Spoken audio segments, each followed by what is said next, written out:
Tantor Audio, a division of Recorded Books, presents Whiskey Neat by Lani Lynn Vale, narrated by Mason Lloyd and Kendall Taylor.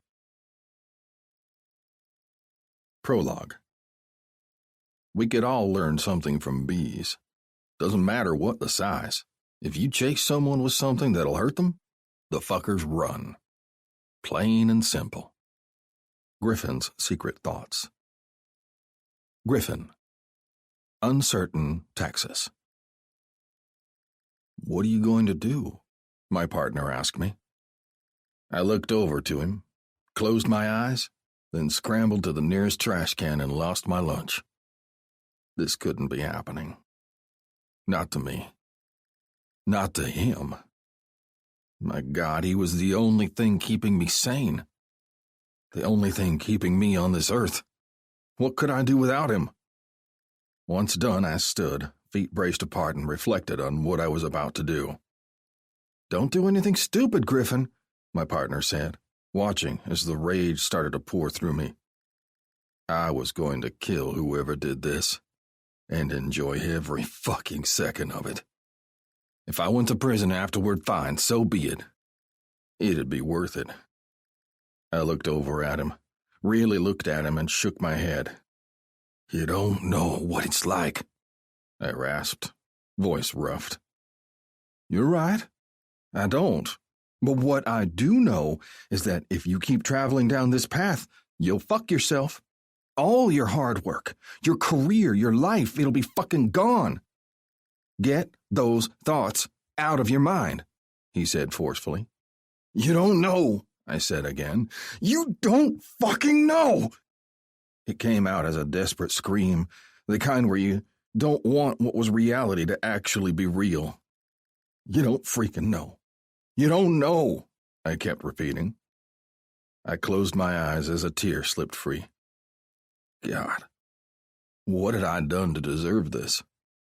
I looked over at the table, in the middle of a cold, God-forsaken morgue where my son's body laid for me to identify, and I broke. "That's my boy," I cried, voice hoarse. "He was my baby. He was my boy." "I know, Griffin, I know," Wolf whispered. "I do know." 2 days later, I stared down at the coffin that held my 6-year-old son, or what remained of him. The cemetery at my back was filled with people. Family, friends, colleagues. My ex-wife was really living it up, letting everyone know how hard this was on her. My mother's eyes were dead. She looked like the light had gone out of her. None of her usual animation was where it was supposed to be. I looked down at my dark-washed blue jeans, black button-down chambray shirt, and crossed my arms over my chest as I studied my feet. My boots were new. Tanner had been asking me for weeks when I planned on getting new ones. We'd planned on going the day he got home from his mom's, and I'd gone through 3 days of having the sole of my boot flapping every time I stepped funny, just so he'd be able to give me his opinion on which ones I should get next. Because, a 6-year-old's opinion was important to picking out the most perfect pair of boots. An opinion that I would no longer have. "You okay?" my mother asked. I nodded. Yeah. It was a lie. We both knew it was a lie. But she didn't call me on it. Mostly because she couldn't lie about it herself either. Neither one of us was okay. We were so far from okay that it was almost comical. Almost. The 2 graveside workers started to lower my son's casket into the ground, causing my heart to lurch. It was a size that no one, not even the casket makers, should ever have had to make. I idly wondered if they had depression issues. I would. Hell, I already did. "You ready, son?" the pastor who was officiating asked. I nodded. Yeah. My ex started to wail as the first scoop of dirt was placed on top of Tanner's casket, and I wanted to smack her. Not that I would, but a guy could dream. My mother took my hand, and together we watched. Silent and still. While the men and women that had attended the funeral slipped slowly away, the shuffling of their feet across the grassy cemetery lawn softly punctuating the sound of the dirt hitting the casket. 5 men, though, remained. 5 men at my back, who would always be there. Mig, Peake, Gaston, Ridley, Wolf. Although they didn't speak, I had their silent support. Just like a brotherhood should. Chapter 1. I work hard so my cat can live a better life. T-shirt. Lenore. 6 months later. "Do you have any batteries?" a deep male voice asked. I blinked, looking up from the Cosmo magazine I'd been reading, and immediately blushed. Freaking blushed. You would think after owning a sex toy store for 4 years that I would be beyond blushing. But boy, oh boy. The man currently standing in front of me was to die for. Drop-dead gorgeous, tall, blonde, and so handsome. Okay, I need to stop reading romance novels. But my God, he was freaking sexy. He was tall with blonde hair shaved up the sides, leaving hair on the top of his head like the men on that Viking show were wearing. He had the bluest eyes I'd ever seen, and a beard covering the lower half of his face. He had on a navy blue t-shirt tucked into dark wash jeans with a brown belt around the waist. He had muscles. My God, did he have muscles?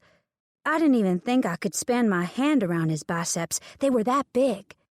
And his t-shirt clung to his well-defined chest, making my mouth dry.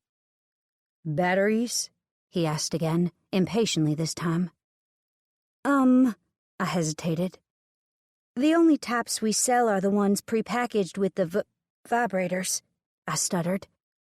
He glared harder. "Which ones have double A's?" he asked shortly. I stood on shaky legs, rounded the counter, and walked over to the huge wall of vibrators on the back wall. We had every shape and type of vibrator known to man, and as a courtesy, we sold batteries with them, in case, you wanted to try it out in your car on the way home. Well, not really. I wasn't sure why they were included, to be honest. Mainly to make the customer happy, I supposed. I refrained from asking why he came to my place of business instead of the Dollar General down the street, and was glad I did in the next instant when he offered that information up willingly. "The dollar store's power's out due to the storm," he said, grabbing the 9-inch Whopper dong that was directly in front of him. I interrupted him. "If you don't mind me asking, how many batteries do you need?" His shrewd blue eyes turned to me, and I had to bite my lip to keep from gasping. "I need 6 of them," he answered. I nodded. "Then that one," I said, pointing to our most popular one, "would be your best bet. It's the cheapest that we have that takes 6. I handed him the all-American Whopper vibrator and promptly blushed from the roots of my hair all the way to the base of my neck. "Thanks," he said, tucking it under his arm as he followed me back to the counter. "Got any drinks here?" I shook my head. "No, not unless you want a Capri Sun," I said, pulling my stash out from under the counter. He shook his head. "No, I don't want to take your drink. Thanks." He stopped when a moan drifted up to us from the dressing room. I sighed. "Be right back." I walked through the fetish wear and stopped at the closed dressing room stall that was only half a door for this very reason. "Sir?" I said. "Ma'am, you can't do that in here. I'm gonna have to ask you to leave." I freaking hated it when people had sex in the dressing rooms. I mean, seriously, who does that? A moan was the only thing that drifted to me in reply, and I started to get mad. People thought that since I was just 5 feet 2 inches tall that I wouldn't bust my fist on their face. But they would be wrong. I grew up with 2 brothers who treated me like a little brother instead of a little sister. I knew how to hold my own. They made sure of that.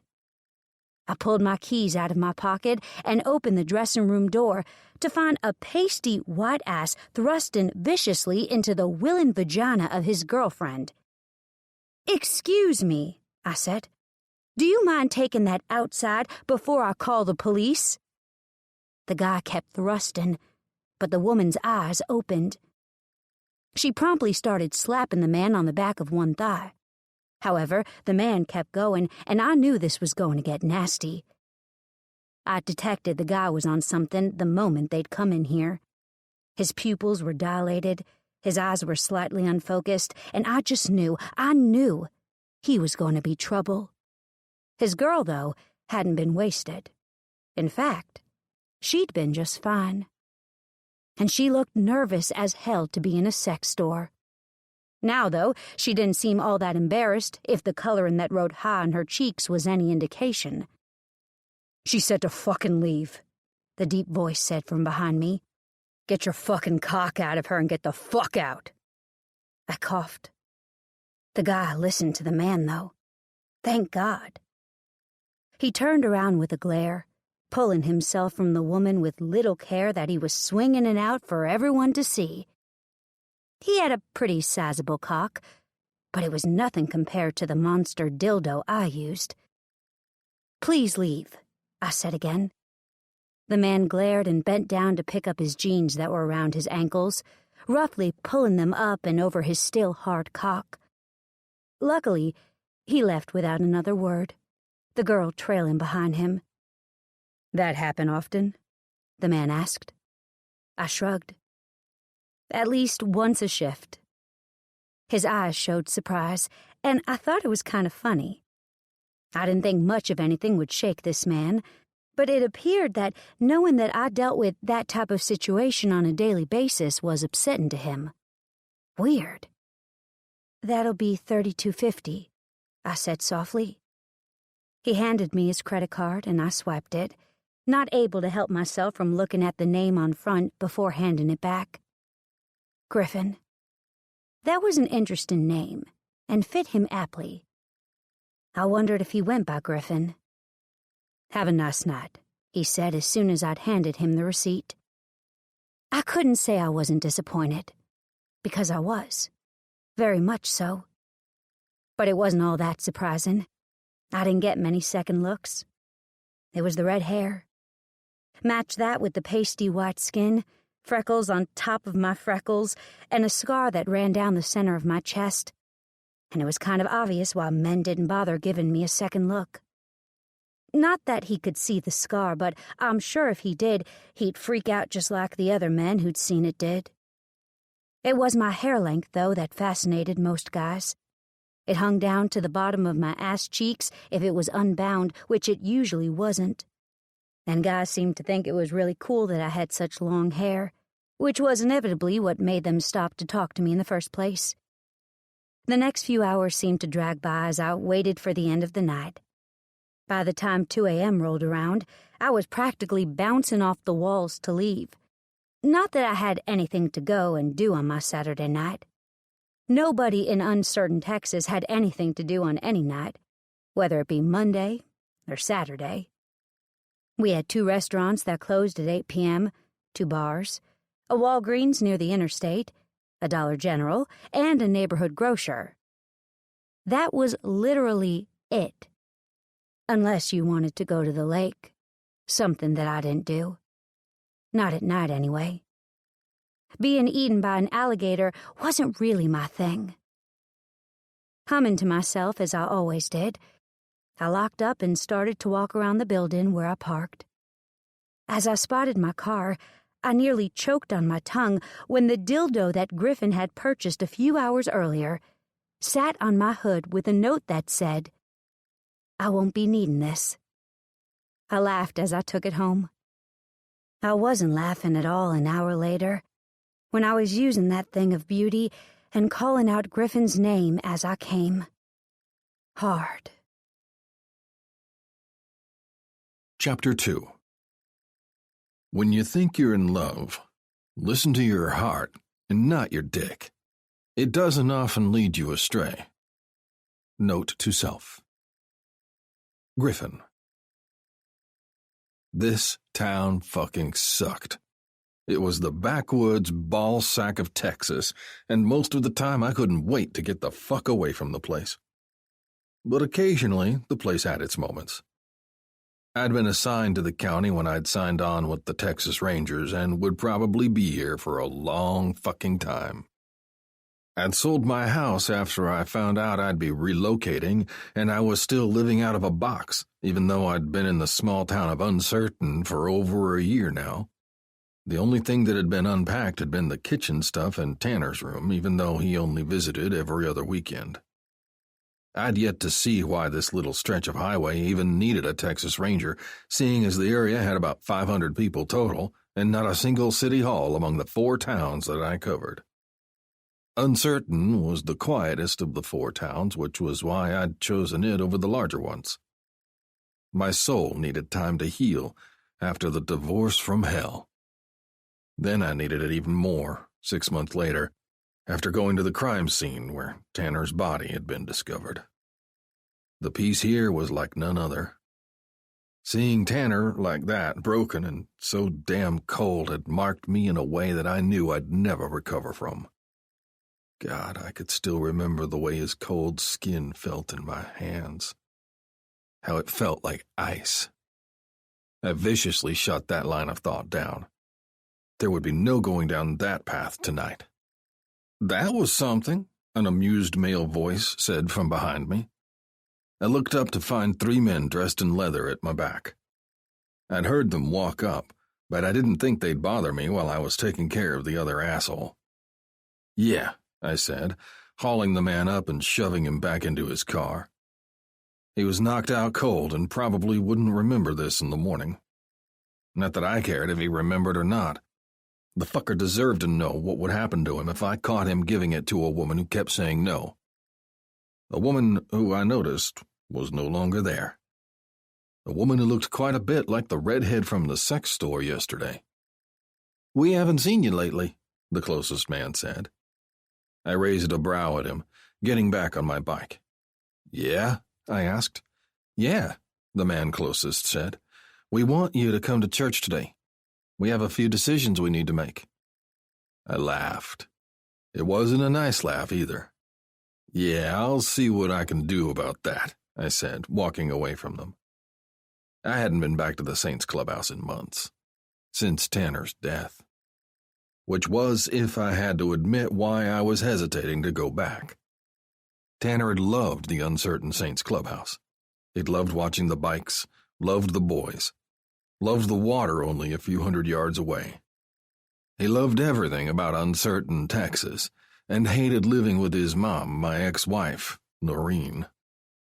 But in the state of Texas, it was standard protocol for all children under the age of 7 to stay with their mothers, even if their mothers were cheating pieces of shit who would do absolutely anything to stick it to their fathers.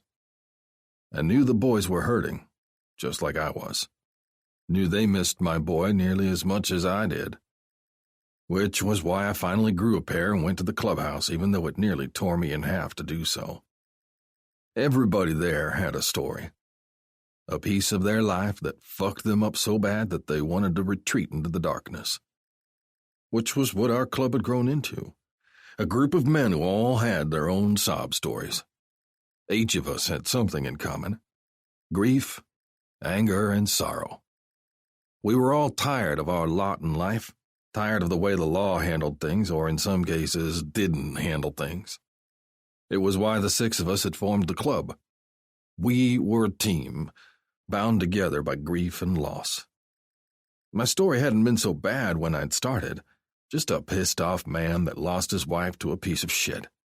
Now, though, well, let's just say my life was definitely darker after Tanner's death. The first person I saw as I entered into what the men had started calling church was Peake, our unofficial president of the Uncertain Saints. He was the owner of 3 tattoo shops in our area. He was 44 and a big pain in my ass. He never let me spend a night alone and was always there even when I didn't want him to be. The second person I saw was Wolf. His story was just as bad as mine. His wife and unborn son were killed by a serial killer who preyed on cops and their families.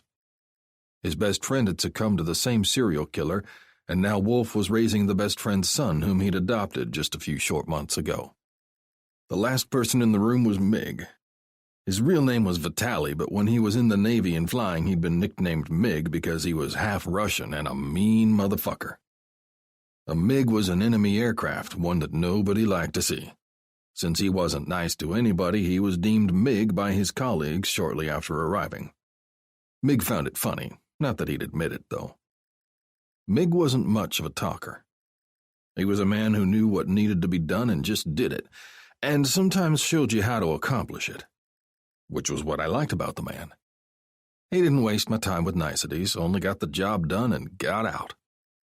"We're waiting for Caston and Ridley, then we can start," Peake said, kicking back in his chair and taking a sip of his beer. I nodded, taking a seat beside Meg and reaching into the cooler that was built into the middle of the table and grabbing my own beer. I'd not had one in a long time, and as I took a sip of the cold brew, I realized just how much I missed it. I've been going for the harder stuff lately, the stuff that would take my mind off the gaping hole in my chest quicker than a beer would. "Okay," I said, crossing my arms and looking at the wood-grained walls of the room. I counted the planks of wood as I waited for them to start, not really in the mood to do much more than enjoy my beer. "Booked your arrest today," Ridley said as he came into the room, shaking his blonde hair out of his face as he did. His eyes were on me, and they were shining with barely contained laughter. "He told us that you helped him," Ridley laughed. "It was the greatest thing in the world." Ridley was a sheriff's deputy for Harrison County, the same county I was assigned to. He was how I'd met the rest of them, and a large part of the reason that I'd joined up with the Uncertain Saints. Before, I'd loved the hell out of my bike, but I drove it out of necessity now since my wife was given my truck in the divorce settlement. She'd also taken all of my money and left me with barely $1 to my name.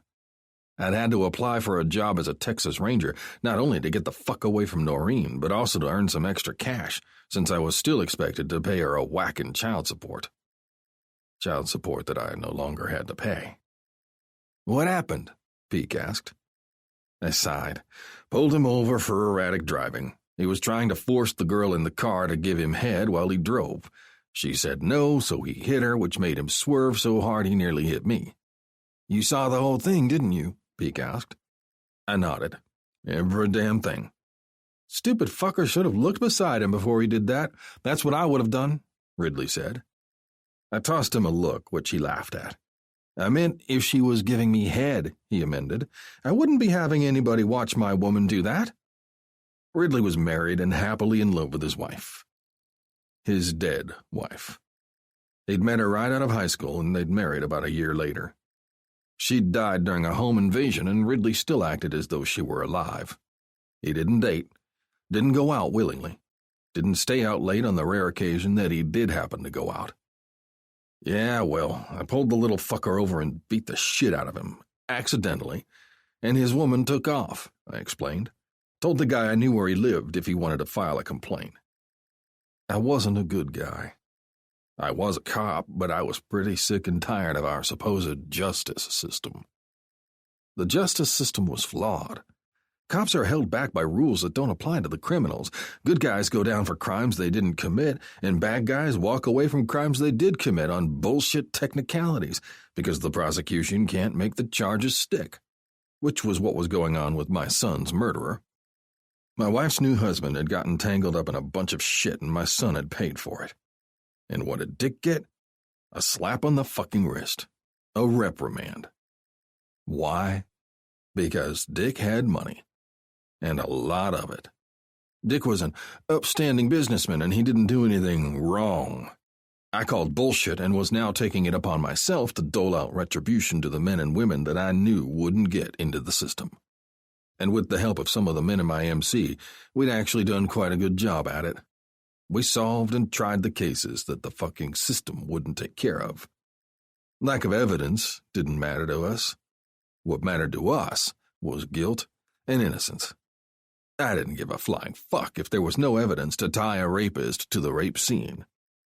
"Speaking of which," Caston said as he strolled in, a large rectangular box in his hands, "I found some shit you need to see. Shit that I think you'll be interested in." Caston sat the box on the table and flipped it open, revealing 2 AR-15s that had the serial numbers filed off them. "Where'd you find those?" Wolf asked. "Bought them," Caston said, "off one of those garage sale sites. Look familiar?" It took me a while to see it, but the moment I did, I came right out of my chair, then nearly lost my lunch. They were the guns that had taken down my son in the drive-by shooting. I'd studied the school surveillance video feed of my son's death, of his murder, hundreds of times. I knew the bodies of the men who'd shot my baby, knew the guns that they used, knew the area directly surrounding where my child was murdered, knew everything I could from just a video. And these guns were the ones that had been used to shoot my boy. "Who sold it to you?" I asked roughly. "Some kid, all of 18, he answered. "She had no clue about what they even were. Said her father asked her to drop off what was in the box and to make sure she got $1,800 for it," he answered. "Got her address?" I asked carefully. Caston smiled. "Of course," he said. My eyes closed, and by the time I opened them again, after counting to 100, the box was closed and moved to the side of the table. "You're not giving that to the cops," I said. Caston gave me a look. "No, I'm not." We'd all lost our way from the justice system under different circumstances. What bound us together, though, was the inherently good men we all saw in each other, the good men we knew each other to be. We were men at the end of our ropes, pushed too far by an unfair, flawed justice system. We only wanted those who did wrong to be punished for their crimes. And I'm not talking petty theft or getting caught speeding. I'm talking about the types of crimes that guarantee the perpetrator a spot in hell. Drug dealing, murder, rape. Those were the crimes we were trying to fix. "I need the address," I said hoarsely. Caston slid a piece of paper at me. "We'll go when he gets home. The girl says he works in Jefferson as a mechanic," Caston said. "Doesn't get home until after 8 in the evening." I nodded. "You've got a date." Before I could get up to leave, though, Peake stopped me with a raised hand. "You won't go without us," he ordered. My jaw clenched. "I won't go without you," I assured him. I was lying. I was going to go now. I was going to figure out any and all connections this man had to my ex-fucking wife and her douche of a husband, and I was going to make them all pay for what had happened to my son. One broken bone at a goddamned time if I had to. Chapter 3. The beard made me do it. Lenore's last words. Lenore. I took walks at night when I couldn't sleep. This night was no different. Working nearly every night until a minimum of 2 in the morning meant I had an unusual sleep pattern. Uncertain was a small town, population 500. Although very beautiful, the town had a certain feel to it. It wasn't often that I could tell you just what that feel was, but tonight, I could almost taste the danger in the air. I had my dog Dugan with me. That didn't help, though. There was something going on in my neighborhood, and I just knew I shouldn't have come out tonight. "Come on, Dugan. Let's go home," I whispered, too afraid to make too much noise. Dugan suddenly stopped at my side, and I stopped with him. Dugan was my baby, even if he didn't look much like a baby anymore at 80 pounds. He was smart as a whip and beautiful to boot. He just wasn't very fast, and when he didn't want to go somewhere, he didn't. Dugan's a Neapolitan Mastiff. He was already a good 80 pounds, and according to the vet, he wasn't finished growing yet. I'd found him on the side of the road when he was just a newly born pup.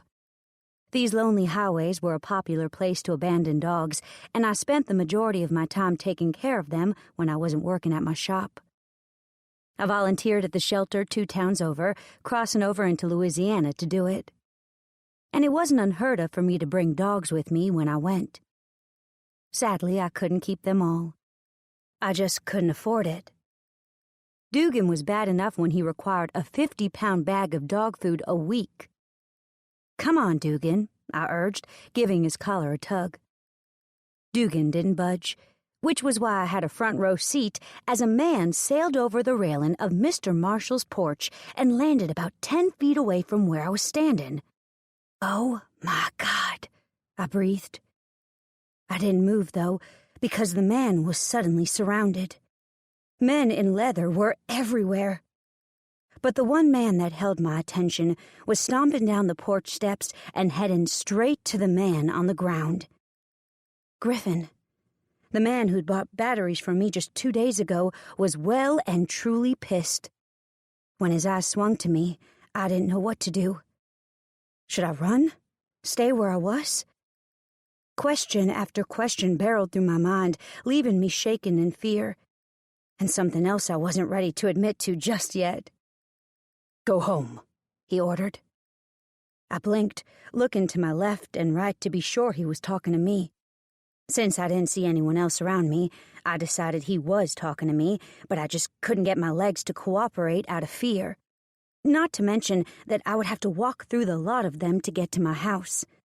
When I didn't move fast enough, he issued the order again, only this time it was biting.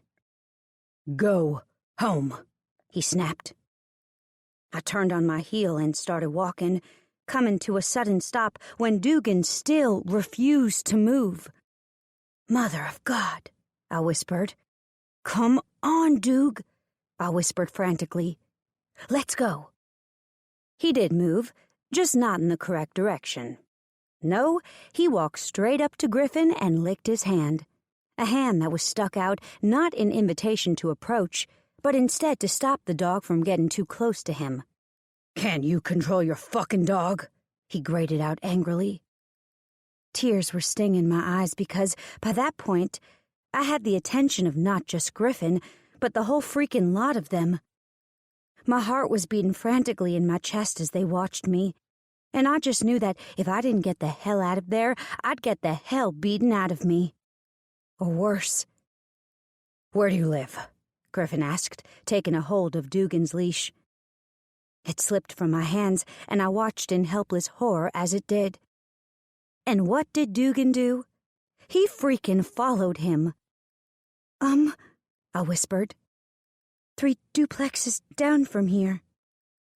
"Be back," Griffin said as he took my hand in his free one and started to walk me back to my house.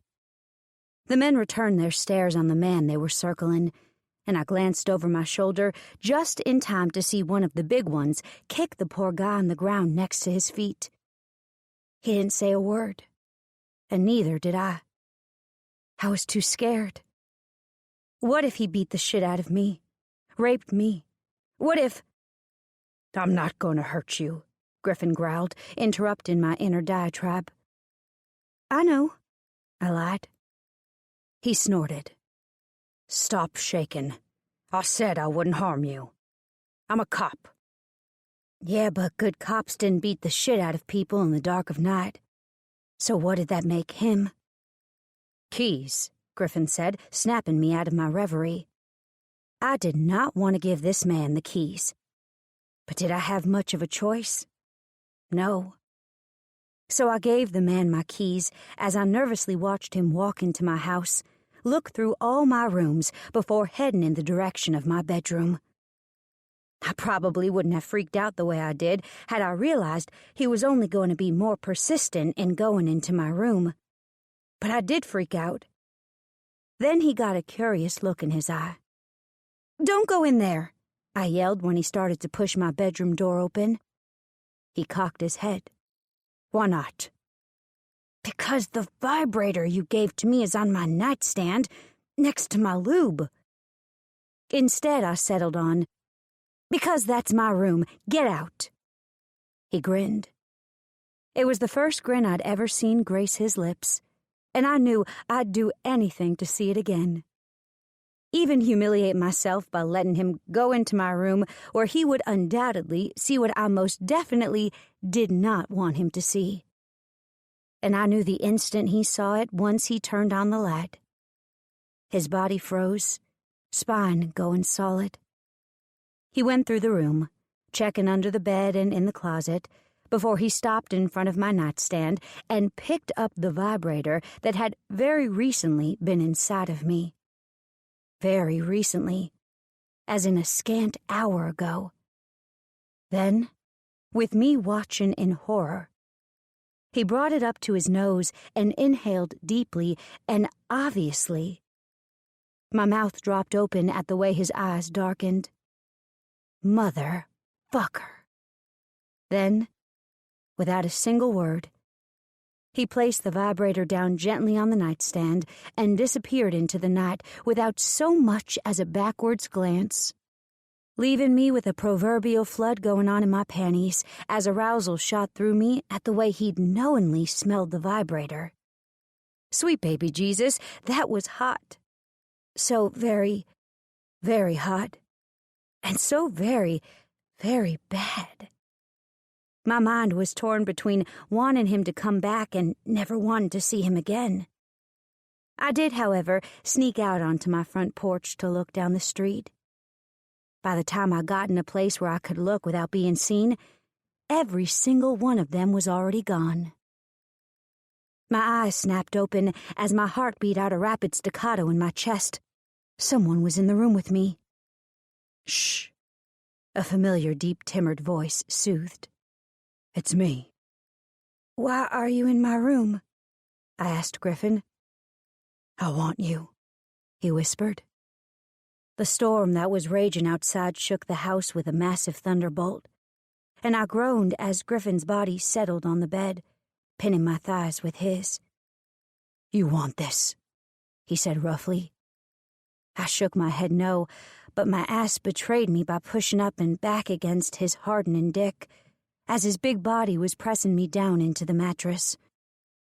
My mind was only partially online, which might have been the reason that I was letting some virtual stranger, one who'd beat up my neighbor only hours before, touch me.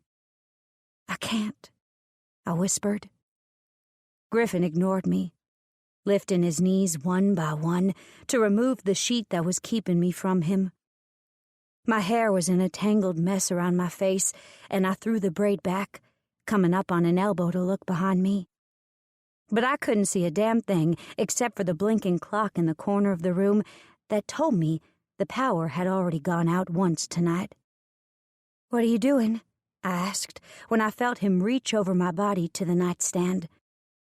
I had my question answered only moments later when I heard the familiar buzzing of the vibrator as he turned it on. I debated on whether or not I should come back here tonight, he whispered, running the vibrator all the way down the length of my spine. I gasped. I probably shouldn't be here, he whispered against my neck, causing shivers to course down my body. I'm not a very good person. You're a cop, I breathed, inadvertently pushing my butt up to allow him better access to the good stuff.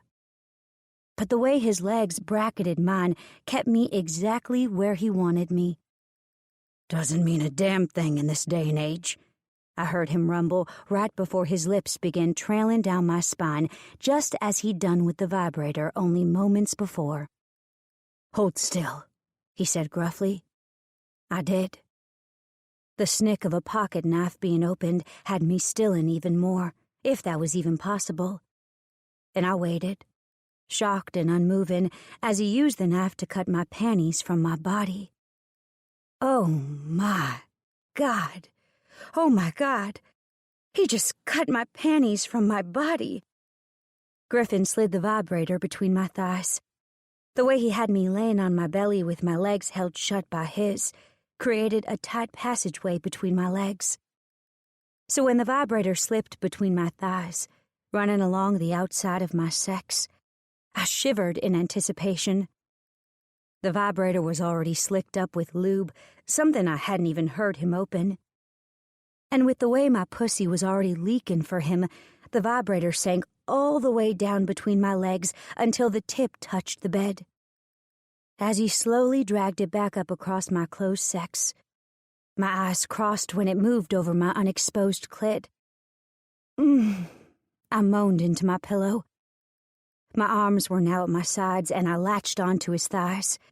They were covered in jeans, but they were so soft, and I focused on the way his hard thighs felt underneath my hands to keep from coming like a two-pump chump.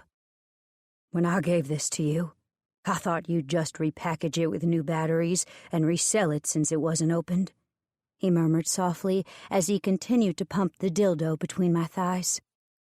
That's probably what I should have done, but honestly, it had never crossed my mind.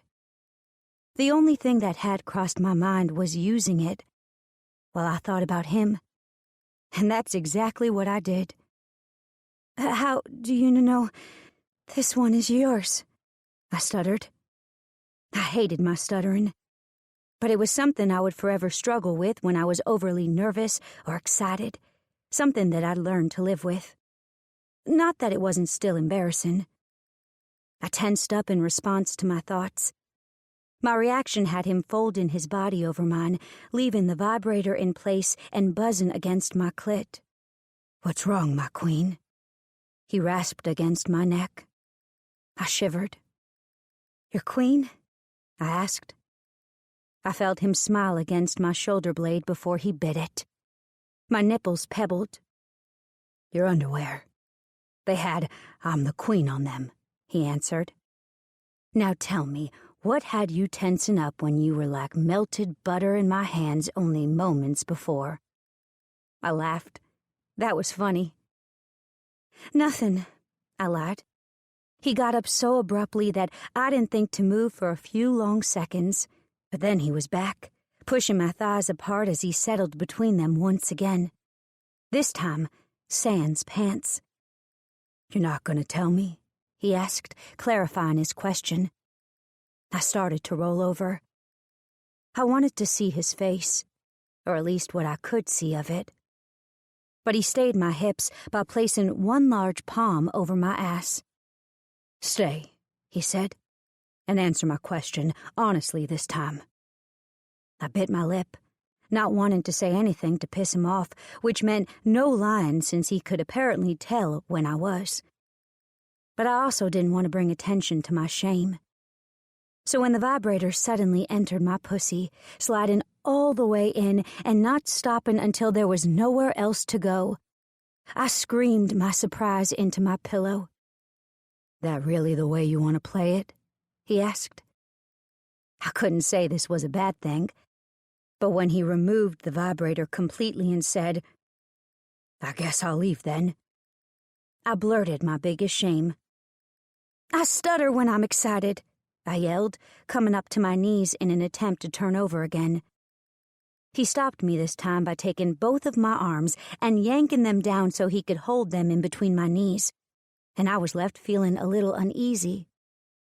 I'd never been restrained before. Then again, I'd never experienced this much pleasure before, even if I combined all of my sexual experience. "So you're excited?" he asked, once again running the vibrator against the lips of my pussy. I nodded into the mattress and mumbled, "Yes." "Good," he answered, pushing the vibrator into my very ready channel once again. My eyes closed as I felt myself opening for it. It felt so good. So good. "Did you come on this?" he asked, running his lips down the cheek of my ass. I didn't even think about lying. "Yes," I answered. "And who did you think about?" he asked, trailing his nose softly across my ass cheek. I felt the distinct outline of his cock against my leg. The only thing containing it was the underwear he still had on. "I thought about you," I answered truthfully. He growled something unintelligible and started to fuck me harder with the dildo. It entered and exited me so smoothly that I couldn't help but moan in excitement. "You'll not do that again," he said, yanking the vibrator from my sheath. I heard it hit the ground, vibrator still running. But I couldn't find it in myself to care. Not when I heard the crinkle of a wrapper opening. A condom wrapper, not a candy wrapper. Although both were exciting options, one was definitely better than the other. At least at this moment in time. I felt the head of Griffin's cock at my entrance before he said, "From now on, it'll only be me. Got it?" Did he think I was crazy? Of course I was going to agree. Got it, I agreed breathlessly. Not that I would keep that promise. I mean, how would he know if I ever used it again? Especially since I didn't see this happening very often. He filled me so completely at my agreement that I dropped my head down onto my pillow again. "Don't move your hands from here," he ordered, dropping them so they were resting between our splayed thighs. His cock was massive, and I couldn't think about anything but my pussy and how conquered it felt. I was fairly sure I was dying and going to heaven. I'd never felt anything so good in my entire life. And all of this was at the hands of a stranger. I didn't even know Griffin's last name. Not where he worked. Not if he had a wife and 2.5 kids at home. What kind of car he drove. Not one single thing except for him beating up my neighbor. And that didn't bother me a single damn bit. All I cared about right then was the way he was making me feel. The way his cock filled me so completely that I just knew I'd be sore in the morning. Can't sit down kind of sore. Did I care? Not a fucking bit. "Harder," I gasped. He chuckled, but nonetheless started to pump even harder inside of me. That's when I realized that my legs had slipped open more, and his balls were now rubbing against my hands each time he thrust in and out of me.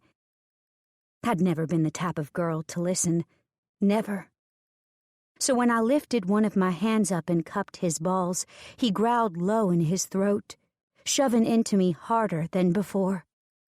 "You like it hard, my queen?" he asked. "Yes," I hissed.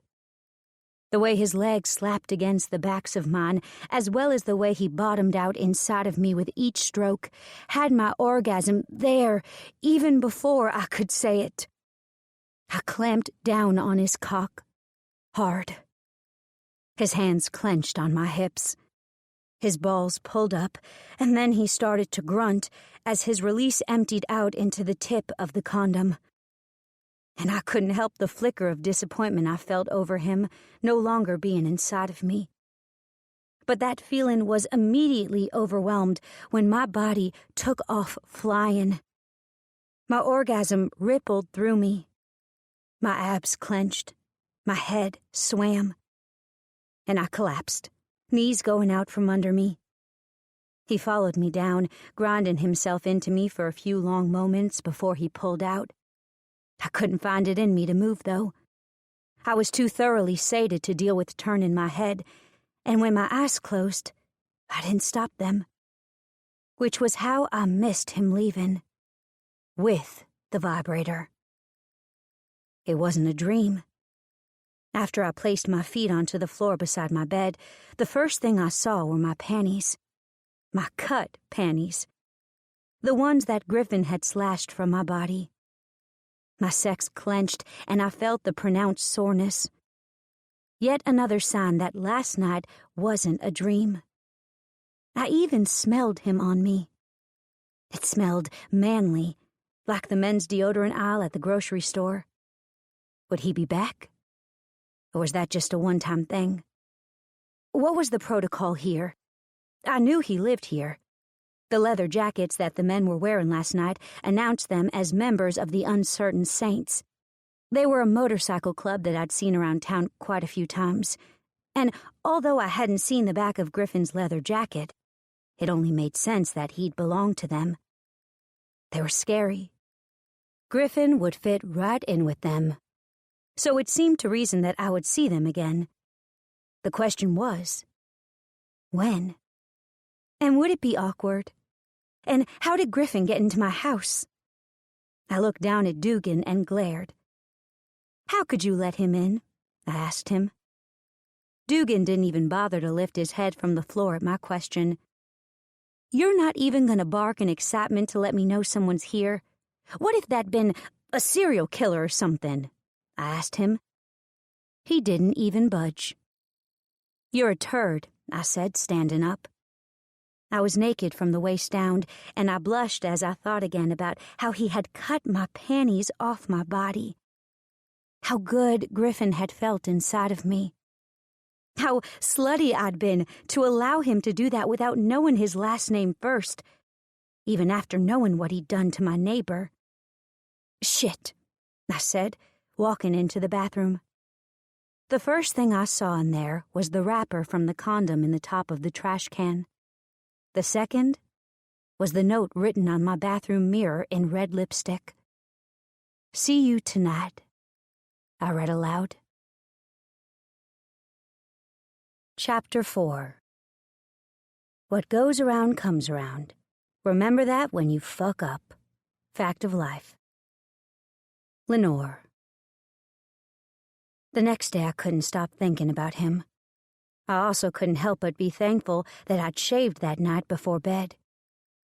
Had he come the night before, I'm sure my Chewbacca impersonation would not have impressed him.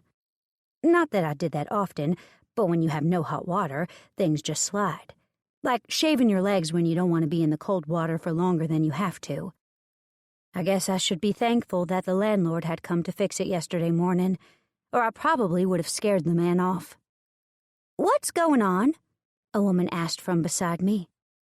I turned to find Mrs. Robinson staring at the house down the street, just like I'd been doing. "A man was beaten yesterday, and they're doing something with the crime scene," Mrs. Elwood from across the street explained. "Henry really had the crap beaten out of him. They think it's over some guns he stole, according to his daughter." I blinked. Henry had stolen guns? That was why Griffin and his biker gang had beaten him up? Had Henry stolen their guns? Or had the biker gang only been after something else? Would I know? Would I have the guts to ask Griffin later on tonight? For some reason, I didn't think I would. I'd probably chicken out and then roll over to let him fuck me from behind again. Not that that hadn't been nice, but it would have been nice of him to let me touch him. "Do you think they'll move their cars if I ask them to?" I asked Mrs. Elwood. Mrs. Elwood looked over at me.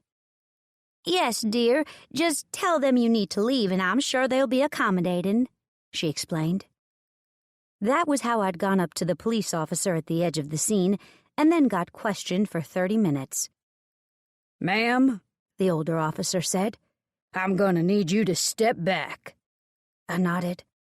"I will," I said, stepping back. "But I need to leave for a doctor's appointment in 20 minutes. "Ma'am," he said, somewhat irritated, "I'm not joking. If you make me tell you again, I'll just put you in the back of my cruiser, okay?" I blinked. "Listen," I hesitated. "I have a doctor's appointment that I can't miss." But I needed to tell him. He cleared his throat, and I looked behind me just in time to see a large shadow engulf my body. "Sir," the policeman said, "what can I help you with?" My eyes closed in mortification. "The lady's car is blocked. How about you go move it for her?" the man's deep voice said. Griffin. Shivers tore down my body, and I looked over my shoulder in time to see the glare Griffin aimed at the police officer. My God, the man had sex pulsing through his veins. I turned around as the officer moved past the yellow tape, gaping when I saw the huge gold star at his hip, the massive gun at his side, the cowboy hat on his head. Let me repeat, the cowboy hat on his head. Sweet Mary, Mother of God. "Hey," I whispered.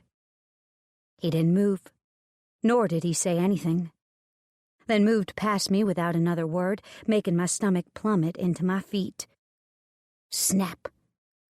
Well, if that didn't say it all right there, I didn't know what did. Should have known. Should have fucking known. Lenore Lane Drew didn't get men as hot as Griffin. Well, let me rephrase that. I didn't get more than one night with men as hot as Griffin. I turned on my heel and stomped in the direction of my car, thankful that the cop I'd been speaking to earlier had moved the cruiser. I passed Griffin on my way and stopped directly in front of him. "Thank you," I whispered. "I would have missed my doctor's appointment had you not moved it." His eyes softened, and he raised his hand to rest on my shoulder. "I'm sorry. Just been a long freaking night. Have a good rest of your day," he said seriously. I smiled and patted his hand.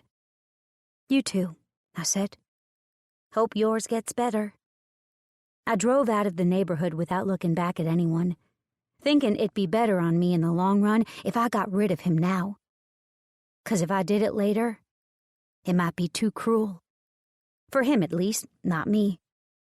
The drive to Longview was a long one. It always was. The drive home was even longer, though. Something I had to do twice a week for at least another month, according to my doctor. As I drove, I tried not to think about the man with the blonde hair and haunting eyes. Tried not to think about how big he was or how well he fit inside me. Tried not to think about what his voice did to my body, whether I wanted it to or not. I walked into the cancer center, smiling at the first woman I saw upon entrance. "Did you have a bad night, Lenore?" Jalen asked, frowning slightly at me. I shrugged. It wasn't bad. Why? I knew why. I had dark circles underneath my eyes from being woken up in the middle of the night by a man who I still wasn't completely sure was real, despite evidence to the contrary. "You know, those sleeping pills the doctor prescribed you really aren't going to hurt you," Jalen admonished. I nodded. "I know. I just don't want to take them unless I absolutely have to." And I didn't. I was already taking all these other medications. I didn't want to pump more into my body if I didn't have to. "You took your stomach meds at least, didn't you?" She looked at me sternly. I nodded and held up my hand in the universal Spock sign. "Vulcan's honor." She laughed. "You know where to go." I did. Unfortunately, not many 25-year-olds grace these doors, and I hated that I was one of them. I wouldn't wish it on anyone, not even my worst enemy, Jenna Wicks. Not that Jenna Wicks was that bad. Okay, I was lying. She was that bad. She hated me. She loved to call me the fat little ginger with ugly amounts of freckles. She never missed a chance to comment on my fire crotch, which, I guess in all technicality, it was the color of fire, but that didn't mean she needed to call me that in public. Nor had she seen my crotch. She also loved to make me look stupid. For instance, in high school, I'd finally gathered enough courage to ask my best friend Remy to prom. I wasn't in love with Remy. I was more in love with the idea of Remy. He had a great home life. He would be a great provider and father figure. He would be able to give me everything I'd need out of life. But neither one of us were in love with each other. We'd made a pact when we were 13 that if either one of us didn't have prom dates, we'd go together. And we'd also made another pact that if either one of us weren't married by the age of 32, we'd get married. Remy was my best friend. And Jenna Wicks knew he was and hated me for it. Which was what it all boiled down to. She hated how I had Remy's devoted attention and had hated it for over 20 years now. When I'd finally gotten up the courage to ask Remy to go to prom with me, he smiled at me funny. "I'm sorry, Lenny Lou. I'm already going with Jenna Wicks," he'd said. That'd been the beginning of hell for us. He'd gone to prom with Jenna, and then had later married her. I'd had to attend my best friend's wedding as he married the one woman I hated more than life, and he hadn't even realized it. I'd been made the godmother of his kids. I'd been to every Christmas party, birthday party, Easter party, 4th of July celebration. You name it. I went to it. And Jenna made sure to torment me the entire time. She hated that her husband refused to give me up. Hated that her kids loved me more than her. Hated that Remy took me out duck hunting with him instead of her, fishing when it wasn't duck hunting season. But Remy didn't know that I had something wrong with me, and I was scared as hell to tell him. Because it'd been Remy and me since kindergarten. He was my very best friend in the whole entire world, and I didn't want to leave him here by himself. So I was trying to fight this by myself, which sometimes turned out to be way harder than it would be if I just told him. Because I knew he'd be here with me if I did. I just didn't want him to see me like this. Didn't want him to know that there was a possibility I'd be leaving this place. "You ready, Lenore?" Misty asked. I smiled at her as I continued walking to the door, where I would be getting that rotten shit poured into my veins. "As ready as I'll ever be," I said in false cheer. She smiled at me. "So, what do you have to read today?" she asked. I pulled out my Kindle and showed her the hunky guy on the front cover of my next read titled, "Highlanders Gone Wild." She laughed. "Is it complete porn, or does it have a story to it this time?" she asked. I grinned. "My porn always has a story to it. Don't worry your pretty little head about it." She snorted and pointed to a seat that was in the very back corner. She'd purposely saved that one for me, and I was grateful. I hated to be in the middle of attention, which meant I didn't sit in the middle of the room whether it was during chemo, in a restaurant, or at a movie theater, regardless of whether they were the best seats or not. I'd sacrifice comfort for privacy any day of the week. Misty started to get all the bells and whistles going on my treatment, and I sat down to let it happen. She poked, prodded, positioned, and prayed with me before we started. It was something she did with all of her patients, and I found myself appreciative. I couldn't find it in me to pray for myself. I prayed for all the others in the room, but it seemed kind of selfish to pray for myself when the other women and men in the room were more deserving of life than I was. I didn't have kids at home. I didn't have a family that depended on my income. I wouldn't leave anyone behind that would be as affected as the others in chemo treatment with me. Sure, my parents and siblings would be devastated. So would Remy. And Remy's kids, Mason and Madison. Jacqueline Corey, a woman also getting chemo at the same time as me, would leave behind 2 kids, her husband, her parents, and the students she taught. Hundreds of lives would be affected if she died. I had maybe 8. Sure, my friends would probably miss me too, but they'd move on. "Your phone's ringing in your bag. Do you want me to get it for you?" Misty asked. I nodded. "Yes, thank you." It was easier to stay still while this was going on. Chemo, I'd learned, was extremely toxic. If the line from my port were to disconnect, it'd be bad, and I didn't want to have to put Misty in the position of having to clean the mess up that would happen if I did.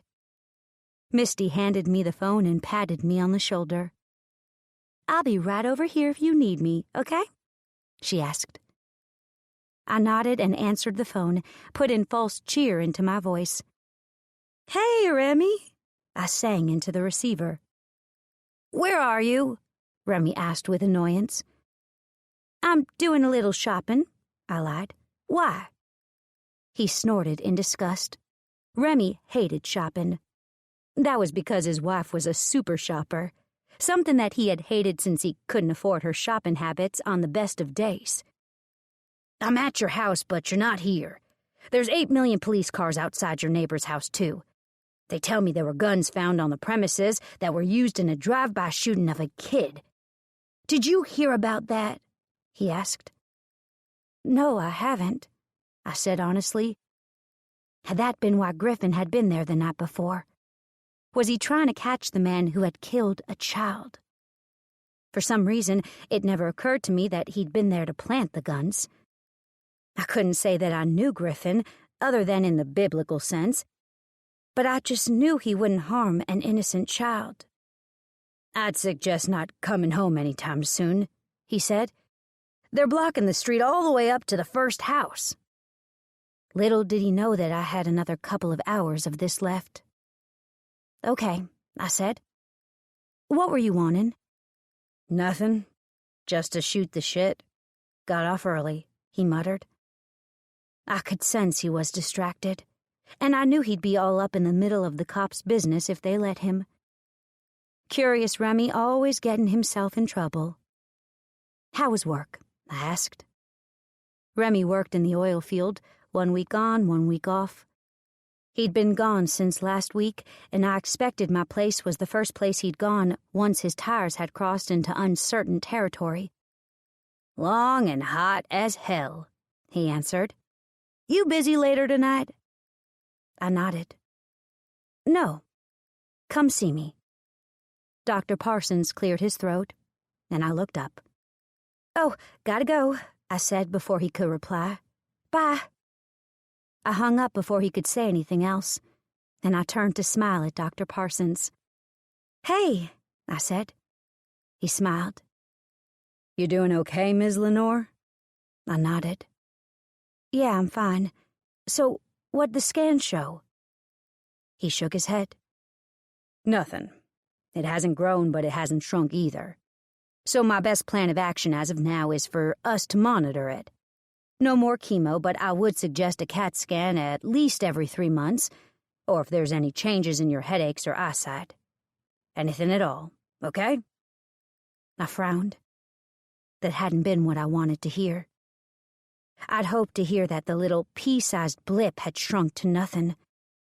When I'd come into the ER for extreme headaches 2 months ago, I had a CAT scan done, which was how they'd found the mass.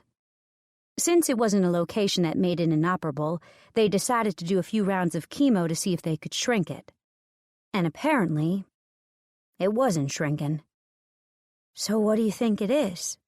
I asked disappointedly. Dr. Parsons shook his head. "I don't know. I've never seen anything like it in all my years of practice. It's not hindering anything at all, and since we don't know when it appeared, we can't correlate it with any of your other symptoms." I had migraines. Then again, so did a lot of the U.S. population. "Just don't worry about it? If my migraines come more frequently, I should contact you?" I asked. He nodded. "That's my suggestion."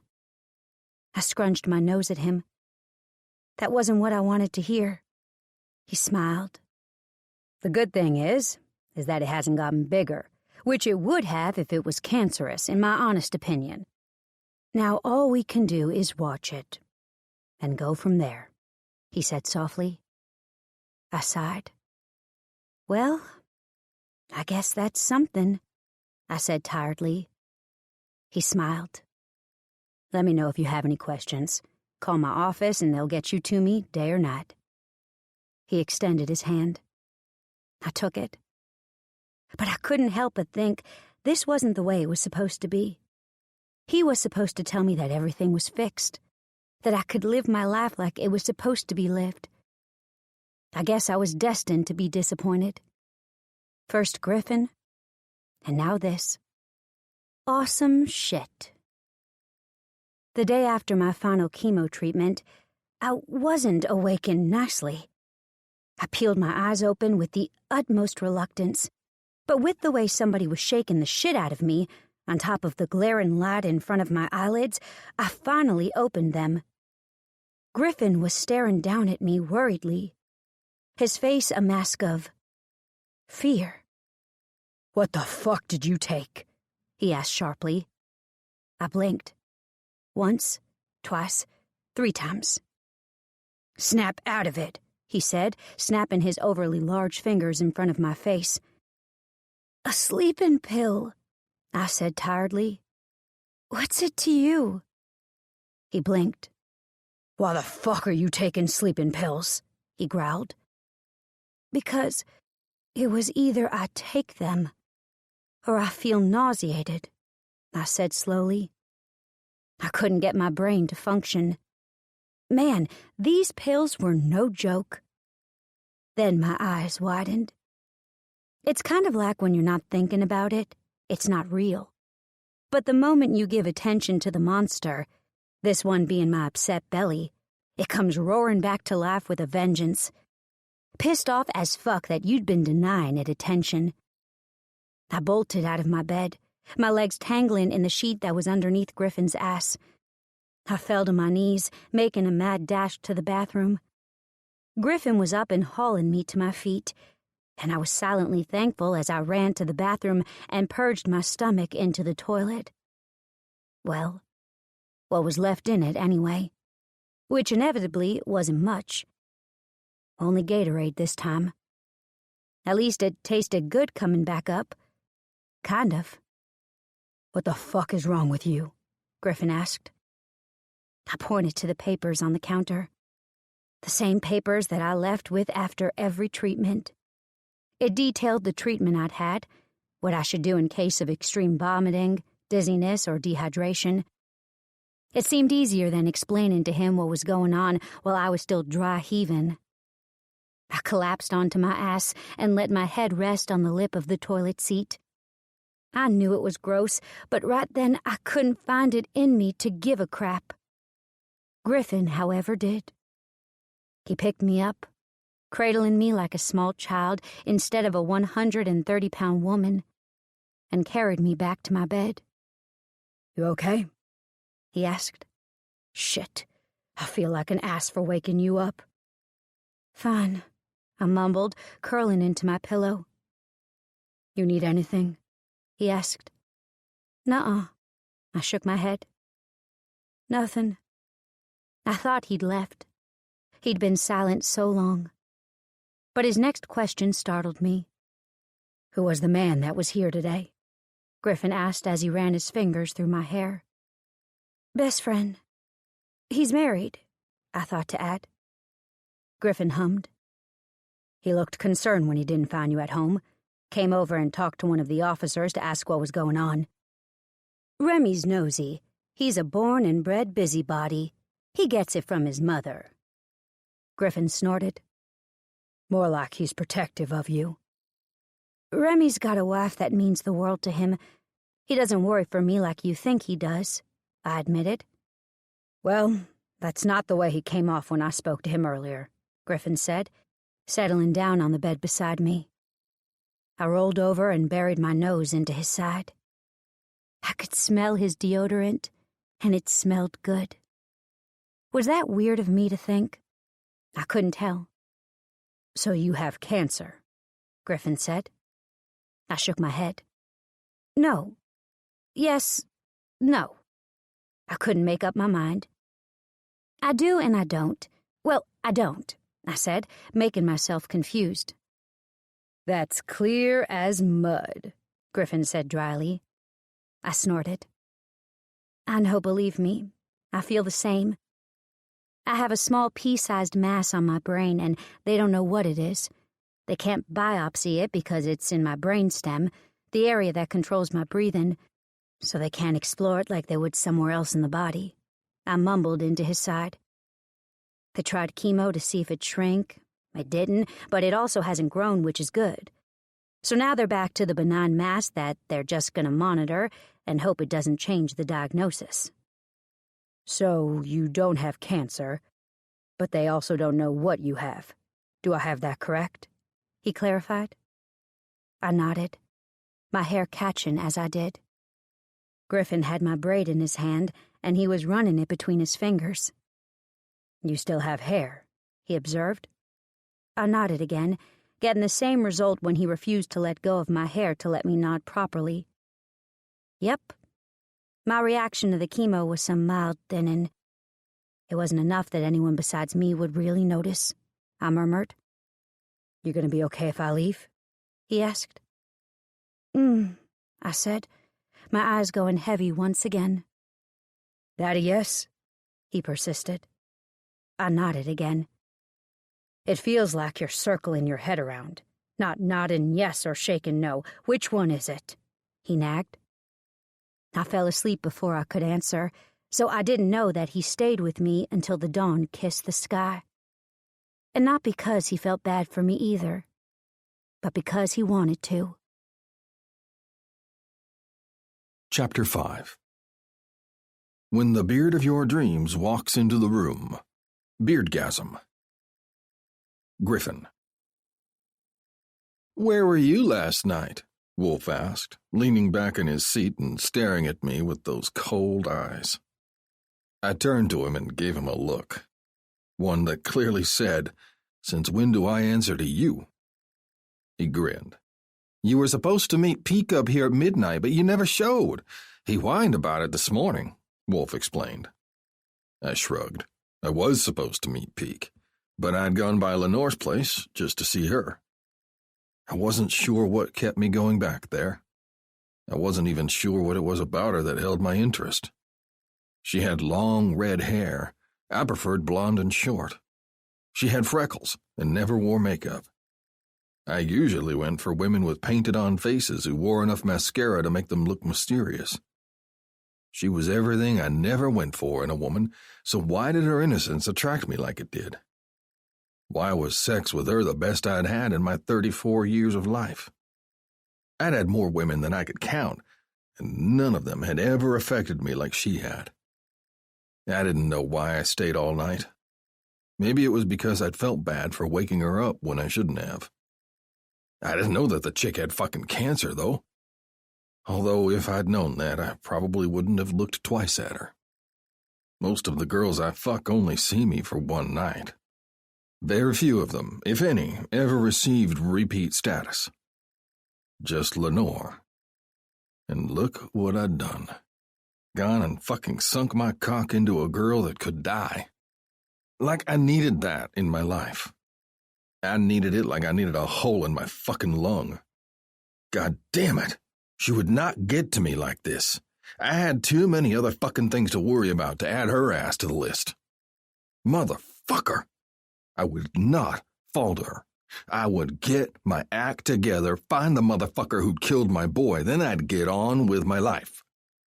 And it wouldn't have that sweet ass or her pretty eyes anywhere in it.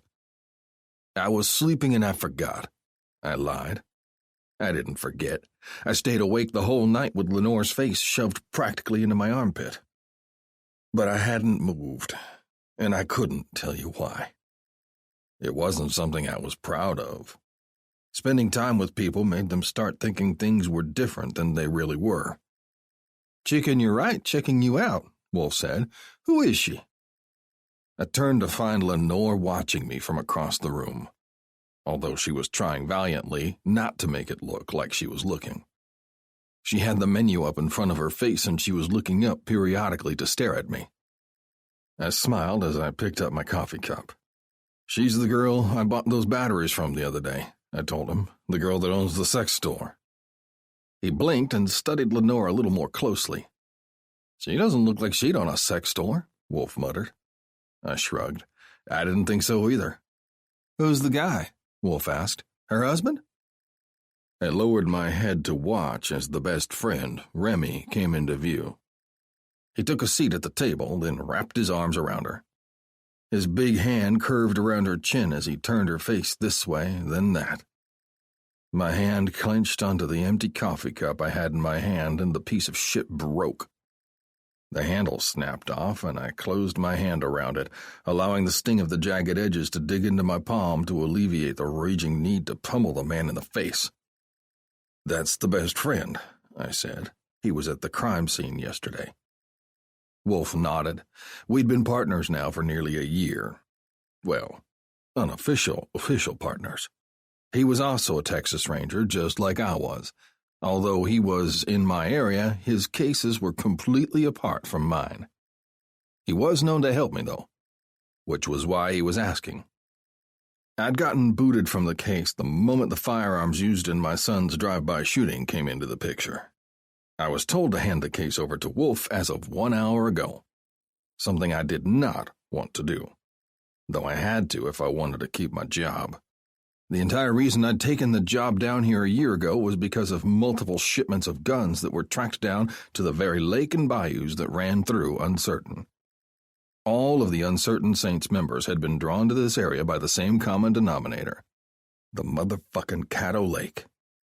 In my case, they were using the Big Cypress Bayou and Caddo Lake as a transport.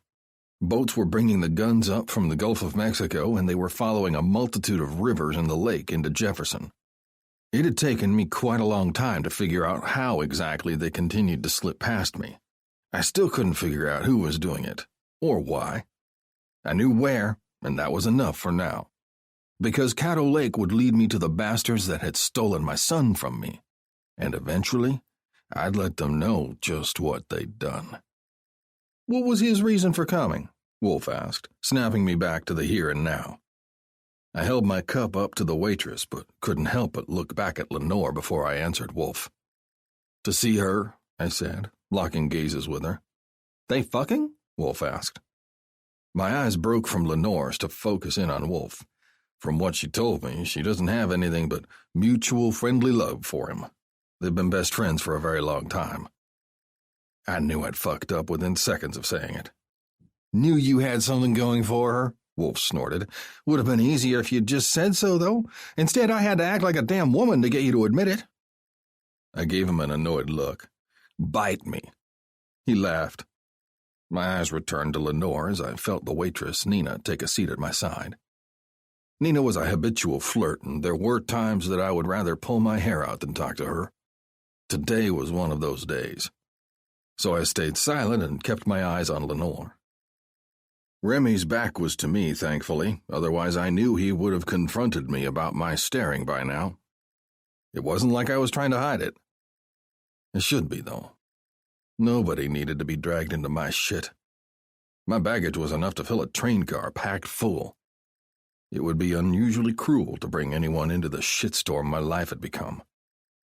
Can I get you boys anything else? Nina purred. I rolled my eyes to rest on the ceiling, gripping the jagged ceramic tightly to keep myself from pushing her off of me. Since I was dressed in my work's finest with my Texas Ranger badge on my hip, it wouldn't do to shove around people that I was supposed to protect. It didn't mean I couldn't have the thoughts, though. No, Wolf said, ignoring Nina for his newspaper. What about you, handsome? Nina asked, shaking my arm lightly. No. Check, I answered shortly. Okay, sugar, I'll get you your check, she said, standing up and making sure to rub her nasty pussy against me. I wanted to curl my lip in disgust, but, alas, that would be another rude thing that I wasn't supposed to do.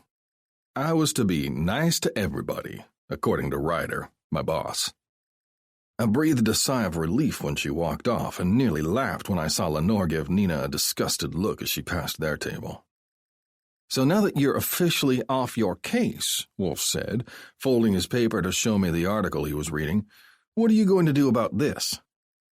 I winced at seeing a picture of my ex-wife and her husband. I really hated her, with a passion.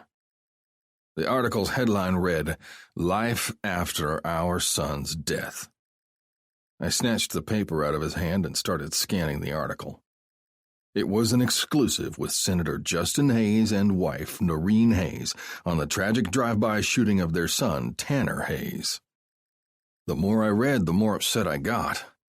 Tanner was not his kid, he was mine. His name wasn't Hayes, it was Storm, I snarled, slamming the paper down on the table once I read the thing.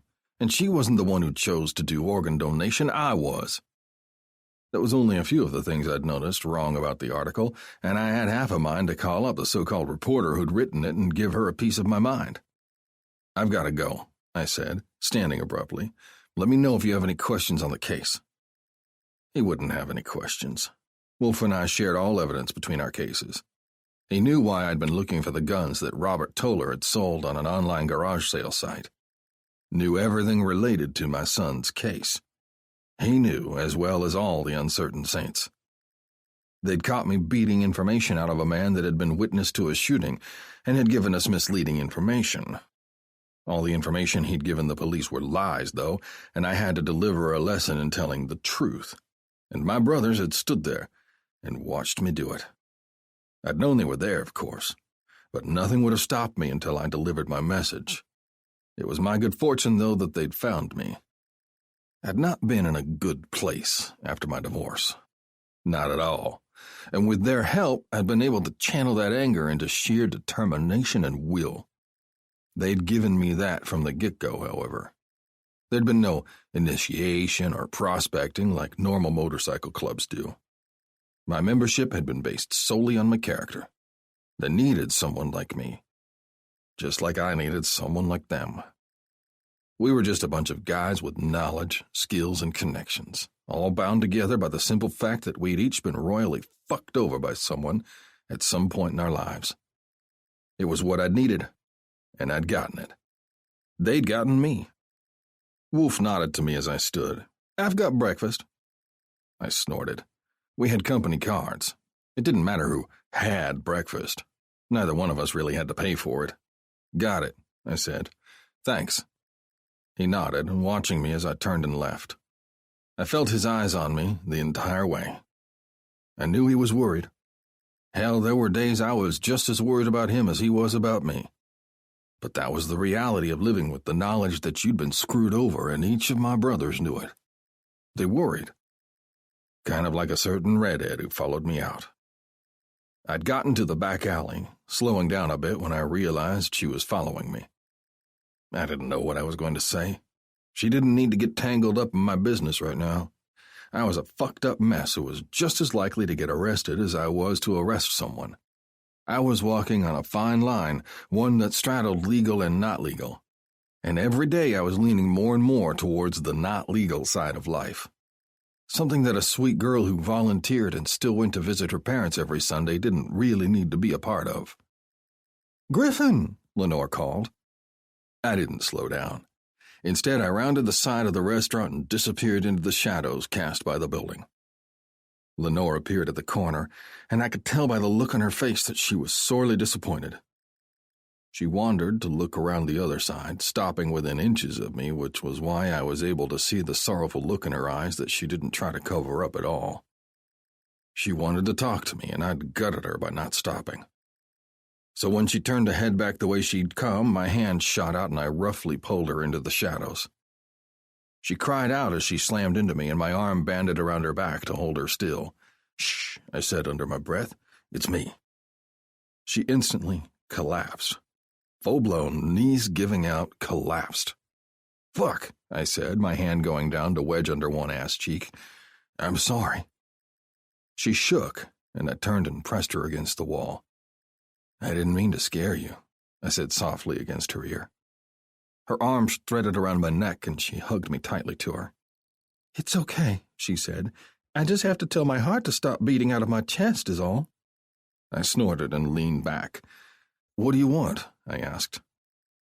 "You left," she whispered. I lifted a brow at her. "Yeah," I said. "I have to go to work." She shook her head. "No, I mean this morning. You were there around dawn, and then you left and didn't come back." I was wary of the way she was taking this conversation. "Yeah," I answered. For some reason, the idea of her being upset that I left did funny things to my heart and made me feel incredibly guilty. "I didn't want you to leave." My eyes closed and I leaned my head forward until it rested against her head. "I'm not a good person," I told her.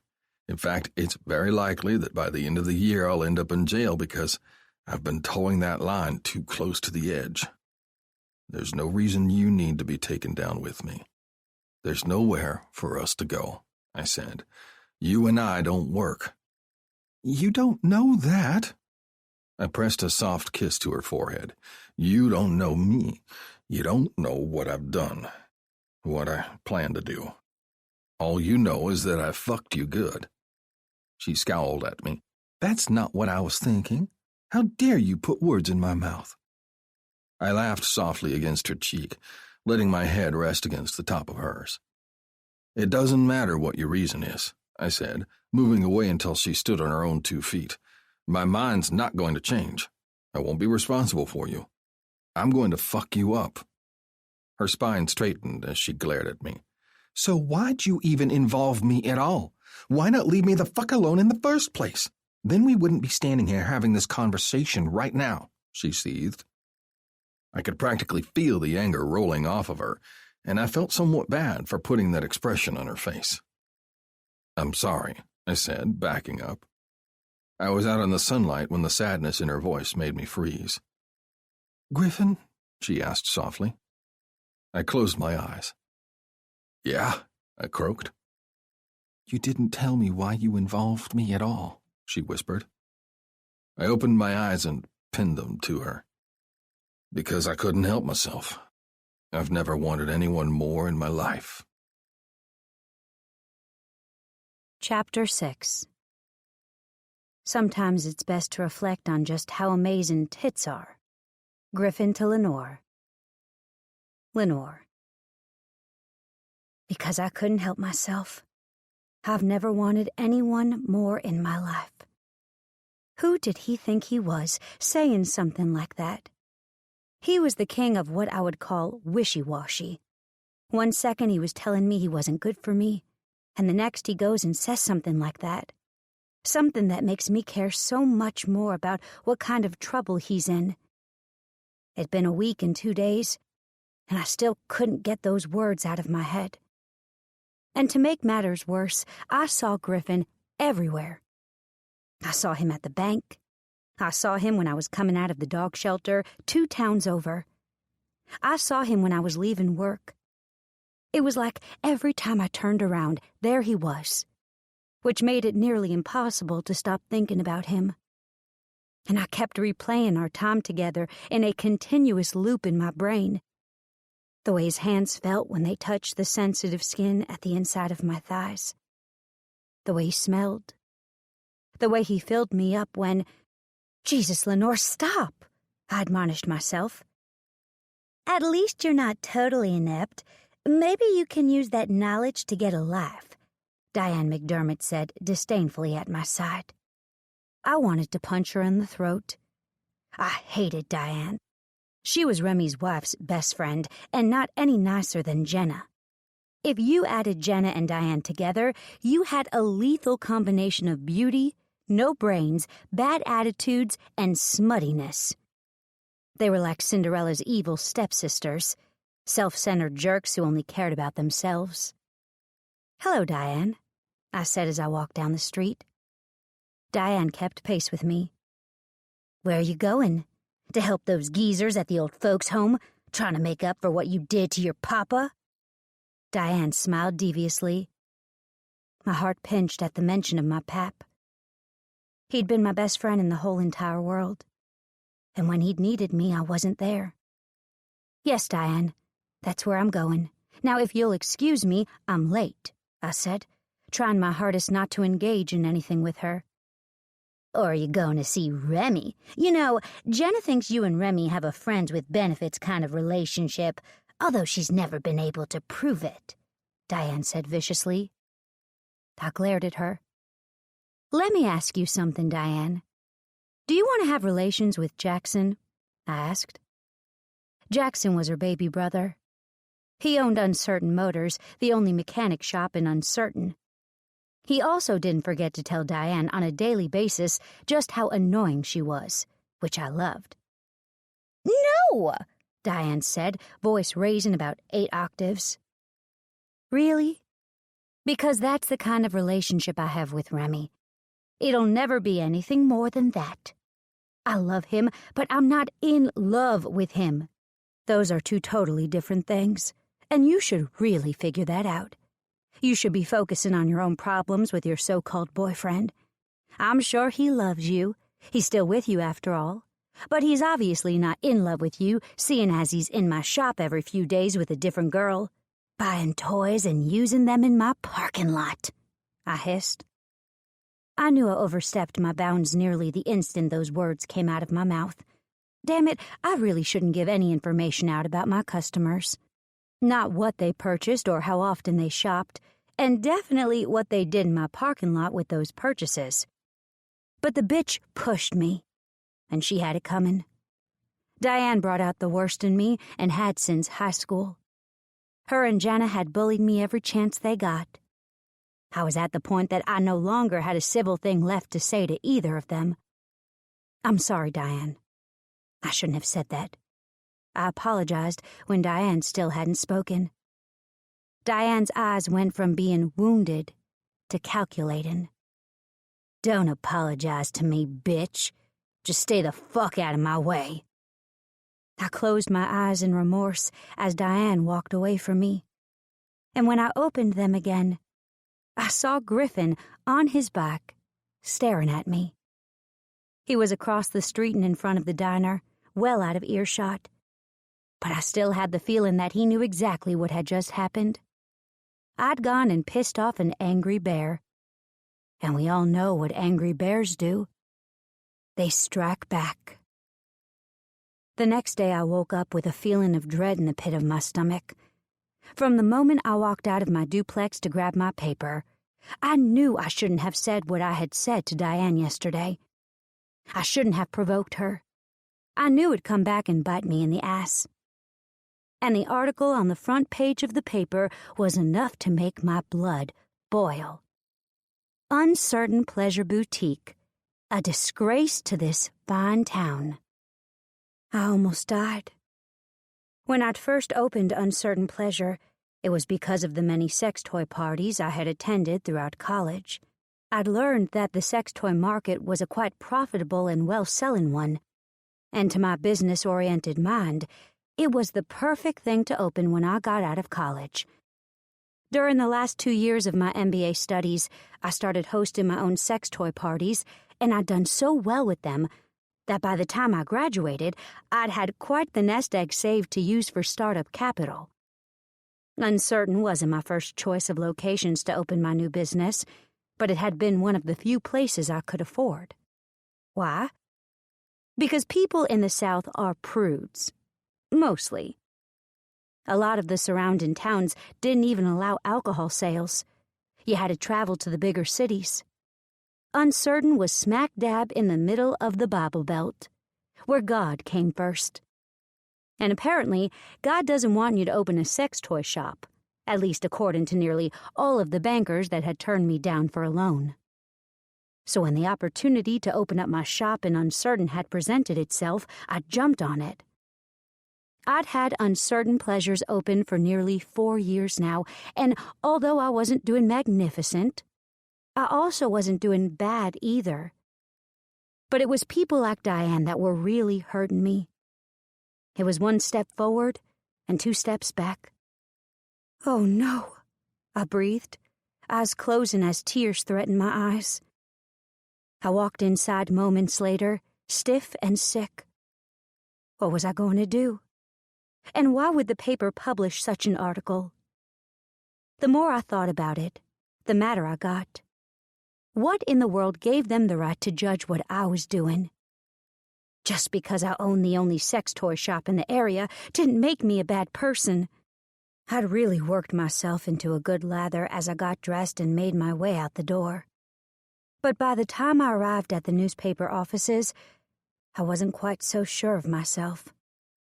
I opened the front door to Uncertain Times and immediately winced. Why?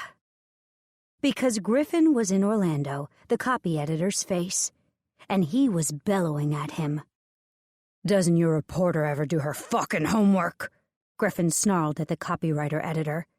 "Because if she had, she would have known that Lenore has fucking cancer. That she volunteers at a fucking animal shelter every Tuesday and Friday. That she reads to the goddamn kids at the library in Jefferson every Wednesday. That she volunteers at Ted's house every Saturday to watch over Alzheimer's patients like her own grandfather, so their families can go out and get things done for a few hours without having to worry about watching their loved ones every step. Had she done her homework, she would have known Lenore wasn't a plague among society like her article made her out to be. She's a fucking saint that deserves a fucking commendation, not censure over what she does for a living, which, let me tell you, isn't the worst thing I've seen in my life. She could be peddling drugs to school-age kids. She could be prostituting her body like the ladies on 10th Street. She could be selling organs on the black market like the case I'm working on right now. So no, he snarled, getting further into the Orlando's face. She isn't a fucking menace. And what you've allowed her, he pointed at Diane, to publish is slander. It's against the law. And if Lenore wanted to, she could sue you. And she'd motherfucking win. Oh boy. I'd never seen Griffin so mad. Even that time I'd had the stupid urge to go check on him after seeing him storm out of the coffee shop, he wasn't this mad. I couldn't believe what I was hearing. Everything coming out of his mouth didn't scream, "Leave me alone," like he wanted me to believe. It screamed, "I care about her, and I watch over her." I couldn't breathe. Now, I want a retraction printed in tomorrow's paper. and I want a public apology to her by Monday. I don't care what or how you have to do it. Just make sure you do it," Griffin hissed. He looked so fucking yummy. He was in faded jeans, motorcycle boots, a button-up black long-sleeve shirt with a cowboy hat. I'd never seen a cowboy biker before, but he was totally working it, and I loved it. And seeing him so incredibly mad on my behalf was more of a turn-on than the cowboy hat sitting atop of his head. Then, without another word to either of them, or a passing glance to the crowd that had amassed to witness his little speech, he turned on his heel and headed for the door. He only stopped to push the door open. "Coming?" he asked. I blinked, turning to him to see him holding the door open. "For me." "Me?" I asked. He grinned, and my panties melted. "Yeah, you," he confirmed. "Let's go get some lunch." Without a word, I followed him out, ducking underneath his arm as I passed through the open door, and stopped once I got outside on the sidewalk. "Where do you want to go?" I asked softly. I was nervous. Why had he done that? "Just to the diner, I guess. Unless you want Taco Bell." He gave me a sketchy look. I snorted. "No, I don't want Taco Bell." Yuck, Taco Bell was the worst. At least that was what it was considered here anyway. He grinned. "Good." We walked in silence to the diner. The whole time I was very aware of him beside me. He was still angry. It was rolling off of him.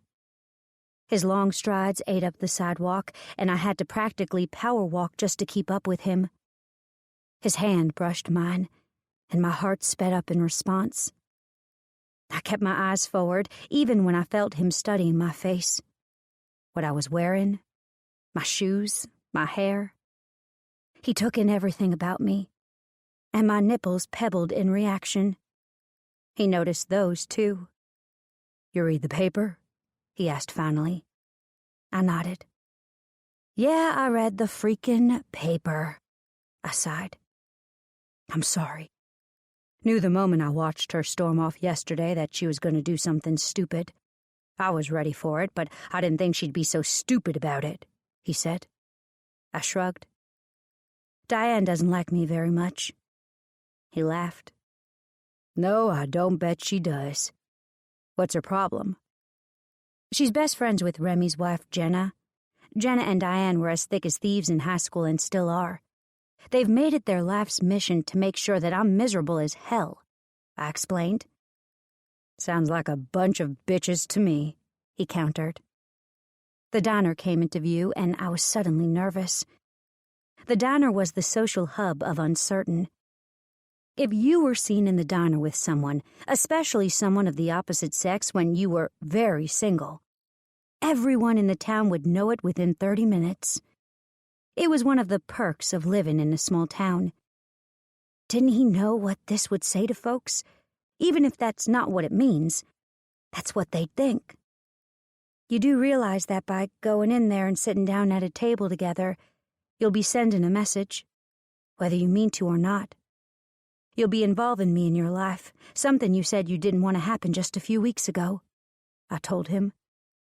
He stopped at the front door and turned to face me. I studied his face, his eyes, the way his beard had appeared to have grown out. He was so handsome. Not clean-cut movie star handsome, but rugged, rough around the edges handsome. I know exactly what it'll say the moment we walk in there together. But the truth is that I'm tired of being away from you. Tired of fighting feelings that I've never had before. He answered honestly. Tired of staying away from you. My mouth went dry. You... what? He smiled. You heard me. I blinked, but before I could get my wits about me, he opened the door of the diner and said, Get in. I got in. Fran, the only waitress to work the diner at this time of day, gaped at us. 2. Griffin's deep voice blasted through the quiet diner. The rest of the patrons turned to look at us, and I blushed. Jesus, you would think these people didn't have anything else better to do.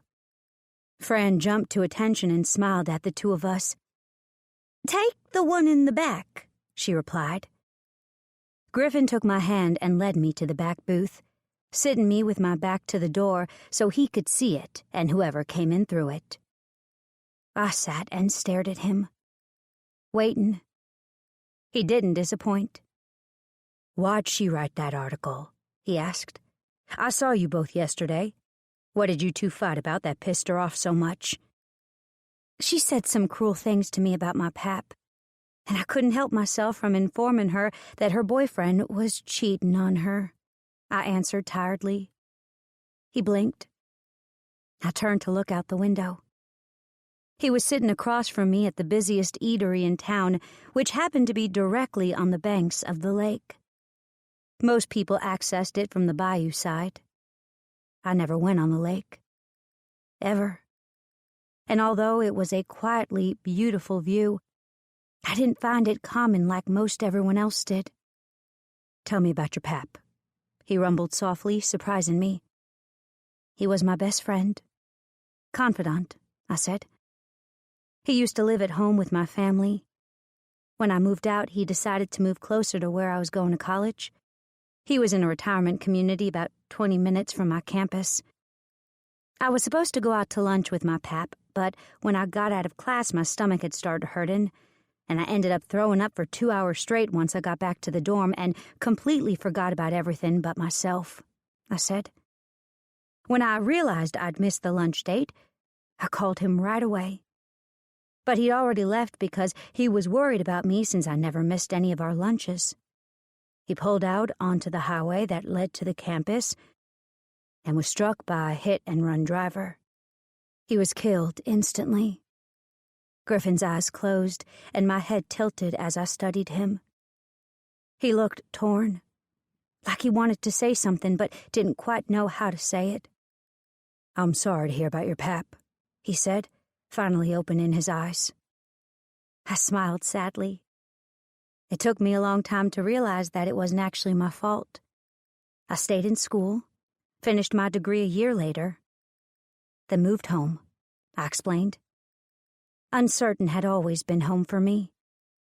We'd lived about 10 miles outside of town for the majority of my life. But I came home and I just couldn't stay there. Reminders of my grandfather were everywhere. About a month after I moved back home, I couldn't take it anymore, so I moved out. Got my duplex and have been there ever since, I said softly. "You two know what you want?" Fran asked. I opened my mouth, but a rude voice interrupted what I was about to say. "So, Lenore, I see that you're the star of the newspaper," Jenna said loudly from the corner of the room. I'd seen her there when I walked in. I just didn't think she'd be ballsy enough to bring it up with Griffin here. Apparently she was. Griffin stiffened at the mention of the newspaper article, then slowly, oh, so fucking slowly, got up. He turned his massive body until he was standing directly in front of me, then addressed Jenna. "I think," he said softly, "that you should carefully consider what you say to her from now on. You wouldn't want to upset your children's godmother, now would you?" I was fairly positive I hadn't mentioned I was Remy's children's godmother, but it didn't surprise me that he knew. He could have picked it up from almost anyone. Everyone in Uncertain knew my business, just like I knew Fran had liver cirrhosis because she drank from the time she got up to the time she went to bed, and how Judge Kubrick, the local grocery store owner, cheated on his wife every Tuesday and Thursday while his wife was playing bunco. And also, how Remy and Jenna were having marital problems. He was working his ass off to keep her in the lifestyle that she wanted, which meant he wasn't home like she wanted him to be. She had gotten drunk at the Cloud, the only bar in town, and she had a habit of gabbing about all of her woes to anyone that would listen whenever she was drunk. "You can't threaten me," Jenna smiled at him. If she were my friend, I would have smacked some sense into her. Since I didn't like her all that much, I didn't. I believed that Remy would be so much better off with a woman who would appreciate all of him and not just his wallet. Jenna sucked as a mother, too. Which was why Remy's kids ended up spending quite a bit of time at my place when I was off.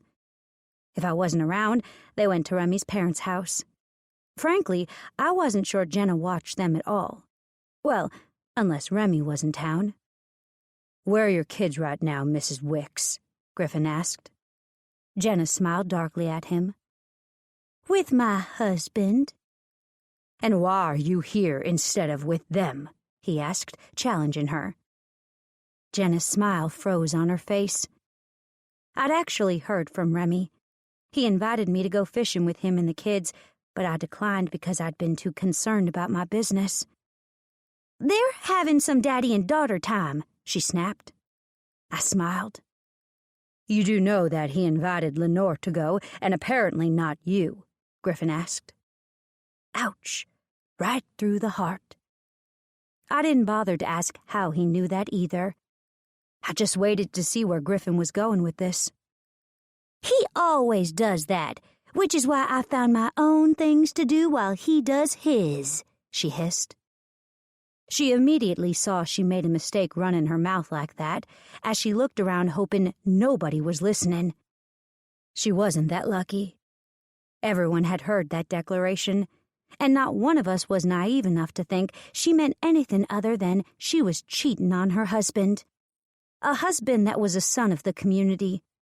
Uncertain's golden boy. Everyone loved Remy. He was always available to lend a helping hand when it was needed. He was literally that guy who'd give you the shirt off his back. And Jenna most definitely wasn't. "Shit," she hissed, turning her glare onto me.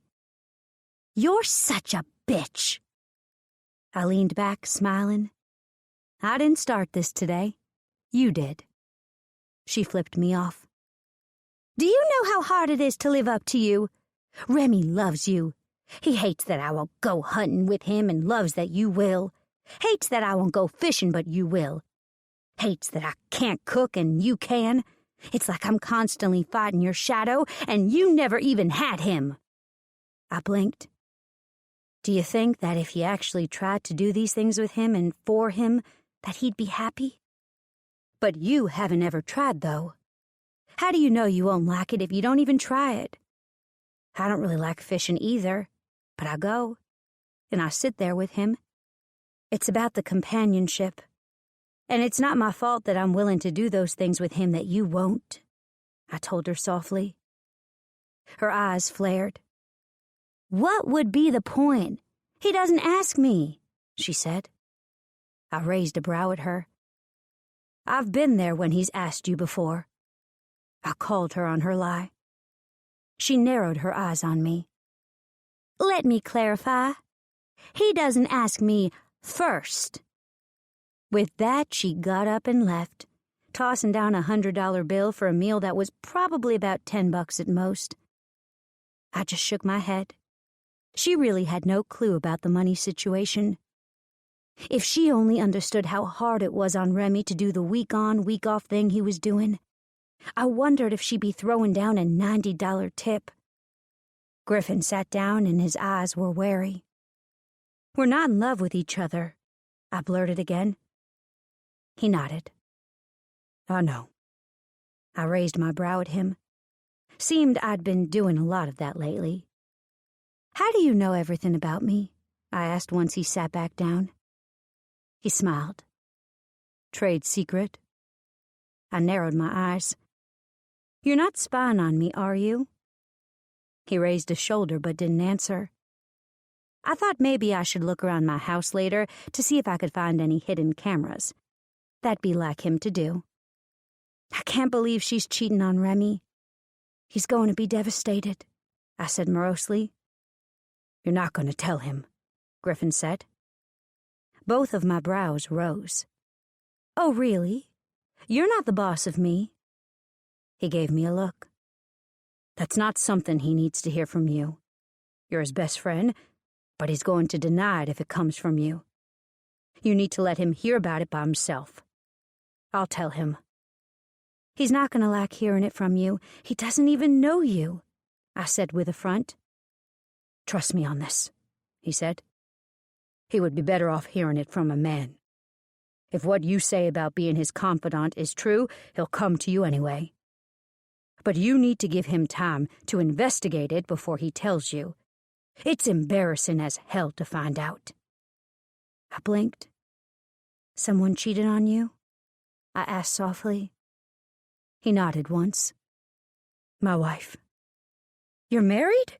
I semi-shrieked. He snorted. "No, I'm most definitely not married. I'm so far from being married that I can get.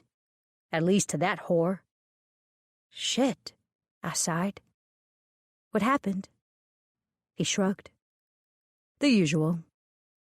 I placed my chin in my hand and looked at him until he sighed. "I worked long hours, much like your Remy," he answered. But I didn't correct him when he called Remy mine. "But my wife thought she was smarter than me, and she wasn't. I found out about 2 hours after her first time with her now-husband, Justin. Waited for her to tell me for about 24 hours before I kicked her out." I blinked. "That was nice of you to wait 24 hours. But were you sure?" I asked. He nodded. "Came home early from a job to find her and the man in our fucking bed, going at it so loudly that I swore my neighbors could hear," he said, nodding to Fran as she placed 2 glasses of water down in front of us. He waited for her to move out of earshot before he continued.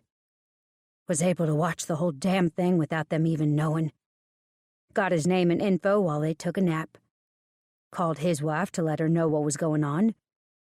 Made myself a sandwich." My eyes widened the more detailed he got. "And they didn't hear all of that?" I asked, dumbfounded. He shook his head. "Nope, not a single thing. She came out of our bedroom about 2 hours after I'd arrived home and froze." My eyes were getting wider and wider. "What'd you do?" I asked. "Nothing. Acted like I didn't know a thing. I said, 'Hey, baby, how was your nap?'" he said. My mouth fell open. "And she still didn't tell you?" I gasped. He shook his head. "So, how did they get him out?" We both paused as we gave our orders to Fran, and I turned back to him and snapped my fingers. He grinned. "That was the funny part. Our room was on the 2nd story, so I watched on the surveillance as he tried to shimmy down the lattice outside our room." He laughed then, and I smiled. "He hurt himself, didn't he?" I whispered conspiratorially. He nodded. "Broke his leg, but damned if that fucker didn't crawl the fuck away. I show the video from time to time to my friends who don't believe me," he answered. "I also threaten to give it to the press from time to time, too." I blinked. "The press?" I asked. He inclined his head. "He's a Texas state senator." I leaned forward until my chest hit the edge of the table. I was nearly stretched out over the top of it. "Senator Justin Hayes is the man that your wife cheated on you with? He's uglier than my Uncle Merle," I whisper-yelled at him as I slapped my hand down on the table in shock. He shuddered. "Yeah, that's him." "Wait a cotton-pickin' minute," I said, recalling a story that'd been in the paper last week. The same day I'd seen a paper clutched in Griffin's hand as he angrily stormed out of the diner. "It was your son." His eyes closed. "Yeah, that was my baby." My eyes instantly welled up in realization of all that this poor man had been through. "Oh, Griff, I'm so sorry." He lifted a shoulder indifferently, but I knew he was affected. Now I knew exactly what had caused that just-don't-give-a-fuck attitude that seemed to envelop him most of the time. He'd lost his little boy. From what I'd read in that article, it had been reported that the little boy was shot outside of his school, and that it appeared to have been intentional. Dear God, someone had murdered Griffin's son. Chapter 7. Dear teenagers complaining about life, you've only felt the tip of life's dick. There's a lot more to go. Pull your big girl panties up and hold on. It's gonna be a rough ride. Words of wisdom. Lenore. The next day it was like the words at the diner had never happened. Griffin had done a wonderful job at hiding all those emotions he'd shown me the day before. "What do you have to do today?" Griffin asked as he walked with me up to my front door, my hand in his. I'd just gotten in from doing a supply run for the shop and had been surprised to see Griffin in the store as well. He'd followed me home without a request from me and then kissed me silly the moment my feet hit the ground outside of my car. I let go of his hand to reach into my purse for my keys when the front door was opened. Remy was standing there with an odd look on his face. I could hear his girls playing somewhere beyond the living room, and I smiled at him. Griffin's hand was on my back as Remy and him silently stared each other down. "Move out of the way, Rem, I have to pee," I ordered him, unsurprised to find my house occupied. They were always showing up out of the blue. Remy moved slightly to allow my entrance, but moved back over just as quickly to stop Griffin before he could come inside. "What are you doing here?" Remy asked Griffin. I turned around and elbowed Remy. "Ouch!" Remy cried. I glared at him. "Move out of the way so Griffin can come in," I admonished him. Remy moved with the utmost reluctance. Satisfied until I could go relieve my unbearably full bladder, I darted to the hallway bathroom, only to turn when I saw Madison in it. "Shit," I hissed, making my way to my bathroom. That's where I found Mason. "Get out of my makeup," I yelled at her. Mason was 5 going on 30, and Madison was 8. They were both little troublemakers that took after their father a little too much. I slammed the door to the toilet and took care of business, coming out 2 minutes later feeling like a new woman. "Didn't I tell you to get out of my makeup?" I asked Mason. "Yep, you did," she confirmed. I rolled my eyes. "Then why are you currently using my eyeliner as lipstick?" She looked at the eyeliner in disgust before tossing it down.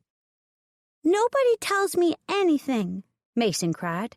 "How is a girl supposed to learn to do this if her father won't teach her?" I laughed. Mason was also a bit of a drama queen. "Maybe when you're 10, I'll teach you how to do all of that," I said, washing my hands and drying them on the towels that my mother told me were only for decoration. It drove my mother nuts when I did it. My argument was still valid. If I had the decoration towels up, then what the hell was I supposed to hang my non-decoration towels on? "Let's go," I ordered Mason. She let out a long sigh and jumped down off the counter, following behind me as we walked back into the living room. "Who is that?" Madison asked from where she peeked around the corner of the hallway. I smiled. "That's, I hesitated. "Her boyfriend," Griffin said, startling all 3 of us when we realized he was staring at us and could hear our conversation. "Wait, what? He's my boyfriend? Holy shit!" We hadn't spoken much after what he'd revealed about his son. He'd been lost in thought, and I'd been too worried to broach the subject anymore. But I guess he really meant what he'd said as we were walking into the diner. I was his. Did that make him mine? I'd be sure to ask him when Remy left, which would hopefully be soon. My mother yelled from the kitchen, "Who wants to try my cobbler? It's going to be slammin'." I rolled my eyes at my mother's use of the hip language, as she liked to call it. My mother wasn't old, per se. She was, however, very stuck in her ways as a Southern lady. She used please and thank you, said bless your heart and you're kiddin' way too much. But I loved her anyway. I'll try it, Remy offered almost immediately. We will too, Yaya, Mason squealed. I felt Griffin's presence at my back and looked up at him over my shoulder. Do you like peach cobbler? I asked him. His eyes, those beautiful baby blues, shined with mirth. Peach cobbler is fattening, he told me. I raised a brow at him. That didn't answer the question, I observed. He grinned. No, it didn't, did it? I elbowed him softly in the belly. It wasn't a surprise that he would call that fattening. With the way I remembered his body feeling pressed up against my back, it wasn't in the least bit surprising that he'd be conscious of what he put into his body. I pulled Griffin with me into my kitchen to see Remy, my mother, and the two girls crowded around my kitchen island. Who are you? My mother asked excitedly as she looked up and saw Griffin. That's Auntie Lenny's boyfriend, Yaya, Mason crowed. He's hot. I covered my face with my hands and laughed into them as my mother came over instantly. I really wish my daughter would tell me about these important life decisions she makes. A couple of weeks ago, she told me she was gay. You are most definitely a man. So I'm confused, my mother said. I laughed harder into my hands. I had said that, but only because she kept pestering me about finding a man. It'd been only days after I'd first met Griffin. He'd rocked my world twice. Once by fucking me into oblivion, and second by holding me through the night. I'd been in denial. I didn't think it'd ever be possible to go back from that. Which was why I told my mother I was pretty sure I had to be gay if this thing with Griffin and me didn't work out. Because no one would be able to live up to all that was Griffin. My name is Rhonda Lenore Drew. What's your name? My mother asked, extending her hand to Griffin. I sighed and removed my hands from my face where I'd been peeking out at my mother. Griffin shook my mother's hand and said, I'm Griffin Storm. And what are you? A cowboy? She asked, eyeing Griffin's outfit. He was dressed head to toe in his Texas Ranger's gear. Boots, jeans, cowboy hat, and badge. Although she couldn't see the badge yet. I'm a Texas Ranger, he said, moving out from behind me so my mother could see his sparkly gold badge and gun at his hip. My mother's eyes widened. Holy cow, Lenore, you've hit the jackpot, my mother cried loudly. At that, I grabbed Griffin's hand and led him into the kitchen. I pointed to a seat at the end of the island, the only one left after Remy and his two girls took theirs, and walked around the counter into the kitchen. What does everyone want to drink? I have milk, water, tea, and coffee, I said. Coffee, Remy said. Water, Griffin rumbled. Milk, both girls yelled. I rolled my eyes. I could have guessed all of those. So, where did you meet my daughter? My mother asked. Griffin looked at me with amusement before he said, I needed batteries and uncertain pleasures was the only thing open. My mother blushed as she dished up Remy's plate first, followed shortly by the girls. My mother didn't disapprove of my business, but she also didn't go blurting out what I did to everyone. She was the quintessential Christian, always going to church every Sunday. However, she was also proud of her daughter and supported her any way she could. Even if she'd never stepped foot in my store once all the dildos were out on the shelves. Why didn't you go to the store down the street from there? The dollar store is always open, Remy murmured around his fork filled with cobbler. Closed due to power outage, Griffin murmured, his eyes on the cobbler my mother was giving him. She scooped a healthy amount onto another tea plate and set it down in front of him. Griffin looked up at me with humor shining in his eyes, but nonetheless dug into his cobbler, finishing it even before Remy. "Well, how is it?" my mother asked. "Good," Remy muttered. "I think the breading is a little too thick, though."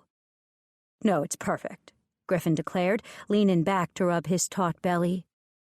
My eyes followed his movements, and I wanted to scream at the injustice. The man was in tip-top shape. One plate of cobbler wasn't going to hurt him in the slightest. I wouldn't be surprised if he worked out longer today because of it, too. "Thank you, Griffin. Remy, why can't you ever say anything nice like that?" my mother teased. "Because I'm not a kiss-ass," Remy muttered under his breath. Apparently, the two men still had some hostility to work out. "Actually," he said, "my mother's a state champion cobbler maker in Arkansas.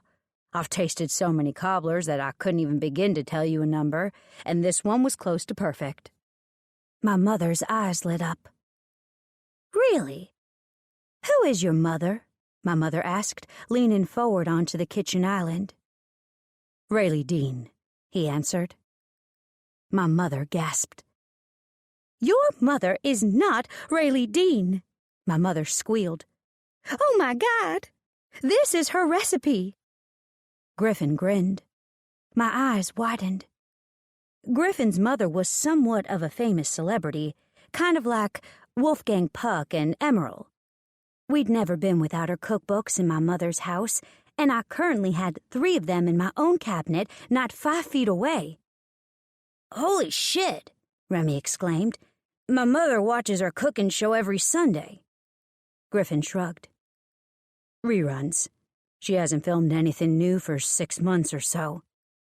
"Why not?" I asked. I regretted the question the moment the words were out of my mouth. "Because of Tanner," he said softly, pushing away from the counter and standing to his full height. "I've actually got to go. Duty calls." And before any of us could say another word, he was gone, and we were left in silence that he left behind. "What happened?" Madison asked softly. My heart wanted to cry out for him. Tanner was his son. "He died in a drive-by shooting about 6 months ago," I said softly, staring at the door like I could will him to come back. "Oh, that poor man," my mother said softly. "Shit," Remy said. "That just sucks." "Is he the one that was killed at his school?" Madison asked, looking at me. I nodded. "Yeah, baby, I think that's him, although he hasn't given me many details on how he was killed yet. And I'm too scared to ask him." "If he wants you to know, he'll tell you," Remy said, sounding so positive about his statement that I wanted to believe him. I looked up at him, remembering the advice Griffin had given me this morning about how I shouldn't tell him about Jenna, and smiled at him sadly. The 2 men in my life had some serious problems, and I hated that for them. "Maybe you should go to his work and check to make sure he's all right," Mason suggested. I smiled sadly at her. "I don't know where he works, baby doll. I'll be sure to ask him for the next time I upset him, though," I teased. She grinned at me. "You plan on upsetting him a lot?" she asked. I shrugged. "I'm only human, baby, and I have a smart mouth. I'm sure it'll happen quite a bit." But a question did linger through my mind as I went about my day. Would he run every time I pissed him off or he got upset? Which led to another question. Could I live with that? Chapter 8. The chains on my mood swing just snapped. Bumper sticker. Griffin. "What do you mean?" I asked, leaning across my desk that was situated in the middle of my office. He nodded to the papers in front of me, and I scanned them. I gathered in a matter of moments the enormity of what I was reading. "This bill's effectively repealing the in plain view law," I said in surprise. "What the fuck was that about?" When a police officer was conducting a routine procedure, like pulling a car over, he could use the in-plain-view law to search the vehicle without getting a warrant issued first in certain circumstances. Like if a police officer saw something, say a bag that resembled a baggie of weed on the front seat of a car during a regular traffic stop, he could legally search the entire car because he saw something suspicious in plain view that justified further inspection. And if during that search he found a stash of illegal guns in your trunk, well, that basically was on you since it was your own stupidity for leaving a bag of weed out in plain view. Motherfucker, I said, shaking my head. And Justin's backing this bullshit? Yep. After his assault in January, 6 months before Tanner's death, he'd said in his statement to the police that a man had assaulted him because he refused to back the proposed law. Then 2 days later, he recanted the entire statement saying he was mistaken, he said. Which got me to thinking, what high-profile court case would make a difference to this right now, he said, tossing a file folder on the table. And I found this. So, let me get this straight. With the repeal of in plain view, I gathered from what I was reading, this entire case would have to be dropped, since without the law, the search that was conducted and the evidence that was found was not done so legally. I finished incredulously. Wolf nodded. That should have never passed, I seethed. Wolf nodded his head in agreement. It had a lot of backing, though, from Democrats and Republicans alike. It was expected to pass in the Senate, and it did. It's now in the House. My mouth dropped open. You are shitting me, I seethed. Wolf shook his head. Not even a little bit, he snipped back sarcastically. And how exactly does that fucker play into all of this? I asked, my head starting to pound. When it was first proposed, Justin wasn't going to back it. I'm thinking that at least at first it seems like he might have refused, Wolf carefully explained. Then from what I can gather, something changed, and he's on record as a backer of it. I guess they found a way to force him to back it. I knew what he was getting at. They forced him to back it by offering his stepson, my son. And he had. He totally caved into them. What are you doing? Wolf asked. Going to visit my ex-wife, I growled in frustration, pushing out the front door of our shared office and heading straight to my bike. I felt my phone vibrate against my thigh where it was tucked into my pocket with an incoming text message. I didn't bother to look at it. It was Lenore. She'd asked if I was okay 3 times now. I had been too much of a coward to tell her that it hurt. It hurt every single day. It hurt even worse at night when my mind wasn't occupied and I had no distractions. There was just no way I'd be able to talk about it, though, not when I knew she'd be her gentle and sympathetic self. She wouldn't be able to hide the worry in her eyes, and she'd want to ask me what I was feeling. I'd told her just about all that I was willing to tell her. She didn't need to know what position my son's body was in when he died. The way his backpack, the Iron Man one he'd been so proud of when we bought it together, had fallen to cover his face. She didn't need to know how he'd crawled about 1.5 feet towards the teacher who'd also been shot and killed. How when I arrived unseen I'd promptly fallen to my knees at the side of my little boy in a pool of his own blood right there in the school's parking lot. She definitely didn't need to know that I'd gone home afterwards, held a gun in my hand, and contemplated my life. Contemplated what it would be without my boy in it. Contemplated whether or not I should use that gun on myself to go join him. I'd been so weak that night.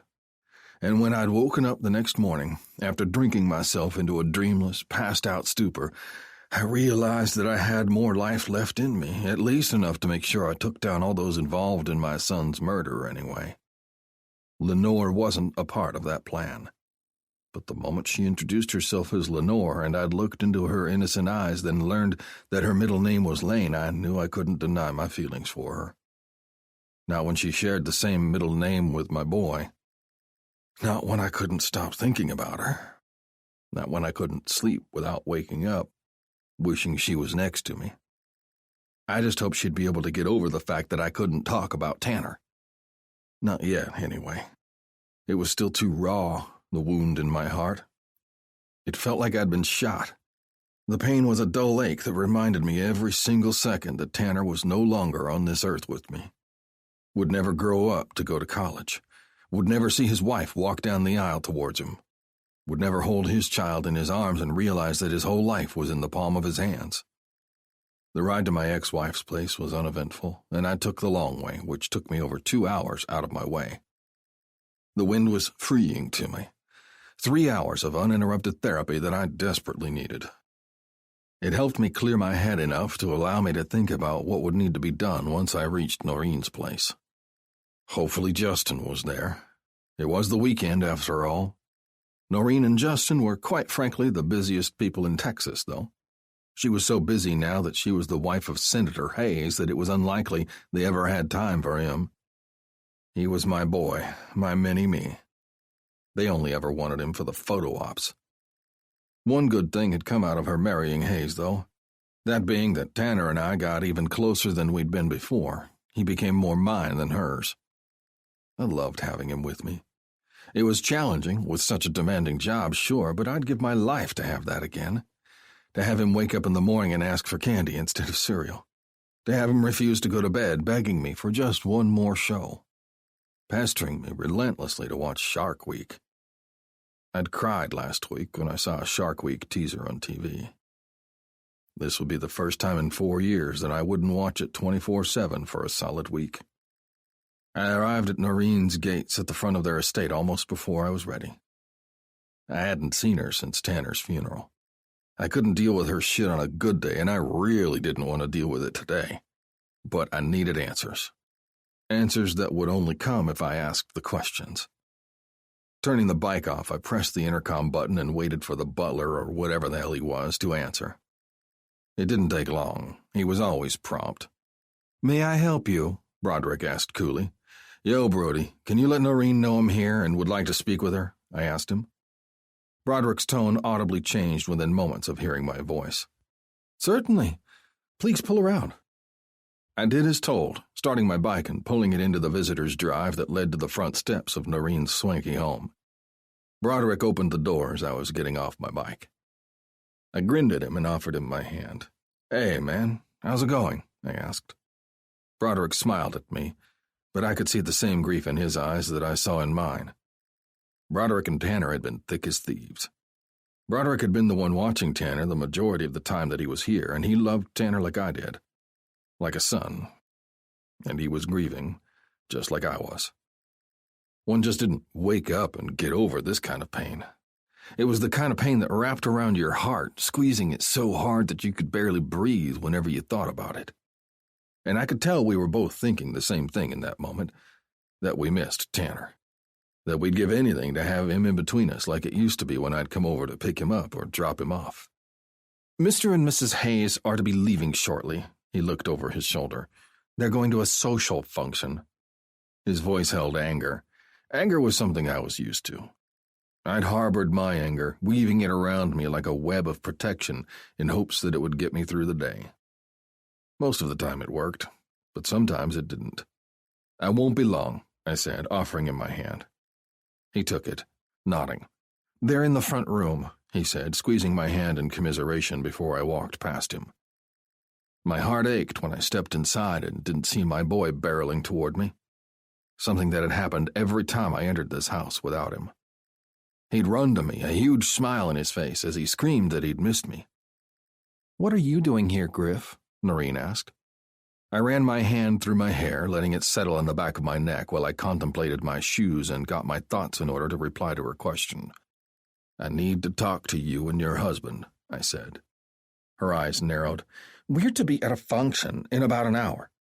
I could tell. She was wearing a black cocktail dress that made her look like an uppity bitch from New York instead of a senator's wife. "I don't really care what you have to do," I said, passing her to enter the sitting room where they always received their guests. "I need to talk to you today. Right now, to be specific." Noreen huffed in annoyance as I dismissed her without another word. Justin didn't look any more pleased at seeing me. "What are you doing here?" he asked. I walked to the stuffy bar in the back of the room and poured myself a shot of whiskey and downing it before I turned back to Justin. "Explain to me about the bill," I ordered. Justin's face blanched and he looked at Noreen with worry before turning back to me. "I don't know what you mean." Both of my brows rose. "Oh, really? That's the way you want to play it?" I asked carefully. His eyes narrowed on mine. "Noreen, give us a minute," he ordered. Noreen balked, as she always did. She'd always been that way. She hated to be told what to do, and especially when it came to her own safety. She was always oblivious, and this time it was no different. If she didn't get out of here in the next 2 minutes, she was going to witness me beating the absolute crap out of her husband. "Now, please," Justin said again when she'd crossed her arms and started tapping her high-heeled foot. She turned around in a rush of annoyance. "Fine," she hissed. "Just be ready to go in half an hour." With that parting comment, she left, leaving me with a man that was partially responsible for having my son killed. "Time for you to talk," I ordered, "or I'll make you." He didn't seem worried, but he should have been, because I was about to ruin him, and not just his face. "I don't know that I understand what you're asking," he evaded. I turned and poured myself another drink before throwing it back. Then I put my hands on my hips, breathed in deeply a few times in an attempt to rein in my temper, before turning around to face him once again.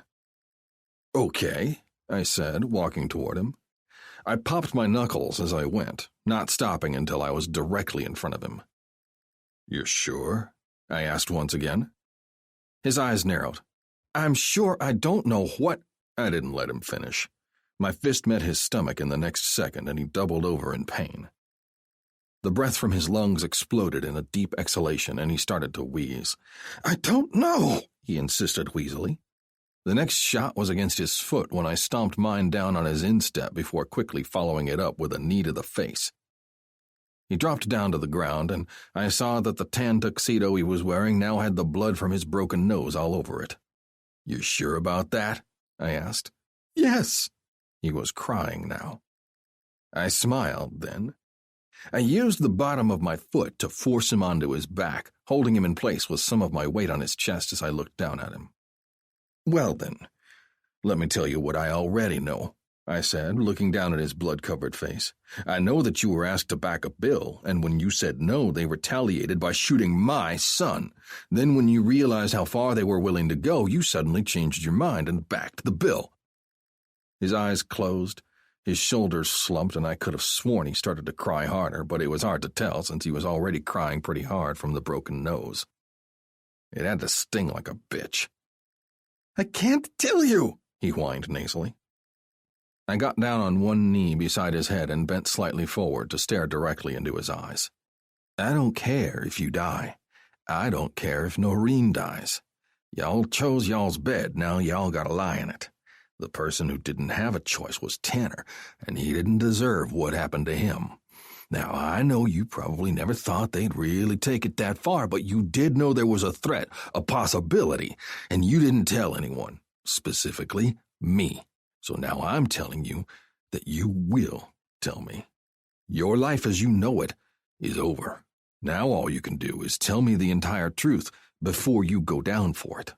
I'll make sure it's a padded fall if you do that, but if you don't, I'm going to make you wish it was you who laid there dying in that school parking lot." "Do you understand?" I said slowly to him. He nodded, swallowing thickly. "Justin!" Noreen's shriek sounded from the doorway. I didn't look up, keeping my eyes connected to Justin's. "Oh my God, what have you done to him?" Noreen wailed. "Broder, call 911. Broderick didn't come, as I knew he wouldn't. He saw the look in my eyes before I walked in. He knew what I was about to do, and I'm pretty sure it was relief and gratitude that I saw in his eyes. So I wasn't at all surprised when I heard his car pulling out once I got inside. Noreen and Justin were alone. "Tell me," I insisted. His eyes closed, and he turned away from me to look at Noreen for long seconds before he said, "They threatened my wife if I didn't sign, and I knew they'd do it. After they did that to Tanner, I knew they wouldn't stop until I complied." "What are their names?" I asked. Noreen pulled on my arm. "Get off him!" she shrieked. I threw her off me, and she hit the floor with a thud. "Go sit your ass the fuck down!" I roared. Noreen blinked. But she followed directions, for fucking once. She sat on the floor next to the couch with her knees up to her chest, watching me as I questioned Justin. "Names," I snapped. He took a deep breath. "I don't know their names. I only have an address and a number." he whispered painfully. Give them to me. In my phone, he whimpered, under notes. He pulled his phone out of his pocket and passed it up to me. I quickly went to his notes, forwarding the note to my email as well as Wolf's.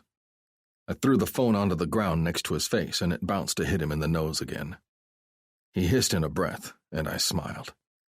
You're going to jail, you know, I said. He nodded. I know. Good, I said, standing. What's going on, Justin? Noreen asked. Your man here got our son killed. Do you care? I asked. Noreen looked up at me. Of course I care, but my husband wouldn't do that, she decreed. I laughed humorlessly. Of course he would. He just admitted to it. Maybe if you'd learned how to keep your cunt where it belonged, we wouldn't have lost Tanner. She jerked back as if I'd slapped her. How could you say that to me? She asked, her big crocodile tears pooling in her eyes. I laughed. Because it's fucking true. And don't try to run, Justin. I'll only find you. With that parting shot, I left to start the long drive back to Uncertain. My thoughts on the one person I wanted to see right now. Lenore. Lenore. My eyes drooped closed once more. The last hour of work always got me.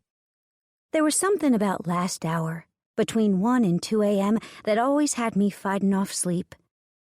Something slapped down on the counter in front of me, and I had to control the urge to shrink back from the weirdo in front of me. He'd been in the store for so long now, and I was ready for him to get gone. How could I even think about falling asleep with him here just across the room from me was beyond me. I could practically feel the nastiness wafting off his body. I wasn't looking forward to going into the bathroom either, especially since I'd seen him disappear in there about 20 minutes ago. Can I help you? I asked warily. The man smiled, revealing crooked teeth that looked like they hadn't been brushed in well over a decade. This one is open. Does it get a discount? He asked, pushing the pocket pussy with its open box across the counter to me. Now, there weren't many instances that owning a sex toy store made me uncomfortable, but now was definitely one of those times. Yes, I said. I'll give you a 10% discount. I wanted to vomit. The man had probably taken the toy into the bathroom and used it, but there was no way I'd open the box to confirm that. My video cameras didn't cover the bathroom either, and it's not like I would be able to sell the toy to any other customers. Once the box was opened, it was unsellable as far as I was concerned. I didn't sell open toys, period. Thanks, he said, smiling his disgusting smile. I didn't pick the box up. I just scanned it with the handheld scanner and pressed enter to ring up his total. That'll be $18.50, I said, praying he wouldn't ask for anything else. I was out of luck. You got any good-tasting lube? He asked. My girl likes strawberry. My favorite is grape. I wanted to gag. Yeah, I choked. Over there. He turned to peruse the lubes on display to the right of the register, all the while pumping his finger in and out of the toy pocket pussy. It made a disgusting squelching sound that had my stomach heaving. I did not want to know what was inside of that toy making that sound. Not at all. I'll take this one, he smiled again. It wasn't a nice smile either. It was a pervy one. I scanned the barcode with my handheld scanner once again and gave him his total. $25.50, I said. He handed me a 20 and 5 crumbled ones, followed by 50 cents. Thank you, he said, smiling one more time at me before he turned. But he came to an abrupt stop when he saw the man that was directly beside him. I smiled at the man. Hey, Griffin, I said. I'm sure he could hear the relief in my voice. I didn't really like being here by myself this late at night, but this was the time that my business excelled, so I did it despite my misgivings. With Griffin here, though, I felt totally safe. I was more focused on how he looked in those tight jeans, The t-shirt that looked like it had been painted across his chest, and that leather vest. I'd not seen him in it since that night when I saw him and those other men beating the crap out of my neighbor. "Hey, baby," he rumbled. The pervy guy hustled himself around Griffin's body, and Griffin grimaced as the filthy man passed him by. The front door chimed, signaling the man's exit, and I waited for Griffin to say what was on his mind. "That's gross," he said. "Did he have a pussy on his finger like a fucking ring?" I nodded. He did. I think he took it into the bathroom and tested it out. He's been here for nearly an hour now, and he disappeared into the bathroom for over 20 minutes of it. He scrunched his nose up as he moved closer, then leaned on my counter to look at me. "How much longer do you have before you leave?" he asked. I stared into those beautiful blue eyes, studying his beard, his lips, down the column of his throat, then stopped at the vest that was covering his chest. "An hour more?" I said to him. "Uncertain saints?" He nodded. "My club." "Your club?" I persisted. "My motorcycle club," he clarified. I nodded. "I didn't realize you belonged to a motorcycle club. What do you guys do? Ride around town in a group and stuff?" A grin played at the corner of his mouth. "Something like that," he said. "Mostly we just count on each other. If I need something, they're there, kind of like a band of brothers. We do go on runs quite a bit. We're actually going on one tomorrow. Want to go?" I raised a brow at him. "I have no one to watch the store," I said sadly. Riding on the man's motorcycle did sound fantastic, but I couldn't leave my store unattended. Saturday nights were my biggest paying nights. I had to have priorities. And although it'd be beyond awesome to have myself wrapped around Griffin for any length of time, I was hesitant. "I can have someone come over, watch the store for you. Or you could ask Remy," Griffin said. He almost looked hopeful. "Remy's going back to Oklahoma tomorrow," I said sadly. He grimaced. "Then you'll let one of the prospects watch your store," he said, not taking no for an answer. "We'll see. But tell me, what's a prospect?" I asked. He grinned. "You don't know what a prospect is?" I shook my head. "No, should I?" "You've never watched Sons of Anarchy or anything?" I shook my head. I'd heard there was cheating in the show, and I wasn't a big fan of that. I read and watched TV for pleasure, so knowing that the main male lead character cheats on his wife just didn't do it for me, which was why there was never any cheating and always a happily ever after in the books that I read. A prospect is someone who's trying to get into the club. Usually they serve about a year as our bitches before they're taken into the fold. Sometimes, if they prove their worth earlier like I had, then you're in much faster than that," he explained. I tilted my head in curiosity. "Why did you get in so fast?" He grinned. "You really want to know?" I nodded, unsure if I really wanted to know or not. At least if I didn't know, I could claim deniability. "I was beating the shit out of a man for information on a case I was investigating. They were after the same man, liked the way I handled the situation, and offered me a position as a member of the club. We were still pretty new then, though. They didn't start with prospects until a few months after I came on," he answered. My eyes widened. "Is that the way you solve things? With your fists?" That didn't sound like a good person to me. But who was I to judge? I'd gotten in a fight with Jenna and Diane when I was in high school because Jenna and Diane had pantsed me in gym class. I'd gotten 2 good hits in, all the while my pants were around my ankles before the fight was broken up by the coaches. So I couldn't say I didn't understand his motivation. I just thought that it might get him into trouble one day. "Yeah, if that's what needs to happen," he answered. I pursed my lips. "You need to be careful." He knew what I meant. He was a cop. He shouldn't be doing stuff like fighting with people. He was supposed to uphold the law, not break it. I know, and I don't do it unless it needs to be done. He offered no apology. Not that I expected it. Griffin wasn't the type of man to apologize for anything. Everything he did had a purpose, and it didn't matter if it hurt or pissed someone off in the process. It needed to be done, or he wouldn't have done it. And I needed to decide if I could be with a man that might one day have everything backfire on him.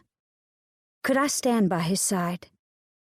Surprisingly, I found that I could. I may not think that the way he was going about it was the right course of action, but I wasn't the type of person to stop anyone from doing what they thought needed to be done. So, do you need to do it often? I asked, my eyes scanning over his right pectoral. The vest declared him as Griff on a red patch with white lettering. The patch directly underneath that declared him as the Enforcer. I wasn't stupid. I knew what enforcers did. I read. Griffin, I hesitated. If we're going to do this, I need you to know that I don't like you running away every time something personal is asked about your life that you don't want to answer. If you don't want to answer, just say so. Don't leave on me, I continued. And if you're going to do this, I indicated his shirt, specifically the Enforcer patch. You need to know that I don't like visiting people in jail. The place is gross, and I hear that police officers aren't treated well in there. He laughed. I'll take that into consideration. His eyes shone. As for the leaving bit, I'll try. I'm not used to having to explain myself, and sometimes it's easier to leave than to blow up at innocent people who are only enjoying their cobbler. I smiled sadly at him. Noted. You want me to go check that bathroom? He asked, eyes moving to where I'd said the man had disappeared to earlier. I shook my head. No, I'm used to it. I have gloves that I use and a bottle of bleach I spray generously.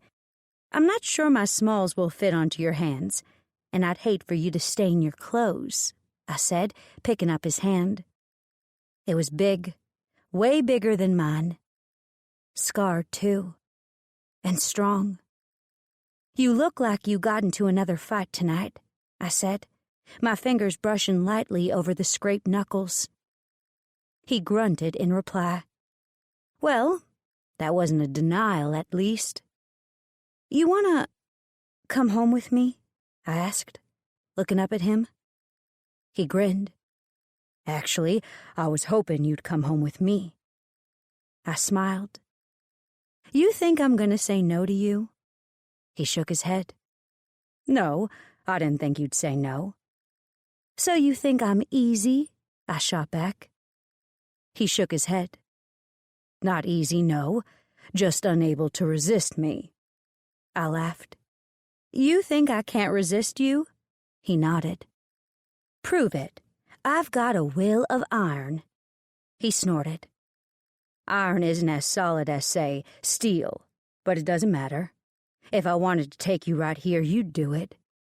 I have no doubt in my mind, and I don't need your challenge.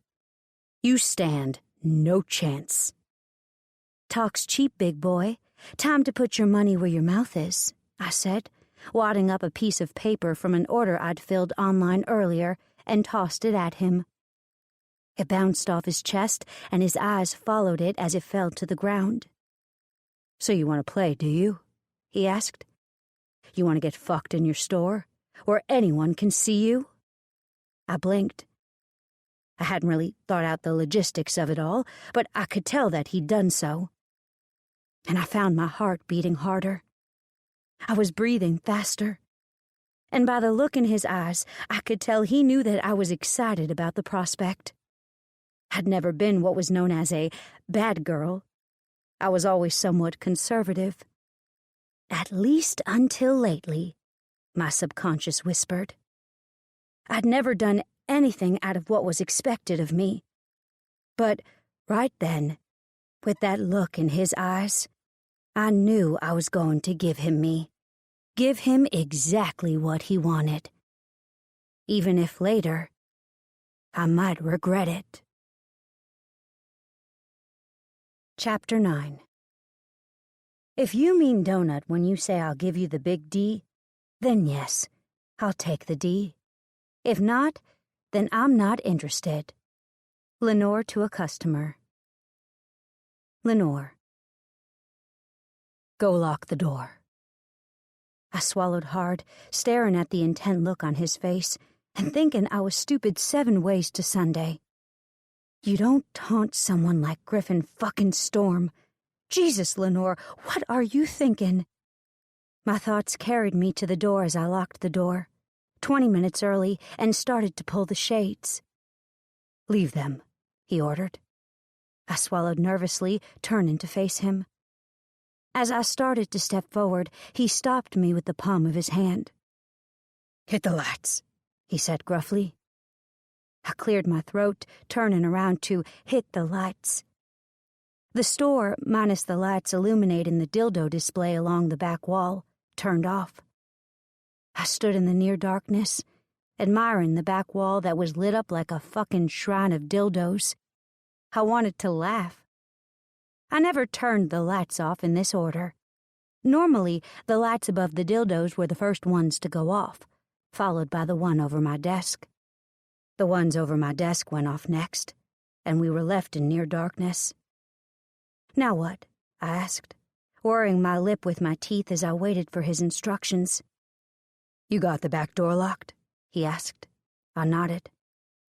I can't see you, darling, Griffin said with amusement. Yes. Damn, there goes my stuttering. Shit, I don't know why he made me so nervous. It wasn't like he was going to hurt me, and we'd definitely done this before. I didn't ask last time. But you on the pill? He asked bluntly. I shook my head. No. You're gonna have to get on that soon, he rumbled. Then he was suddenly in front of me, picking me up off my feet with an arm around my ass. I squealed in surprise, my arms automatically surrounding his neck as I held on for dear life. You'll have to get that taken care of soon.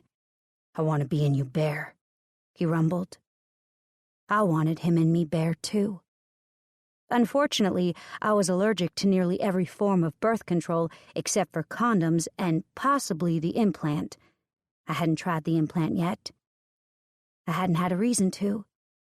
But it was very likely that I would, in fact, be allergic to this, too, since I had reacted to all the other methods I had tried.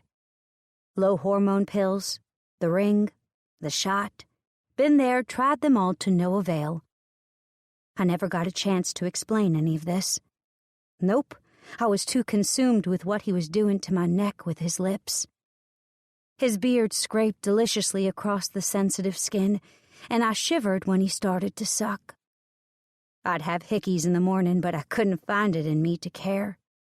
In fact, I was kind of excited. My skin bruised easily. Everyone who saw me in the marks would know exactly what had happened. What are you thinking about that's making you shiver like that?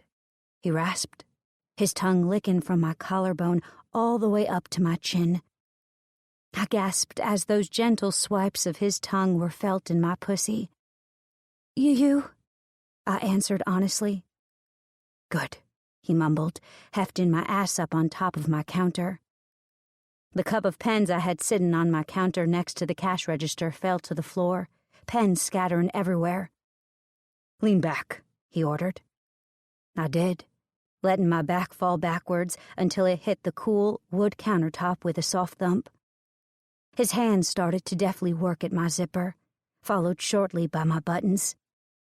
My shorts were swiftly ripped from my body moments later, leaving me in only my queen underwear. Okay, so I had a thing for crowns. Nearly every pair I owned had a crown of some sort on it. This particular pair had a bedazzled crown covering my mound, and I knew the instant Griffin saw it because he started to chuckle. All right, my queen, let's see what you have for me, he rumbled, slowly working my underwear down my hips. I squirmed when my pussy was exposed to the world and Griffin's ravenous stare, There was a little light from the illuminated close sign that I had hanging above my cash register, bathing my body in a soft red light. Griffin's eyes looked ethereal as he looked up my body before he slowly started his descent down. My breath caught as his beard met the insides of my thighs, and I started panning when his lips ran down the seam of my sex. No tongue, only the smooth, soft lips of the mouth I dreamed about kissing constantly. He growled, inhaling deep. You smell so fucking good. I blushed a deep red as I thought about what he'd just done. I never thought I smelled good. In fact, I thought I smelled bad. But to know that Griffin thought the exact opposite was great news to me. All girls wanted to know that their vagina smelled good, right? Then my mind lost focus as Griffin's hands left my hips to curl around my thighs and inside, allowing both of his hands to spread open my sex for his hungry mouth. I about jerked off the counter as I let out a shout. Shit! His tongue was like a live wire when it touched my clit, circling, coaxing, and demanding a response from me. Oh my God. Oh my God. His big shoulders pushed my thighs up, and I looked down, gasping as I saw his head moving back and forth. The red glow from the sign above my head showing the movement of his head as it shimmered across the strands of his hair. My hips jerked when he moved down to thrust his tongue into my entrance, jolting me out of the contemplation of his hair. Hair in which I grabbed with both hands to urge him where I wanted him to be. He didn't take the hint when I pushed down harder, practically smothering him with my vagina. I let go immediately as I thought about asphyxiating him with my pussy. What if he couldn't breathe and I killed him? It'd literally be death by pussy. What are you thinking about so hard? He asked, running the tip of his tongue from my clit to perineum. So smothering you with my vagina, I told him. He chuckled, and I felt that sound all the way down to my toes. You won't smother me. Put your hands back in my hair, he growled. I did as ordered, placing my hands gingerly in his hair, causing him to laugh. Hold on to me, Queenie. It's about to get rough. I did hold on, and thank fucking God I did. Because in the next instant, I was up off the counter. The backs of my thighs across his shoulders, calves hanging down his back, at least 6 feet off the ground. Griffin, I cried, belly tightening as I felt his mouth suck my clit in. I really had to be engulfing him now. But he didn't seem to care as he walked backwards, only about 10 feet, and pivoted. I couldn't really figure out how he was able to see, but I knew exactly where he was going to put me, and I swear to God, my pussy started to gush. I'd always been curious. Sometimes I sat in the swing when I got tired of sitting on the stool. I knew that wasn't the intended use for this product, but the damn thing was comfortable. I'd set up a demo display for this particular item about a month and a half ago. I'd had a handyman come into the store and install eye hooks into the ceiling, allowing me to hang the swing with ease. It also wouldn't be coming out of the roof anytime soon. The man had been thorough, screwing the bolts directly into the beam of wood that lined the roof of the store, which was good since I hit my back with a small thump. I've wanted to use this on you since I saw it the day I got batteries, he rumbled, hoisting the swing up by the chains that were hanging directly beside it. I gasped as my body jolted, and I was positioned exactly where he wanted me. I licked my lips, watching as he placed both of my feet into the stirrups. They made me splay my thighs wide to accommodate his placement, and my eyes glazed over when I thought of what was in store. Shirt off, he said. He sounded breathless, and I watched in stunned silence as he lost his shirt at the same time I lost mine. Your bra, he rasped. I bit my lip as I reached behind me, most awkwardly, might I add, and removed my bra. My breasts popped free, and I heard the distinct sound of his throat vibrating with appreciation. One day we're going to have to take a picture of you like this, just for my viewing pleasure. I didn't answer, couldn't answer, because he started to lower the fly of his pants. I started to gasp with excitement as he started to step out of his boots after lowering his pants. The red glow was really doing great things to the expanse of Griffin's hard body. Every dip, divot, and groove was more pronounced. My hand slowly lowered to circle my clit, feeling the wetness there and using it to my advantage as I coated my fingers and circled my bud as I watched him. "Stop," he ordered. I ignored him, circling my clit faster and faster as I watched him kick off his pants, followed by his underwear. A condom ripped in the quiet, and I tensed in anticipation. "I said stop," he growled as he stepped up to the swing. I felt the large tip of his cock push against my clit, and I finally removed my hand, nearly whimpering now. "Please," I whined. "I need you inside of me." He didn't wait for another invitation, only lined his cock up with my entrance and shoved himself completely inside. I arched. The swing jolted, chains clinked, my breathing became even more labored, and I was in ecstasy. The feel of him inside me had my eyes crossing as he slowly started to pump in and out of me. "You like that?" he asked. I nodded. Yeah. "You like me fucking you in front of the windows?" I turned my head, gasping when I saw how close we now were to the windows. Nobody would be able to see us, I hoped. The Waffle House across the street from me was hopping, and I watched as a couple entered the restaurant. But then a particularly brutal thrust had my eyes returning back to Griffin. "Yeah," I told him huskily. "I like it." He smiled. "Good." Then he started to move faster and faster. My breast jolted with each thrust of his hips. My eyes closed out of reflex as I started to feel a familiar blooming inside of my abdomen. It started out small, but with each thrust of Griffin's cock into my pussy, it became larger and larger until it was right there, right on the precipice. I waited. "Come with me," I pleaded. He growled low in his throat, and his thrust started to get longer, slower. I gasped as my orgasm raced through me. The length of his cock slid all the way down the walls of my sex, pulling the most magnificent orgasm from depths that I'd never experienced before. Griffin's growl followed as my orgasm clamped down on his cock. I screamed, unable to help myself.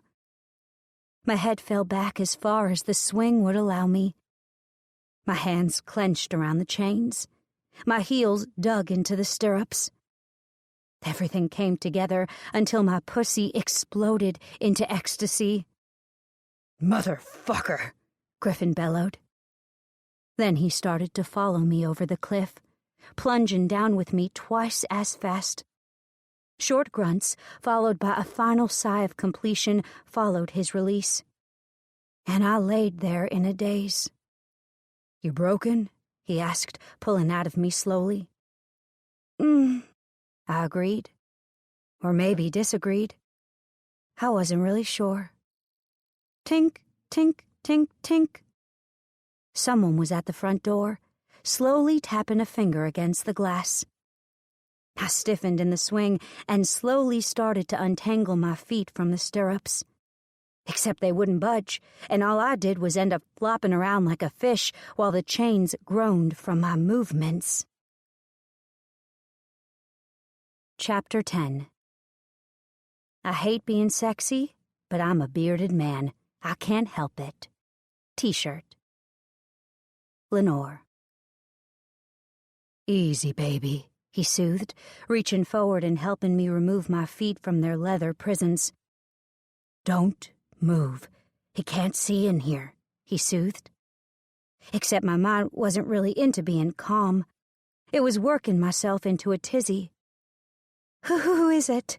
I hissed as I felt around the floor with my hands to find my shirt. I found my shorts first and forced them on, shoving my feet roughly into the holes, which incidentally ripped them from my hands. I moaned in frustration and bent at the waist to pick them up from the floor, earning a smack on the ass from Griffin. "I said calm down," he urged. "It's one of the boys from the club. Notice he's not beating down the walls? That's because he only wanted to announce his presence," Griffin explained. That didn't make me feel better. In fact, it made me feel worse. At least before I thought they probably wouldn't know what we were doing in here. But now I knew for a fact that whomever was outside knew what we were doing. Why else wouldn't he want to bother us, but also let us know he was there? I finally managed to yank my shorts up my legs and button them. Griffin offered me my shirt, and I realized he was fully dressed. "How do you get dressed so fast?" I asked accusingly. He laughed. "I wasn't too busy freaking out. I also leave them like most firemen leave their bunker gear. All I had to do was slip my feet into them, and I was done," he explained. Well, that was smart. I pulled my shirt over my head, very aware that I was braless, and moved to the counter where I was fairly certain I'd last seen my flip-flops. I found them on the floor behind the counter, one resting upright next to the wall and the other upside down partially underneath the counter. I slipped them on and headed to the front door where Griffin was already swinging the door open wide for his friends. "What's up?" Griffin asked the two men. I couldn't see them very well. Their backs were to the outdoor lights, so all they really looked were glowing shadows. "You need to get to the clubhouse. Now," the one on the left said. "Okay," Griffin said. That was it. There were no whys or what-fors, only "okay" from Griffin. "Bring your girl," the one on the right said this time. My brows rose to about 15 feet past my hairline. I wasn't theirs to command. I was my own person, and I was the one who made the decision about where I would be going. But apparently, I was Griffin's to command. Something I found out only moments later. "Let's go," he growled, pulling me along. I didn't get my purse, nor my phone. It all sat on the counter next to my computer that was still on. I hadn't emptied the till. I hadn't turned out the lights hanging over the dildos, nothing.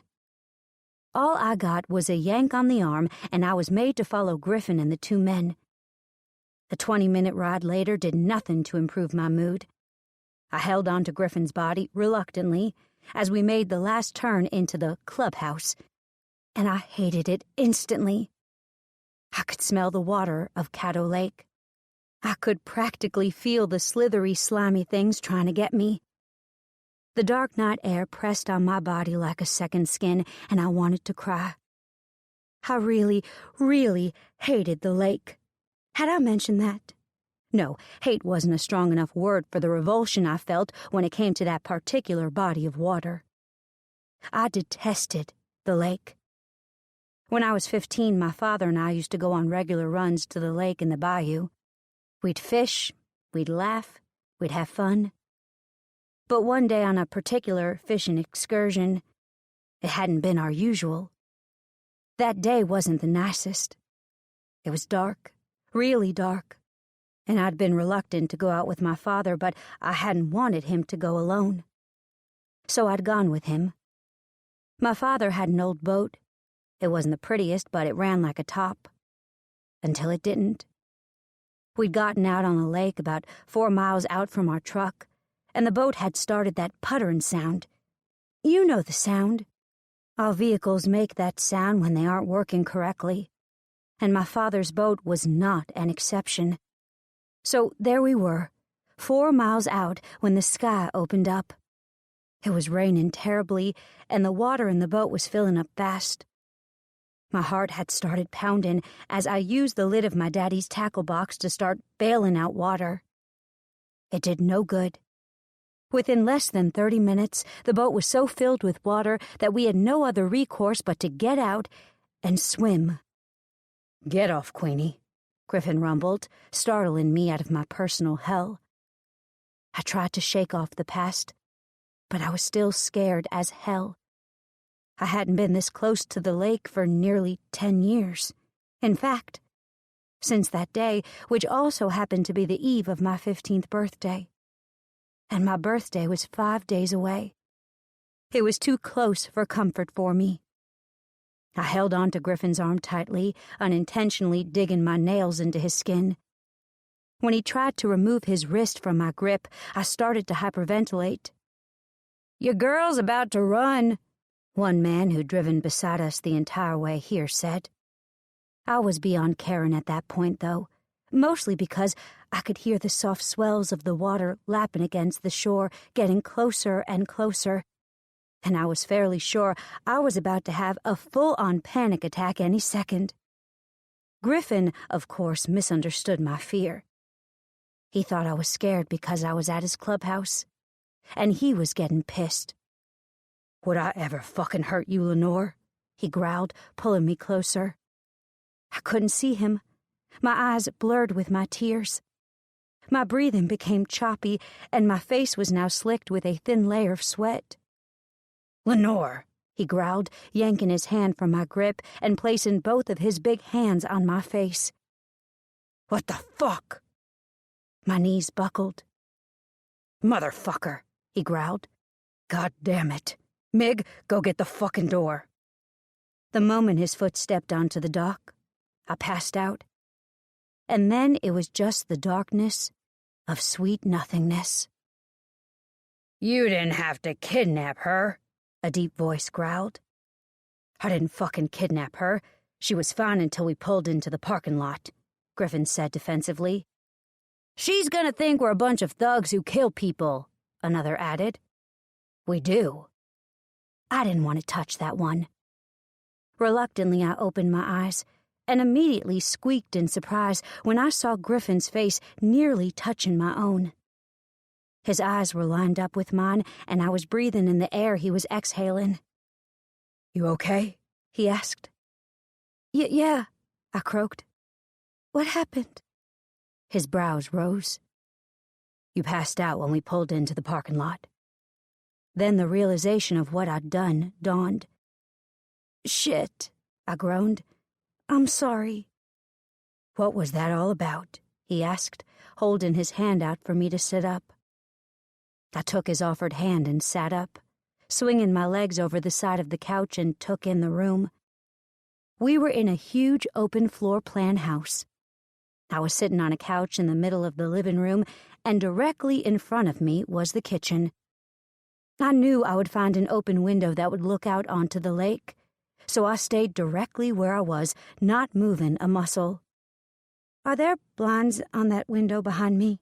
I asked, staring at 4 men standing at the kitchen counter. "Mig, hit the blinds," Griffin said, not wanting to see why he had to close the blinds. I breathed a sigh of relief when I heard them close in the next instant. I finally started to take in the room once I realized it was safe. There were 5 men and 1 woman spread sporadically around the room now, and I was rendered breathless when I took the men in. Every one of them was handsome. Every single one. Even the older one with all the tattoos with the woman standing at his side. They were standing closest to the door and watching me with varied expressions on their faces. Sorrow, annoyance, understanding, anger, indifference. Griffin, though, looked like I'd killed his pet bunny. "What's wrong with you?" I asked worriedly. "I'm not going to fucking kill you." I raised a brow at his tone. "I never said you were," I countered. His eyes narrowed. "Then why are you passing out at the thought of coming here?" I laughed in his face, and he didn't like it if the way his face darkened was any indication. "I'm not scared of you or your big friends," I said, looking around the room at the men who didn't hide the fact that they were listening to our conversation. "I'm scared shitless of the lake, which you have me on, literally on. Can't stand the lake. It gives me heart palpitations." Griffin's brows lowered. "You were just at the lake with me at the diner." I knew he was thinking I was lying, but I wasn't. First off, that was the daytime. I could see exactly where I was. Secondly, I couldn't see the lake. Huge difference, I informed him. His brows rose. Really? You're that scared of the lake? Why? How long have you been in Uncertain? I asked him. That was probably something one should know if they were sleeping with the man, but I didn't. We never got to many personal questions. And it was embarrassing to ask that in front of his friends. Year or so, he answered. I nodded, turning to the other men. How about you? I asked Mr. Pissy in the corner. He was really pissy-looking, too. What had I done to him? But he answered. Year or so? I nodded, turning to the next man, Mr. Indifference. You? 2. Moving to the next man, Mr. Sleepy, who looked like he wasn't affected by anything ever, I asked. You? 6, he said with a yawn. I nodded and moved on to Mr. Sorrow. 5, he answered without me asking. Finally, I settled on Mr. Understanding. You? I asked softly. 12. He was the oldest, and he was also the only one with a woman at his side. Ah, I said. Ding, ding, ding, we have a winner. You know who I am, don't you? He nodded. Yeah, I knew the moment he brought you inside. Most did if they lived around here. I was the girl who killed the largest alligator on record in Caddo's history. An almost 15-foot, 982.4-pound monster. Out of self-defense, of course. What are you talking about, Peek? Griffin asked, finally standing up to face the man by the door. The woman patted his arm and walked to a computer in the corner, typing as fast as she could. Her fingers were a whirlwind as she typed, and I jumped when a screen started to lower from the ceiling directly in front of me. Whoa, I breathed. Then I winced when I saw the picture. It was awful. I looked like a big pile of shit. My hair was sporting dirt and twigs. I had dirt smudged on my face, my jeans, my white shirt. I'd smelled god-awful that day, too. And directly behind me was the most massive alligator I'd ever seen in my life. She was being hoisted in the air by a forklift. Her massive jaws were clamped shut with about 2,000 feet of duct tape. Her beady, black, dead eyes were staring off directly at the camera as I stood with the gun slung over my shoulder. What the fuck? You killed that? Mr. Pissy asked.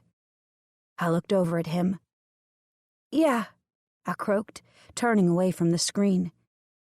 And in doing so, I caught a fantastic glimpse of Griffin's ass. His jeans were really tight, and I could see the gun at his back very clearly, even though I was sure it was supposed to be concealed. That's gotta be a record, huh? He asked. You don't even know the half of it, Mig, the man Griffin had called Peek said. No, that was right. He didn't. So enlighten us, another voice ordered. This one from the other side of Griffin. Mr. Sleepy, who didn't look very sleepy anymore. He was also the one I'd seen with Griffin at the bar. Wolf was his name. The man who'd taken over Griffin's son's case. I shivered when I thought about recounting the story, but they all looked so eager that it was hard to say no, so I didn't. When I was nearly 15, I went to check trot lines with my father, about 4 miles past the 155 boat ramp. I started. My remembrance putting me back into what I'd felt that day. It was threatening to rain, but I went with my dad anyway because I didn't like him having to go alone. His boat broke down about 4 miles upstream, and the skies opened up around the same time. It was raining so hard and fast that the boat started to fill up, I explained. It was a small, flat bottom with one of those huge motors people use to get them into the places that don't have much water. Muddy Buddy, Mr. Indifference answered. I nodded. The name sounded familiar, and looked up to Griffin, whose blue eyes were watching me avidly. "Yeah, that," I nodded, keeping my eyes connected with Griffin's. The water just kept coming down, filling the boat until it finally couldn't hold anymore. I was trying to bail us out, but it was useless, like trying to empty a pool with a spoon. I replied with a sad, slow shake of my head as I recalled just how hard I had tried. "We sank," I swallowed. I had my father's .223 across my shoulders. "So what'd you do?" Griffin asked. "Swam. Luckily the life jackets hadn't been tied into the boat, so they floated up," I answered. "My dad made me put on the vest, and we swam until I just couldn't swim anymore." "Then what?" Wolf asked. "We got off on the bank, resting against an old abandoned dock," I told them. "Didn't notice the huge gator slides, nor the huge nest of alligator eggs that were nestled in the rotting dock." "When did you notice?" Griffin asked, his face starting to pale. I stiffened as I recalled those first horrific moments. "When the gator pulled my dad off the dock by his upper torso," I answered. Gasps filled the room. "My dad was under before I even realized it," I said, "and I didn't know what to do. I knew from experience that the lake was over 40 feet deep, and that's what gators do. They take their victims to the bottom and drown them." Griffin's eyes looked pained. "But the gator let my dad go, coming back for me since her nest was still in jeopardy," I whispered. "But I was waiting for her. The moment she came out of the water like those huge whales do at SeaWorld, I shot her head full of .223 rounds." "You killed her?" Meg asked. I nodded. "Yep." I remembered how the alligator had come to rest half on, half off the dock. The only thing in the water was her huge, fat tail. "And your dad?" I looked over at the man who'd asked. "He wasn't breathing," I answered. "He'd floated up to the top of the water and downstream about 30 yards. I shivered. I had to swim into the murky water to go get him, but I managed to bring him back to the dock. I pulled him directly onto the bank next to the huge gator." "You stayed next to her?" Wolf asked. I nodded. I didn't have anywhere else to go. I know for a fact that the river part of Caddo doesn't have many lake houses, so I did the only thing I could. I got him back to the dock and up onto it so I could start CPR. "You got him breathing, though," Peake supplied. I nodded. I did. And he came to, screaming his ass off. Griffin's arms went around me when the trembling didn't stop. I held on to him as I finished the story. "We stayed there where we were 2 more hours before a boater finally came by," I said. "The boater called the game wardens. The game wardens loaded us and the massive alligator into the boat, and we drove off back to the state park where my father was transferred into the ambulance with some pretty serious wounds. I was left to answer questions and take pictures." Griffin growled. "They made you stay?" I shook my head. "No," they asked. "My dad's truck was there, and my mom had met the ambulance at the hospital. Since I wasn't hurt and things needed to be taken care of, I stayed." "So you've never gone to the lake again?" Wolf asked. I shook my head. "No, I have not." I glared at Griffin. "At least willingly." He pressed his lips to my forehead. "I'm sorry. I didn't know." I shrugged. "It's okay." I refrained from saying, "You didn't ask." That wouldn't be beneficial right then. He shook his head. "No, it's not. But thank you for trying to make me feel better." He sighed and kissed my head, placing his lips overly long on my forehead before he stood up. "I've got to go talk to them. Will you be okay here with Allison?" he asked, looking down at me with concern. I nodded, assuming that Allison was the only woman in the room. the one who'd pulled up the ugly picture and had yet to take it down. "I'll be fine," I said, patting his thigh. "As long as the blinds stay shut." That was a warning to all of them in the room, and I saw the other person in my line of sight nod in agreement. They'd stay shut. Good. Griffin left, disappearing into a room in the side of the house we were in. When the door shut behind the last one, Mr. Pissy, I finally looked to the woman. "Allison, will we, to take that down?"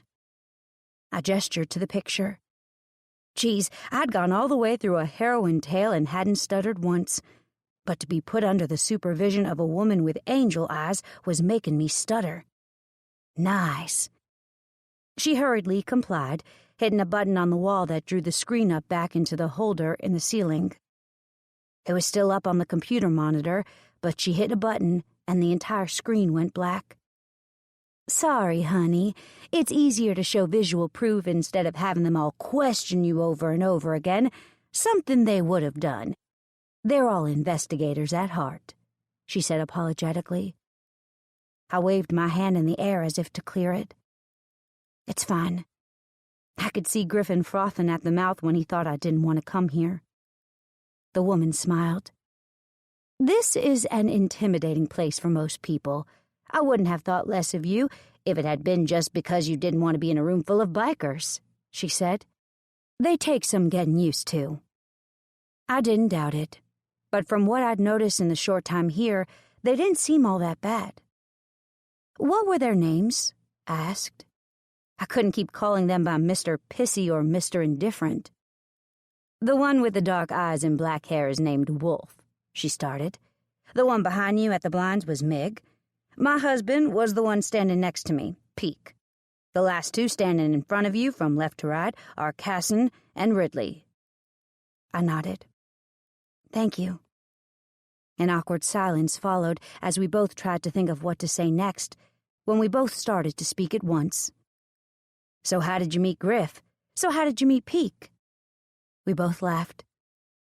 She held up her hand to halt my explanation. "I'll start," she smiled. "I met my husband when we were both 21, and stupid." I raised a brow at her and she laughed. "Yeah, I'm serious. Stupid." She snickered and covered her eyes as she thought back to something I couldn't see. "I just turned 21 and was celebrating by getting raging drunk." I could see where this was going even before she'd started, but I smiled anyway. I loved a love story. "And my best friend dared me to go get this massive back piece. So, me being me, I agreed. I was laying on the chair ready to get a massive unicorn on my back by some man named Dolly when Peak walked in. He immediately took in the stencil that Dolly had placed on my back, my state of near drunkenness, my best friend's giggle, and put a stop to it." My eyebrows climbed. "Really? Why?" "When he was 16, he got his one and only drunk tattoo by a friend that was equally as drunk," she explained. "He woke up the next morning with it and vowed that when he finally opened his own tattoo shop, that he'd never let anyone drunk get a tattoo. And he didn't." "I bet that pissed some people off," I said dryly. She nodded. "If you haven't noticed, my man is fully capable of taking care of himself." I did happen to notice that. Although he was older, he was in incredibly good shape for a man his age. "What about you? How'd you meet Griffin?" she asked. I smiled. "I sold him some batteries from my store." Her eyes crinkled at the corner. "Don't you own uncertain pleasures?" she asked, holding the laugh in. I nodded. "I do." "So he came into your store for the batteries?" she giggled. "Yep. He didn't seem out of place or anything. Even helped kick out the two people screwing in the dressing rooms," I told her. She snorted as she laughed, causing my smile to widen. "What's with the name Peak?" I asked. "Is that his real name?" Allison smiled, blushing slightly. "No. His real name is Retus. Peak is short for peekaboo. He has a tattoo right above his, penis. My mouth dropped open. You're kidding. She shook her head. No, I can't say I am. The man is nuts. It's literally right above his wiener. Jesus, Allie, call it what it is. It's a fucking cock, not a wiener, Peek yelled from the doorway. I burst out laughing and covered my face with my hands. The couch next to my hip depressed, and I fell into a hard body that I knew very, very well. Griffin's body was like the negative to my positive. My body gravitated towards his, much like it was doing now. Have a nice talk? I asked, turning to look at him. His face was closed down. We need to talk, he said softly. Shit. Talk about what? I asked. I knew it had to be about what we'd come here for, why I'd been practically forced to come. And whatever it had to do with me. Damn it. Shit, hell, piss. When he didn't answer, I sighed. So talk. Chapter 11. I'm not saying your mom is a slut, but when she gave birth to you, she tried to push you back in and out a few times. E-card. Griffin. Motherfucker, I growled, standing up and making my way out of the room we did most of our club meetings in. Most clubs called this room church. I called it the room that made me feel claustrophobic with the wood-planked walls and the hard wood floors. I stopped with my hand on the handle. You sure? I asked softly. Peek came up to me and placed one hand on my shoulder. We wouldn't joke about something like this, Peek said as he pushed me slightly to the side and exited the door. Wolf was next to my side and he looked at me with fire in his eyes. We won't let anything happen to her, he told me. I knew that. Rationally, anyway. My heart, the motherfucker, my heart didn't know that to be true, though. How do they even know about her? I said roughly. I've spent the equivalent of 3 fucking days with her so far. They've had to have someone on me 24/7 to get that. Or an informant, Wolf said, exiting the door just as Peek said something about cocks and wieners. I was the last to exit the room, which meant I'd missed why they were talking about cocks. Lenore had a smile on her face, though, and that meant that whatever they were talking about wasn't that bad. Lenore was a blusher, and right now she just looked flushed with happiness, not embarrassment. I hated that I was about to ruin that good mood she was in. I walked to her, finding it increasingly hard to smile in the wake of what I'd just heard, but with the way Lenore was sitting on the couch, her shoulders shaking in laughter, I found my first smile. Albeit reluctantly. I fell into the seat beside her, causing her body to roll into mine. She removed her hands from her face and smiled at me, causing my stomach to flip. Have a nice talk? She asked. I shook my head. We need to talk, I muttered as she looked at me. I just kept looking at her, unsure where to start, causing her impatience to win out. So talk, she snapped. We have an informant who excels in the underground criminal network. I hesitated. He can get to places we can't. We pay him for what he hears, and if it's good enough, we do him favors. So, what? She asked softly. We owe him a favor, I told her. Her eyes widened. What kind of information did he give you to bring me here? The kind of information that the man who was partially responsible for killing my son put 2 and 2 together to get 12, I said cryptically. Peek snorted. I flicked my gaze to Peek for a brief second before it settled back on Lenore and her worried eyes. So what does that mean? She asked. The other day I made a mistake in going to my ex-wife's house to get some information from her husband. He recently changed his mind and decided to back a bill that will dramatically impact the way law enforcement in this state is allowed to execute duties. He had originally been against this bill, and then he changed his mind, which happened to occur right after my son was murdered. I wanted to know why he changed his vote, and more importantly, who was behind this change, I explained. I assumed that being roughed up a bit and scaring the shit out of him would be enough to prevent him from doing anything stupid. But it didn't, and I am now forced to deal with the mistaken assumptions I made. She blinked. Okay, she replied, confusion clear in her voice. So what did he do? 3 hours ago, Justin Hayes made a call that put plans into motion to have me killed, I told her. Her mouth dropped open. You're fucking kidding, she gasped. I shook my head. No, not even a little bit, I growled, leaning back into the couch and placing both my hands on my head, working my hands through my hair. So what, you're going to go into hiding? She asked. I shook my head. No, I'm not going to hide out. I still have a job to do. I'll just have to be more careful. Her eyes started to burn with anger. And you're a fucking superhero? Do you think that whomever he called to have you killed won't just bring in a sniper to take you out from 1,000 yards away? She hissed. 1,000 yards is unlikely to ever happen, I told her, but yeah, a sniper has crossed my mind. She narrowed her eyes at me. So what are you going to do? Find the fucker before he finds me, I snapped. What does that have to do with me? She asked slowly, sensing there was something else. It means that I'm going to have to let you go and hope that they didn't find out about you in the short time that I've been with you, I said slowly, willing her to understand. She looked as if I'd punched her in the gut.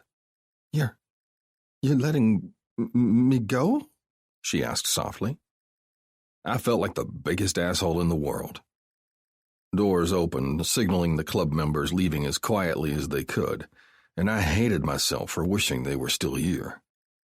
Lenore would have tried harder not to break down had they still been here. But now with the room empty of just her and me, she started to cry, ripping a motherfucking hole in my chest the size of China. God, she whispered. God. I don't know if they've even found out about you. This may all be for nothing, but I have to try. I want you to be safe. I need you to be safe, I told her. Nothing will happen to you. Her lips tightened. And if they do find out we were together? What then? She replied. Then we'll go from there. Our informant said he hasn't heard so much as a whisper about you yet. So we're going to go on the fact that they don't know we were together, because they'd use you to get to me. They're going to try to lure me out by taking my ex first. When that doesn't work, they're going to go for something else. Look for a current girlfriend in hopes that I'll come out for you. But when they don't find one, they'll have to think of something else. And I'm hoping that with time it'll allow me to find them before they get to me. That's insane, she whispered, moving until she was straddling my thighs. My hands went to her hips and I tried extremely hard not to stare at her unbound breasts. That's all I've got for now, I said. We don't know enough yet to get him. You know who he is? She whispered, leaning forward. Her breast pressed against my chest and I had to close my eyes at the look of need in her eyes. Yeah, we have a fairly good idea who he is, I answered evasively. The less she knew, the better. So what? We're just done? Until when? She asked, tears forming once again in her eyes. For now, I told her, cupping her face. Her head leaned forward until it rested against mine, forehead to forehead. I'm sorry, I said. If I'd known it was going to be like that, I would have never gone over there. Did you get the information you needed to get to the next step? She asked. I nodded. Her head moved with mine and our lips brushed. Yeah. Then it was worth it. I wasn't so sure. I could have found that out in a different way. Maybe not threatened Justin as I had. But I had, and look where that led me. So, what are we going to do? Do I get to go home? She asked. I nodded, leaning my head to the side and taking her mouth with mine. Her tongue ran along mine and her eyes darkened. I wasn't usually an eye-open kind of kisser, but I wanted to see Lenore. Wanted to absorb everything that was her. Our kiss was explosive, and quite honestly, it got a little bit out of hand. Once I found the strength to end the kiss, we were both panting. You get to go home, I confirmed. And what about you? Can you spend the night? I shook my head. No. Her eyes closed and she leaned her face forward. What if I need you? She asked. Then call me. If I don't answer, then call one of the members, I told her. I'll program their information into your phone before you leave tonight. You're going to let me ride on the back of someone else's bike? She asked, surprised. I narrowed my eyes at her. No, I was going to have Allison take you home in her Jeep, I explained. When will I see you again? She whispered. I'll come by when I'm sure I'm not being followed, and we can meet here, too, I told her. So, she hesitated. We only have tonight before you act like you don't know me? I pressed my lips against hers. Yeah. Then make me remember you, she whispered. Chapter 12. If a week goes by and your man isn't confused or scared by something you've done over the past week, then you're being a woman wrong. Lenore's Secret Thoughts. Griffin. Then make me remember you. I growled when I smashed my lips against hers. You'll have no problem remembering me, honey, I declared between kisses. I held her face close to mine, keeping her in place while I ravaged her mouth. I don't have any condoms, I told her, figuring I'd get that out there now. Shit, she breathed. Shit. I snorted and stood up, keeping my lips on anything I could reach as I walked to my room. Her mouth, her lips, her neck. She moaned loudly when I got into my room. I'm putting your hands when you do that, she panted, arching her neck and gasping and gulping breaths of air as I ran my beard along her collarbone. I shucked her shirt off over her head roughly, moving my lips down, coming to an abrupt stop when my exploring lips met something different under the skin of her chest. What's that? I asked, lifting my hand up and circling the patch of skin that looked like it had something underneath it. A med port. When I was getting my treatments, they would shoot the stuff into my veins by placing a needle into this right here, she said, picking my hand up and pressing down on her chest.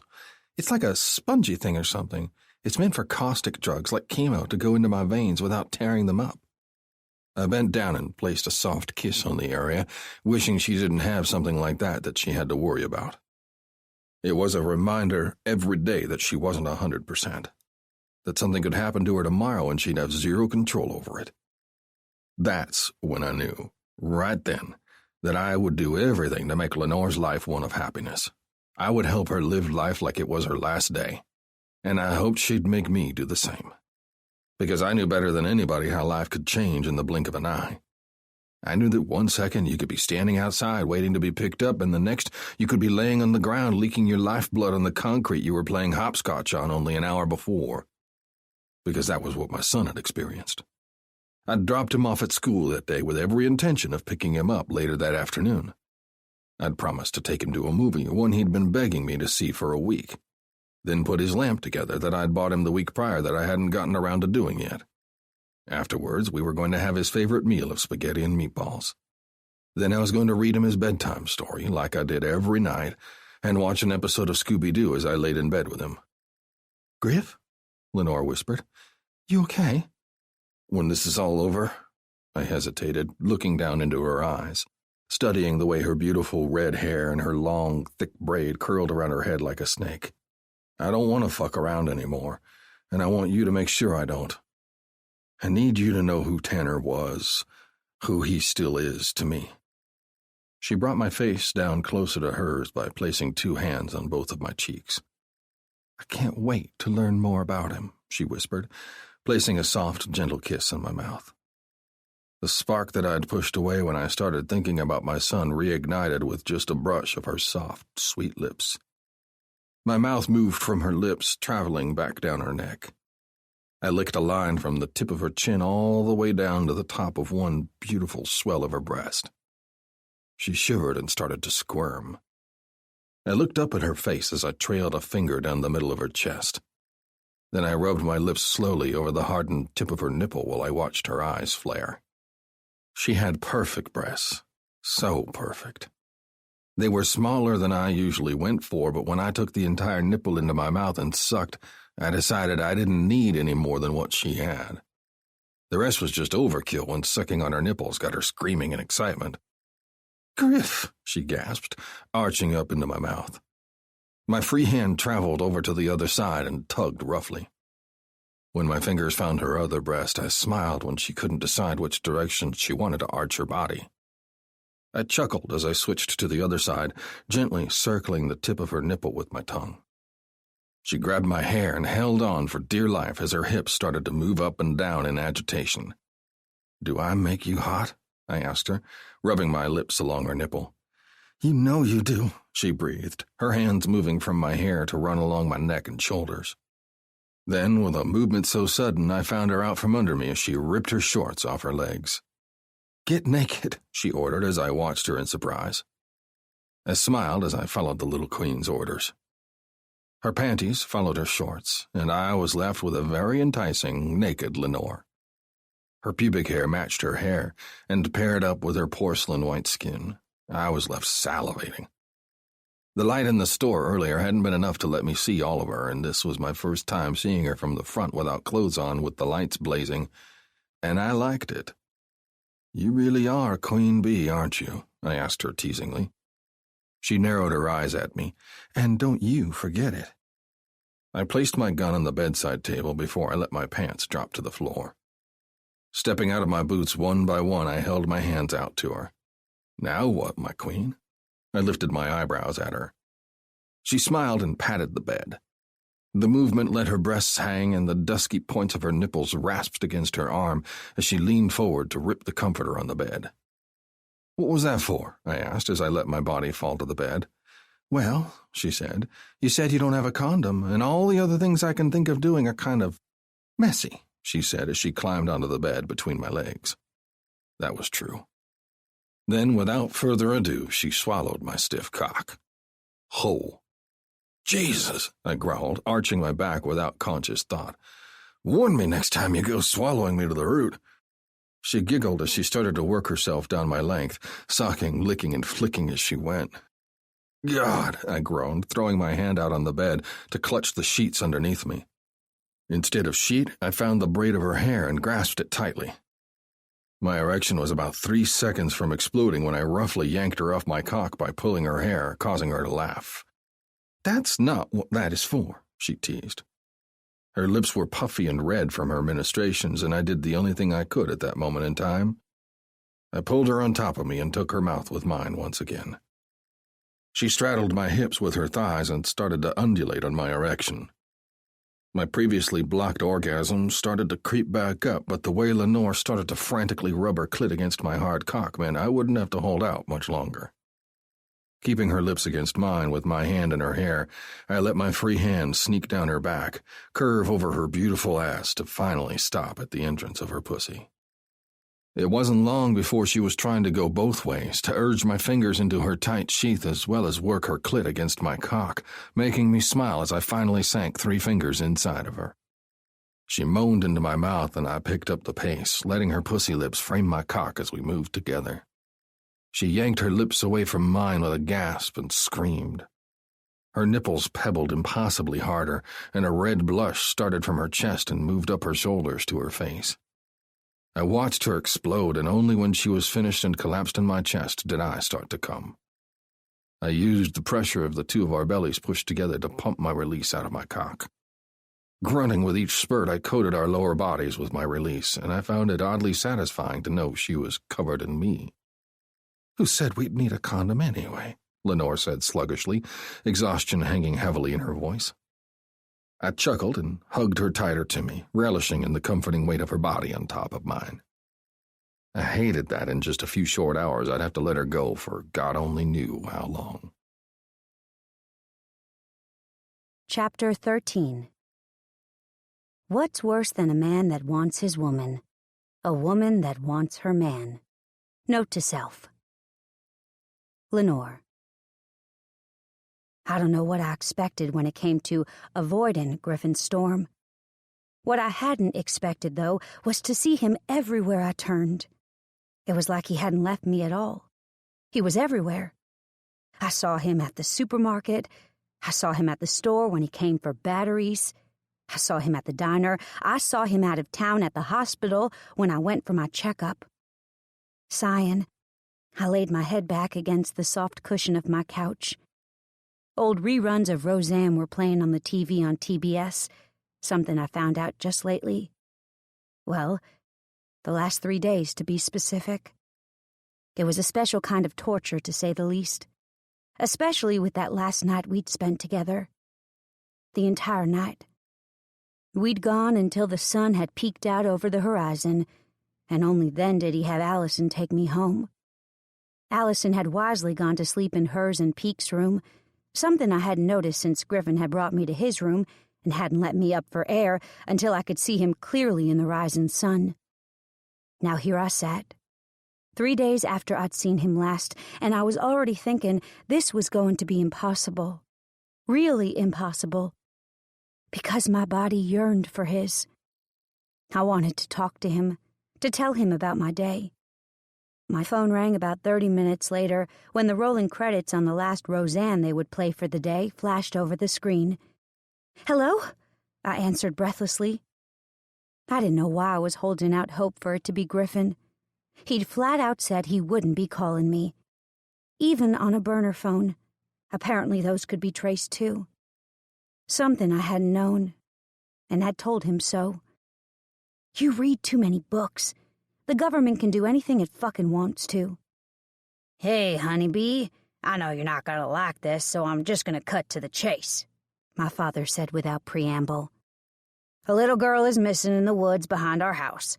Their boat capsized when they hit an exposed tree stump in Lake Caddo." My heart plummeted.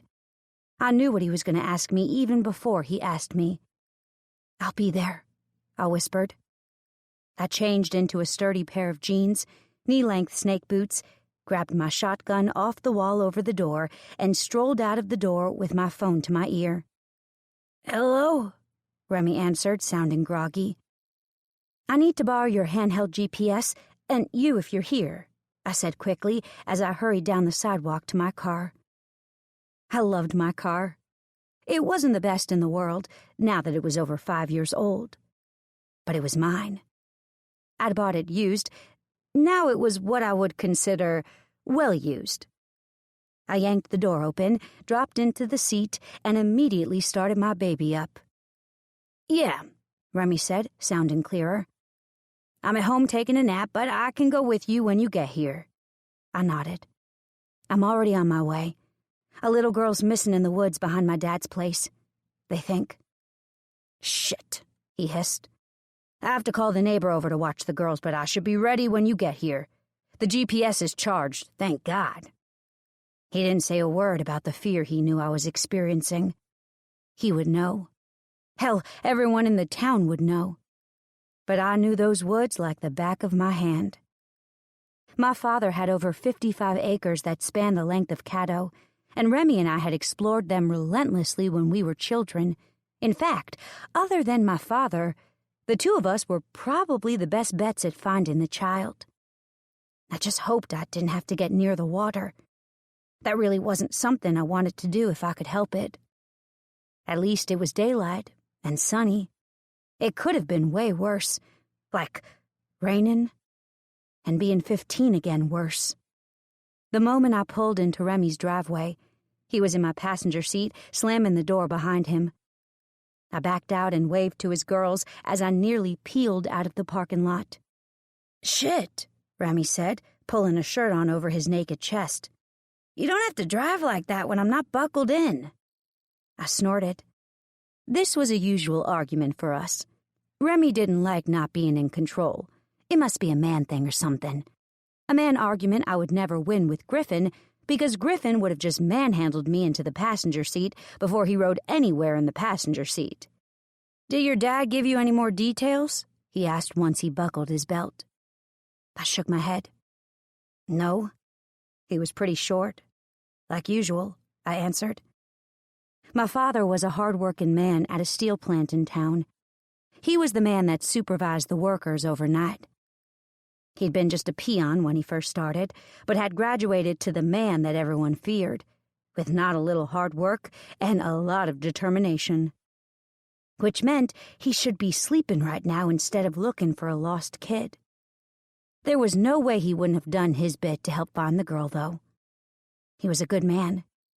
However, after what had happened to the two of us, he'd gotten downright overprotective of not just me, but everyone. When it came to water and boater safety, he was the man you didn't want to catch when you weren't following boater safety rules.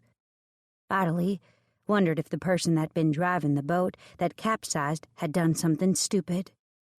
"Let me borrow your fingernails to open this piece of shit to replace the batteries," Remy said, handing the handheld GPS over to me.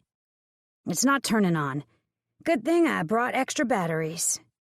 I took it from him, ignoring the way my body reacted to the word batteries, and drove with my knee as I pried the back of the GPS open with my fingernails. Once opened, I handed it back just in time to make the turn into my parents' driveway. I wasn't surprised to see nearly half the town there. The only ones that weren't there were the ones that worked out of town. And front and center was Mr. Griffin Storm and his motley crew. Even Allison was there, causing me to smile. I really liked Allison, even though she reminded me of my mother more than most. "Your man's here," Remy said, getting out. He had his belt undone, and he tucked his shirt into his pants before doing the zipper and the belt up moments after. My eyes, however, stayed on Griffin as he took in Remy, then me. His mouth got hard, and he turned his back to me, pissing me right the heck off.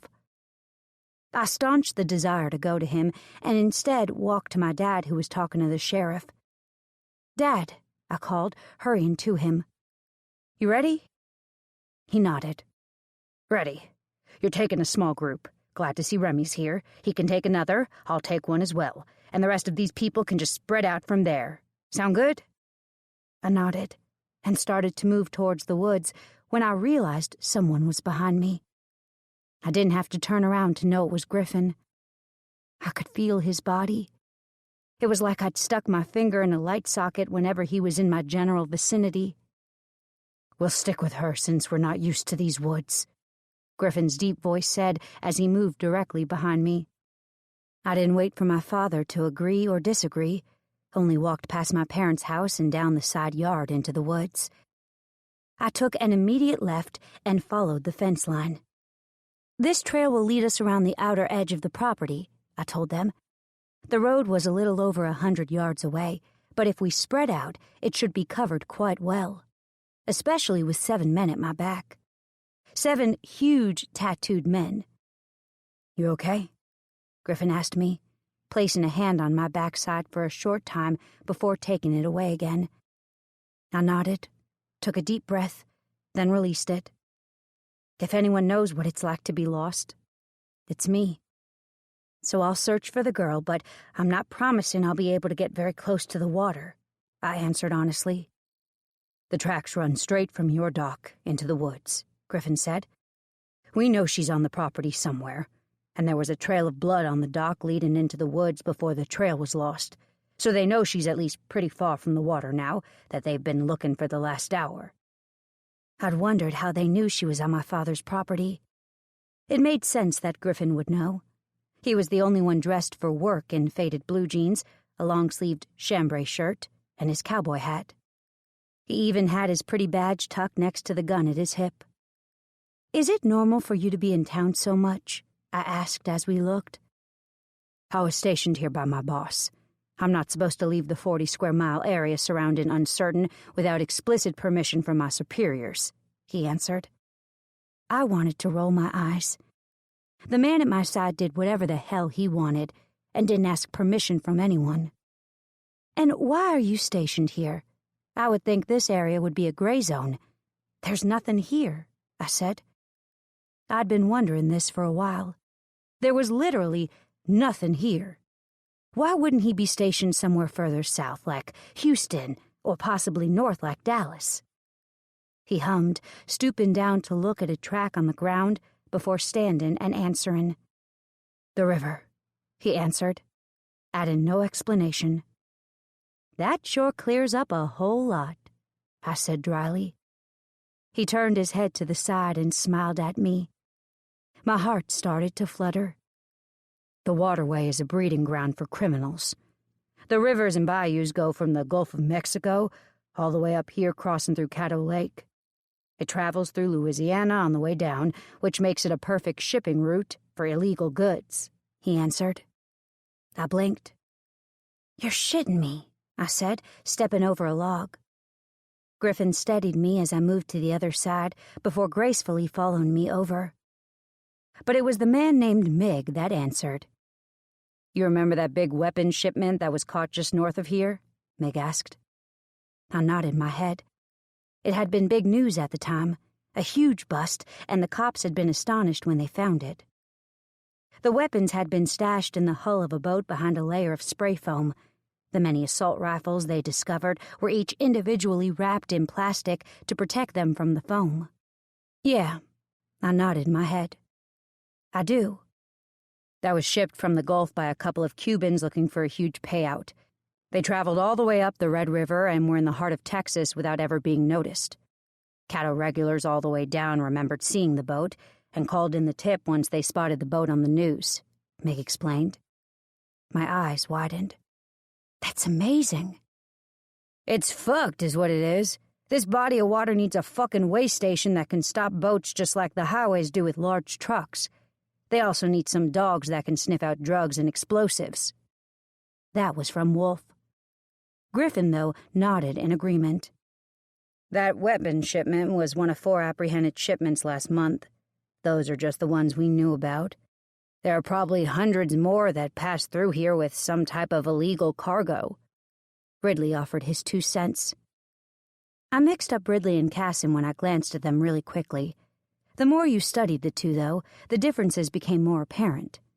They looked incredibly alike, although I was assured by Allison that they weren't related at all. Both were around 6'3" or 4 with dark blonde hair. Both had brown eyes, the same hairline, and a cleft chin.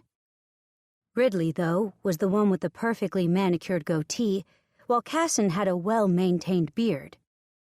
"Have they learned the kid's name yet?" Pete called over from his position about 10 feet away. "They must not know because no one's calling her name," I said, thinking that was the reason. "The girl's deaf. That's why no one's bothering to call her name. Her name's Lucy," Griffin corrected. I blinked. "Well, that's just sucky." I then added, "How do you know all this?" "The man that was with her, the brother, told us before he was transferred to the hospital. The brother thinks that the girl went in search of help. Another boater found the brother clinging to the cooler that came out of the boat," Wolf said. I nodded. Made sense. And it was eerily familiar. Hopefully nothing happened to the girl, though. "We're nearly at the back of the property," I said, stopping when I hit the back corner. "This property," I said, indicating the other side of the fence with my thumb, "belongs to Old Man John's. He's the one that lives on the other side of the road that runs along my father's house." "His property crosses the road?" Griffin asked. I nodded. "Yeah." "We should send someone over to check that," Wolf said as he scanned the area. I shook my head. "No, you won't. He's got all kinds of traps covering his property. I wouldn't go on it if my life depended on it. The girl is on this side of the property if she's anywhere," I said in disagreement. "How do you know that?" Meg challenged. I pointed at the fence, then picked up a worm that was lying on the ground and laid it on the fence. The worm got zapped by the electric fence before it fell to the ground underneath. "That's why," I answered. "Old Man John doesn't like anyone on his property, so he's made it as difficult as he could to allow anyone access to it." Hoping to skip the discussion of why I knew all about Old Man John's land, I started to run at a 90-degree angle from the fence post. Our land was shaped as a large parallelogram, and I was starting in the very middle and working my way back away from the lake. Remy was starting in the middle and moving down to the lake. My father was leading his own search, so hopefully, between the 3 parties, we'd find Lucy. The next 4 hours were spent searching for a little girl that seemed incredibly hard to find, and after looking both up and back down again, I was fairly positive she wasn't on the property. My dad's acreage only amounted to about 55 acres, and we would have found her by now if she'd been on it. Which left me wondering. "Anything?" Remy and my father asked simultaneously once we met up again. I shook my head. She either walked past our house or is on Old Man John's property. "Shit," both my dad and Remy hissed. "Yeah." "You're gonna need to go talk to him," Remy insisted. I ground my teeth. "Why me?" I asked a little shrilly. "Because you're the only one he likes," my father countered. "Motherfucker." "Don't speak like that. It's crass," my mother said from the front porch. I refrained from asking her why she wasn't out here helping us as a comeback for her telling me how to talk. Instead, I started stomping across the driveway and even further across the street to the old man's driveway. I was very aware of the huge man at my back and almost happy that he was there. Mr. Johns wasn't my favorite person. He was mean and always kept my balls when they'd roll over to his property. Luckily, the driveway wasn't booby-trapped. But the moment I set foot onto his turf, the man came out on the porch and started to glare at me. His eyes, though, widened when they saw Griffin at my back. "What do you want?" Mr. Johns asked. "There's a little girl missing on our property, or yours," I said without waiting for the niceties of saying hi or anything formal like that. "And you think she's on my property?" he asked carefully. I nodded. "Yeah, I do. We've checked ours. Yours is the only other option." With the way the lake was situated around both of our properties, it really was just our property or his, unless the girl took to the road, and that was a whole different can of worms that we weren't thinking about as of yet. "Where you been, girl? Come inside," Mr. Johns said, as he made his way back into his house. I tossed a look over at Griffin. "Don't touch anything." He nodded, and we both followed him in, walking up to a computer screen he had mounted on the wall next to his TV. It looked like it could rival Fort Knox. Griffin must have known exactly what it was, because he stiffened. Me, though, yeah, I had no fucking clue. Instead, I just stood there like a dumbass while the two men studied the screen. "Looks like the South Quadrant," Griffin said. "What do you have out there?" Some military-sounding jargon was exchanged, and suddenly we were back down the road and across the street talking to the group of men. "The little girl's on this area right here," Griffin said, handing them a piece of paper, a square area highlighted in the center that I assumed was a map of Mr. John's property. When I went to follow them, one look from Griffin had me stopping in place. "You won't be coming," he said menacingly. I blinked. "Okay," I agreed. There was no use arguing. I could tell whatever my argument would be, he would easily counter it. So I sat on the porch steps and waited for all the menfolk to come back. And they did 20 minutes later, with the little girl in tow. My heart finally slowed. Standing, I ran forward. "Where'd you find her?" I asked excitedly. The little girl was ushered quickly to a waiting ambulance, and suddenly my body was hauled against Remy's for a hard, unyielding embrace. Then his mouth came down on my cheek before he let me go. "You remember that time we were trying to get our baseball back?" Remy asked, letting me go only enough for him to sling his arm around my shoulders. At my nod, he winced. "Yeah, she was right there. Stuck in that stupid fucking net that you got caught in," Remy added. I breathed out a sigh. "Glad you found her," I said, patting his belly and laying my head against his arm. It never occurred to me that Griffin would be upset by the harmless show of affection between the two of us. Remy and me, we were just that. Remy and me. We'd known each other forever, and we were very close. But apparently it was something that Griffin wouldn't tolerate. And when I saw him walking away with a murderous expression on his face, I pulled away from Remy and started running to him. I caught up to him when he got to the woods and leaned forward to grab his hand. "Hey," I said. "Stop." He ripped his hand away from my grip and turned around with a glare. "Don't touch me," he growled. I blinked. "What's wrong?" He raised a brow at me. "What, me?" I asked when I realized he was just staring at me like I was infected or something. "I didn't do anything." He leaned forward and ran a finger along the seam of my lips. "If anyone can have it." His eyes went to Remy in the distance. "Then I don't want it." With that parting comment, he turned his back on me. I hauled back and punched Griffin in the ass with my fist. He whipped around and glared at me. All 6'2" of pissed-off Texas Ranger motorcycle man. "Don't hit me, little girl," he growled. I raised a brow at him and crossed my arms. "Little girl? That's not what you were calling me the other day," I snapped. He lifted a lip at me. "That was before I knew you'd forget me so quickly."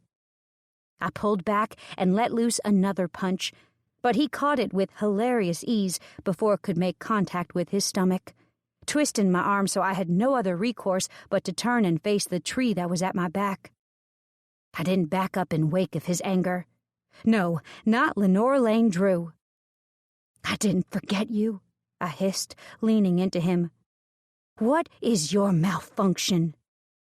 "You're here kissing him, when you should be kissing me," he growled.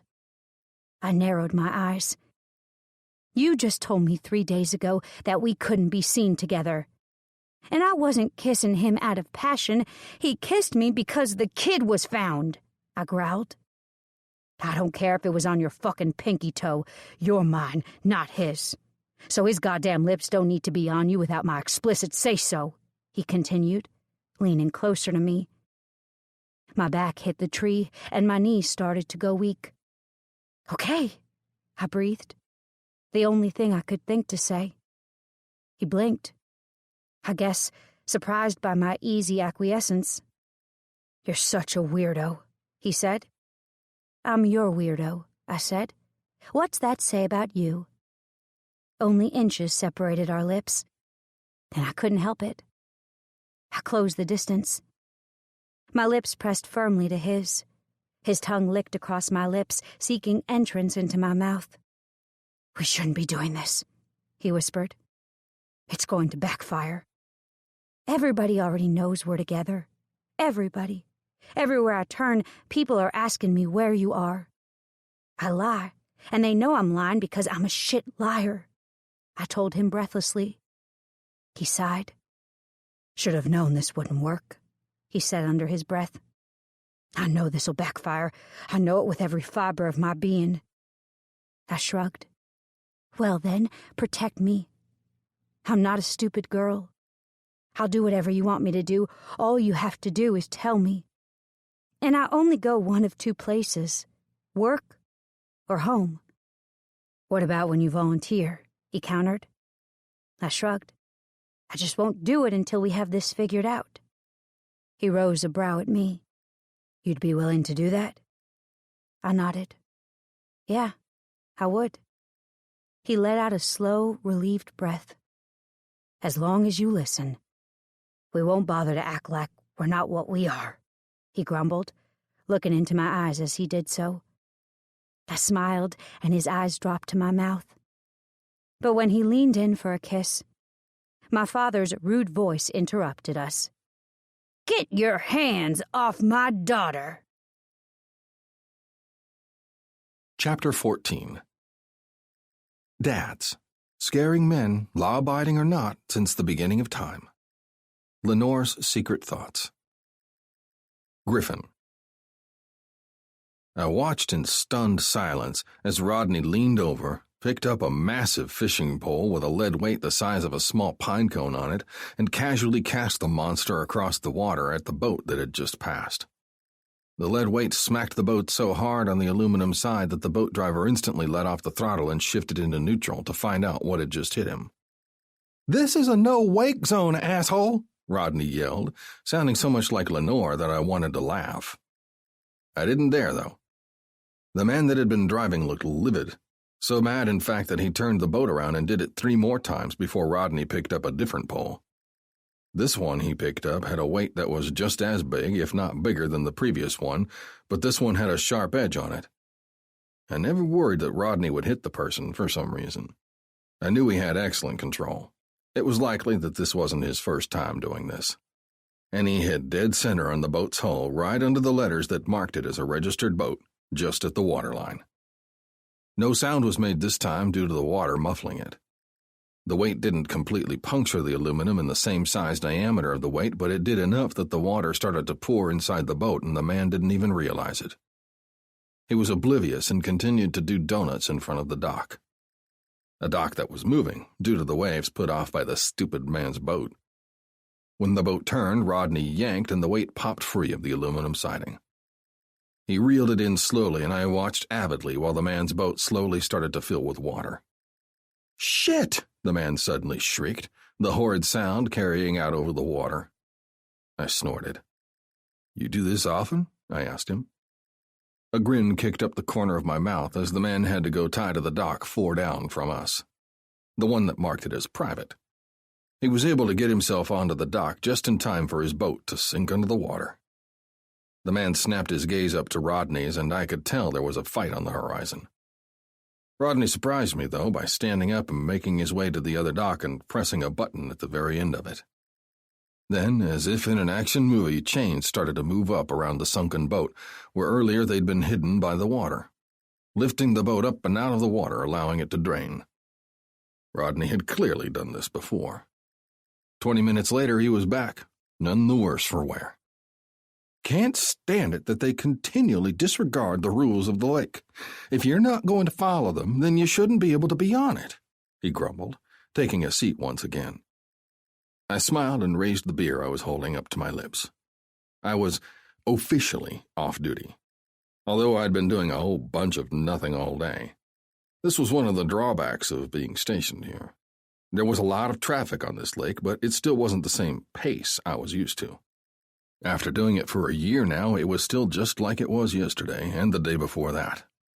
Boring as fuck. "So tell me, how did you meet my daughter?" he asked, looking over at me. I sighed. "I met her at her store when I came in for batteries."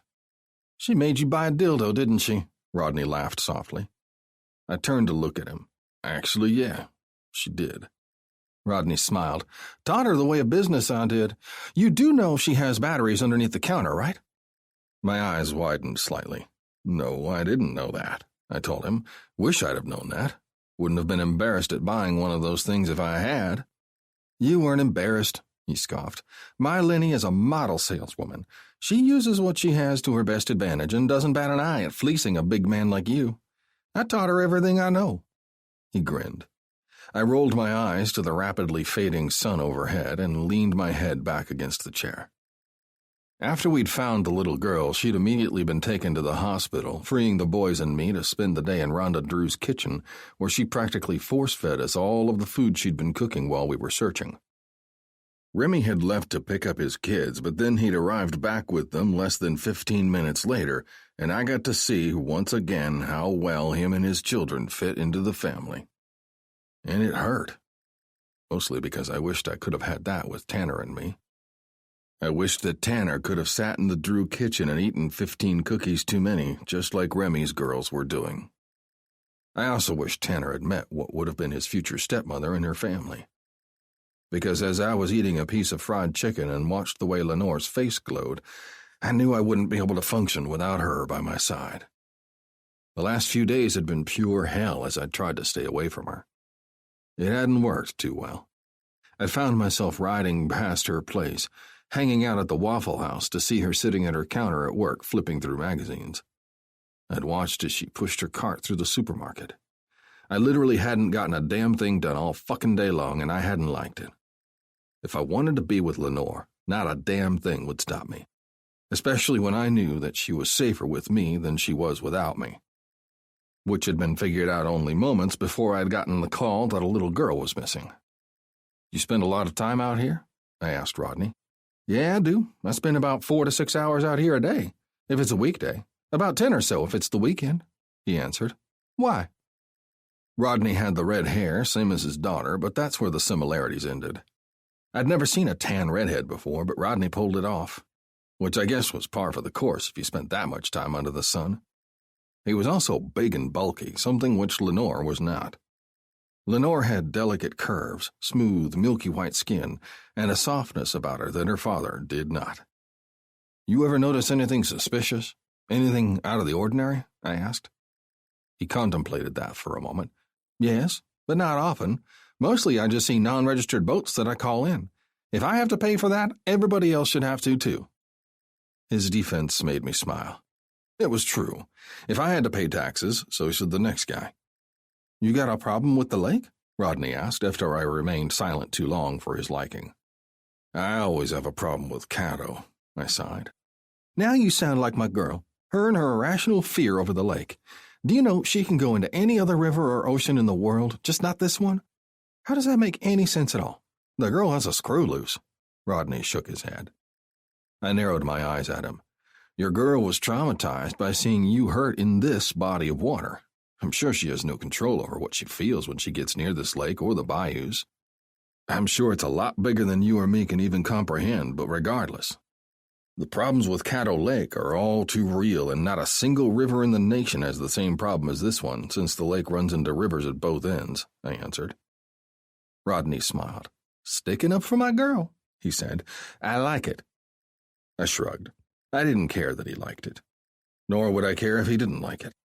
What I cared about was the fact that I was possibly putting his daughter into harm's way by just being in her presence. I seemed to have a big fat fucking sign on my back that declared me as numero uno. The big bad man that was trying to fuck with someone's stupid law getting passed. I'd gotten a letter, a certified fucking letter, in the mail this morning by a right bitch of a woman filing a lawsuit against me for sexual misconduct during a case. A case I'd only started a few weeks ago when I handed my son's case off to Wolf. A case that I'd yet to question anybody on, let alone some woman. I knew what it was for. They were trying to get me off the case and shoved so far into hot water that I wouldn't be able to offer any assistance for anything related to my son or his case.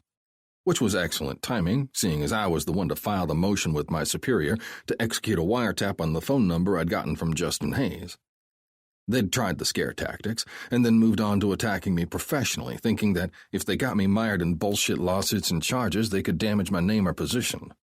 Little did they know that I was so far off the straight and narrow that it no longer mattered. If I never worked another day of law enforcement in my life, it would be okay. As long as my son's killers were taken care of, that was. I can keep an eye out for you.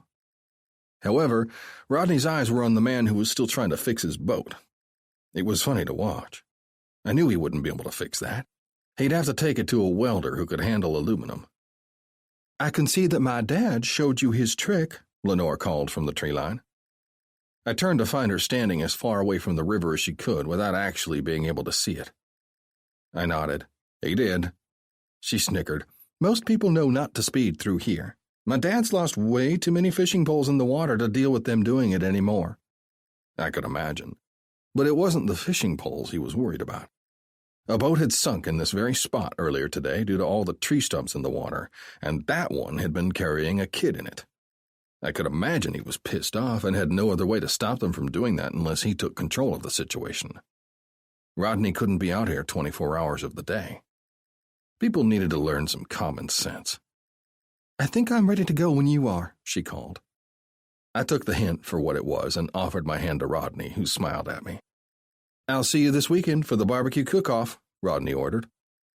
I didn't bother arguing as I took his hand and shook it once before giving him a tap on the back with my opposite hand and turning to leave. So, did you have fun? Lenore asked once I got close enough.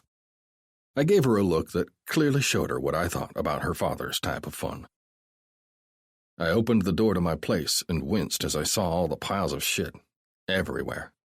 Case files were strewn across every available surface. Beer bottles littered the floor where I happened to be standing at the time I finished them. The last 3 days had been long. Something happened, didn't it? Lenore asked. I turned to her, studied her face for a few long moments, and nodded. Yeah, something happened, I confirmed. Can you tell me what? She asked softly. I thought about that for a long moment before nodding.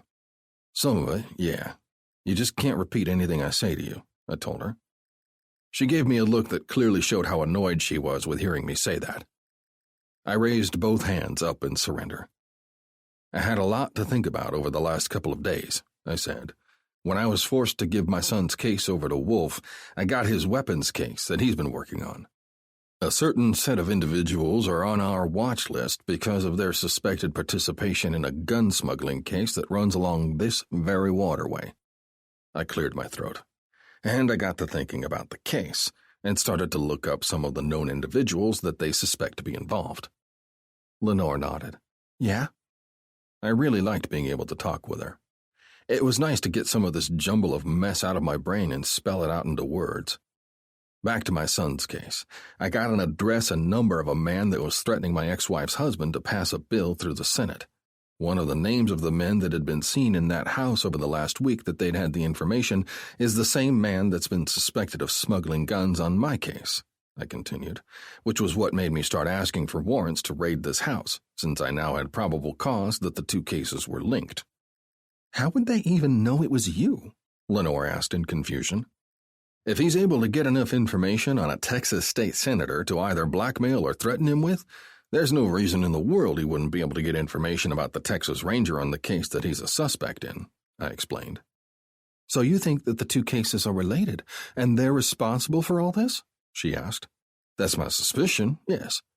I think that by getting this bill passed, it would clear the way to their case being dropped, since all the evidence we've seized would be thrown out, I explained.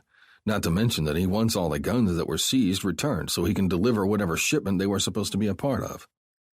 So let me get this straight. You're being accused of sexually assaulting someone and have the potential to lose your job. You lost your son to this jackwad, and you think next they'll try threatening me, she growled. I smiled at her indignation, walking to my room and bringing her with me. The moment my bed was within reaching distance, I put a knee into it and collapsed. Lenore followed me down. The woman won't get too far. My boss isn't a harsh man most times, but he really detests liars and doesn't abide by it, I explained, turning over to my back in the bed. She'll get torn apart once he gets a hold of her. Not to mention the boys were on it before I'd even realized it was potentially a problem for me. She followed me as I rolled, moving until her front was plastered against my back. We laid in silence for long minutes as we both contemplated our own thoughts. And before long, I heard the telltale sign of Lenore sleeping at my side. Me, though, I didn't sleep. I worried, and I started to make plans. Contingency plans that I would put in place if anything started to get out of my control. I had plans forming in my mind, and I had a to-do list now, too. And right there at the top of that to-do list was a visit to Justin fucking Hayes. Chapter 15. If I stop my car so you can cross the road, you better wave your thanks. I also don't want you to dawdle. Knees to chest, bitch, knees to chest. Driver's Etiquette 101. Lenore. I was mad. In fact, I was beyond mad. After spending the entire day with Griffin, I'd woken up the next morning and found an empty pillow with no sign nor trace of him anywhere. If he'd left for work, he didn't let me know. Now I'd gone a good 36 hours and hadn't seen nor heard from him. My one attempt at calling him had taken me straight to voicemail, and I hadn't tried since. I'd been at his place, and I was unsure of what he wanted from me. Should I leave? Wait for him? At first, I tried to wait, but it became apparent after 6 hours that he wasn't planning on coming home anytime soon, nor was he planning to call me. Which got me to thinking, why should I wait for him when it was apparent he didn't want me involved in his activities anyway? So, after deciding to go home, even after stopping myself from going through the man's very bare house, I went home and started cleaning. Then I mowed the lawn, and weeded, and planted a vegetable garden with seeds from 3 years ago. After exhausting myself, I'd gone to work. Spent 8 hours at work and went straight to sleep once I'd gotten home. Which led me to now. I just masturbated. Why? Because I was pissed off, and that always seemed to help me relax. Plus, shouldn't one try out the products she sells? It was 1 in the afternoon, and I was laying in my bed, contemplating the merits of getting up against the advantages to staying in bed all day. I'd just about decided to do it too, when my front door opened and closed. I could hear him walking through my house. Well, kind of. I could hear him purposefully making noise. He stopped by my fridge, got a Coca-Cola, went to the kitchen sink and washed his hands. Then I heard the bathroom door open, close, the toilet flush, then the sink going again. Why did he wash his hands when he was going to go to the bathroom anyway? That made very little sense. But I was too annoyed to ask him. Instead, I rolled over onto my side and glared at the door. I even managed not to gasp when he showed in the doorway, buck naked. "You look rough," Griffin said by way of hello. I glared at him. "You're supposed to say I'm beautiful even if I'm not." I gave him the stink eye. His eyebrows rose at the annoyance in my voice. "I'm sorry I didn't say you're beautiful. I thought staring at you with my hard cock in my hand was sufficient. I'll be sure to remember you on hearts and flowers on our first anniversary," Griffin said, giving his cock a good stroke before he let it go and started to climb up between my thighs. I wanted to stay mad. I really did. But the first touch of his lips on the inside of one of my thighs had all of my annoyance and reservations about how he thought it was okay to leave without a word and not check in for days on end. What he did next was no less than spectacular. In fact, it was extremely amazing. Superb. Excellent. His tongue trailed up the inside of my thigh like a snake seeking heat. And boy, did he find the heat. Once his face was near the apex of my thighs, he inhaled deeply, making me feel like a voyeur watching him about to inhale the finest of 5-course meals. And when his tongue touched my clit, I started to squirm. When his tongue ran the length of my slit, my back bowed off the bed like a woman possessed. Something he didn't like since it was taking his meal away from him. "Fuck me," I pleaded when his mouth disconnected from my sex. He shook his head. "Not a chance. You need to come a few times before I give you my cock," he laughed, grabbing a hold of my hips and suddenly throwing me onto my stomach. I flopped to my belly with a startled laugh, but I wasn't laughing anymore when his rough hands pulled me up to my knees. Seconds later, his entire tongue was buried in my pussy, and I was barely holding on to my sanity. "Griff," I whispered brokenly. "Please." "You want to give me attitude when I haven't slept in 36 hours? That's fine. While you're throwing it off, I'll be fucking it right out of you," he whispered darkly against my center. But you're not fucking me," I said accusingly. "You want to fuck before you're ready? You want it rough? You want to not sit for a week? That's fine. I'll accommodate you," he replied, just as annoyed as I was this time. I heard him roughly tear into the condom and slick it down over his cock in less than 3 seconds, followed moments later by the feel of his cock at my dripping entrance. Now, Griffin was right about one thing. Normally, I would have been too tight, because it was no lie that Griffin had a monster for a cock, one that would take a lot of preparation on his part and mine to get me ready for. But I just masturbated with the newest toy I'd gotten in yesterday, only a few minutes before. A dildo that had a rotating head and vibrating pearls in the middle that stimulated your G-spot. And I'd come so hard that I could almost replace Griffin. Almost. But my orgasm had left me feeling pleasantly buzzed and exceptionally wet as well as blissfully ready for anything he wanted to give me. Something he noticed the second he thrust his cock inside of me to the hilt. He bottomed out inside of me in one single thrust, something he'd never been able to do before today. And he knew instantly. "You masturbated without me, didn't you?" he accused me, squeezing my ass cheek with one large hand. He said it with such a front that I couldn't help but try to soothe his feathers, because he was about to get riled if the tone of his overly calm voice was anything to go by. "I don't know what you're talking about," I panted, pushing back against him. He growled. "You thrust. Do Thrust. No, I gasped. And what's it to you? I panted in between thrusts. You weren't here for fucking forever, and I couldn't get a hold of you to tell you I had needs that needed to be met. He growled at my answer and slowed down to the most leisurely thrusts I'd ever felt in my life. In and out. Long, slow glides.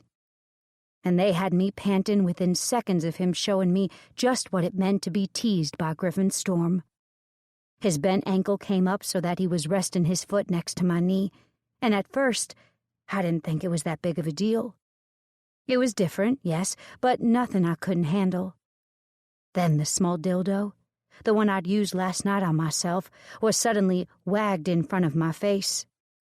I hadn't even felt him reach into my nightstand drawer.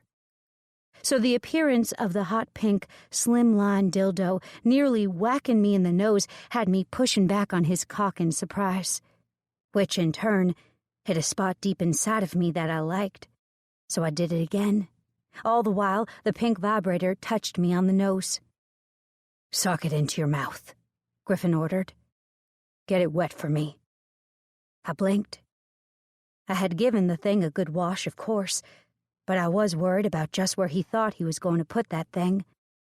"Well, where are you going to put it?" I asked nervously as I took the small wand into my mouth and sucked it.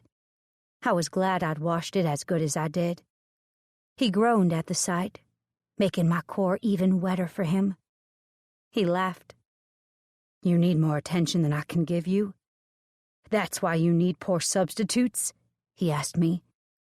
I let go of the dildo to answer, and Griffin wasted no time running it along my spine. It crested the swell of my ass, teasing my anus, as it slid down my crack, and my eyes widened in panic. I gasped when I thought he was going to do something else with it I wasn't entirely sure I ever wanted. But he kept going until he hit where we were connected. Then he started to push it inside, next to his cock, causing my eyes to nearly pop out of my skull. "Griffin!" I screeched. The entire wand was maybe an inch thick at most, but then he turned the wand on, making me start to pant. He held it next to his cock as he started to slowly push in and out of me. Then the orgasm that had been on the verge of exploding before was suddenly there and blowing me out of freaking orbit. I screamed. I screamed so loud and hard that my knees gave out and I became lightheaded. You've been listening wonderfully. Now take a brief musical break to recharge, breathe, and simply enjoy the moment. We're grateful to have you here.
Light swam in my vision as my brain tried to recover from the lack of oxygen. Vaguely, I was aware that Griffin was coming behind me. His cock jumped and pulsed inside me. The wand was gone, as was my sanity and desire to ever masturbate again. I wasn't sure I could ever top what had just happened to me, and I was fairly sure my life would never be the same. "You ruined me," I said from my collapsed position on the bed. Griffin squeezed my ass as he pulled out of me, walking to the bathroom, I guess to dispose of the condom. I didn't pay attention, though. I couldn't move my face, which happened to be buried in the comforter that bunched up underneath my head with Griffin's exuberance. "You want a drink before I get into bed with you?" he asked from the doorway. I shook my head. "I don't want anything. I have to get up in an hour anyway to get ready to go into work." He grunted in response, turning his back on me to walk naked out to the living room. I thought for sure we'd talk, but the moment he was back in the room with me, he laid down next to my still splayed body, curled one huge arm around my middle, and promptly fell asleep. No explanation about where he was. No apology. No nothing. But knowing that he was tired as hell and had come to me to sleep when he could have just as easily gone to his own place made it all seem okay. Until he did it again 2 days later. And again 2 days after that. By the time a week from when he'd done it the first time rolled around, I was hot. And not in a very accepted mood. Chapter 16. Make love loudly. Make war silently. Bumper sticker. Griffin.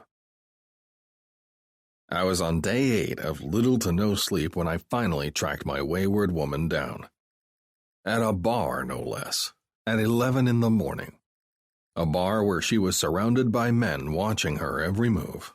Men who had nothing better to do, apparently.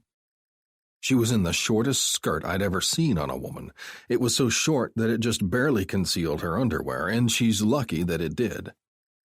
A black sparkly halter top that accentuated her beautiful breasts, and a pair of black chucks completed the outfit and had her looking absolutely adorable. Lenore's hair was up in a ponytail, her long hair flowing freely down her back. Her eyes were ringed with black eyeliner that gave her a certain look about her. I'm sure all the men there were having similar thoughts. She was absolutely stunning, even though she looked pissed off. It didn't make matters any better that Remy was, of course, sitting so fucking close to her that I couldn't see a goddamned gap in between the two. "Looks like your girl's moved on again, you poor fucker," Mig said at my side. I turned my head only and glared at the little piece of shit next to me. Well, little being a figurative term. He was, in all actuality, pretty fucking large. He was the size of a small horse, to be honest. A jackass, possibly. "So why are we here again?" Mig asked for the 4th time. "Because my girl is here. I can't tell you why the fuck you're following me, though," I snapped. Mig smiled a tad bit frighteningly at me.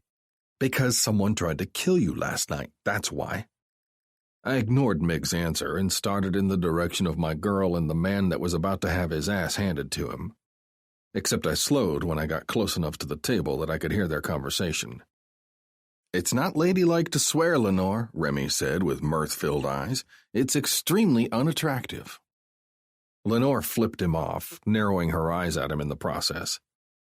"It's also unattractive to scratch your balls for long periods of time in front of everyone, but do I ever say anything about that? No, you fucking fucker.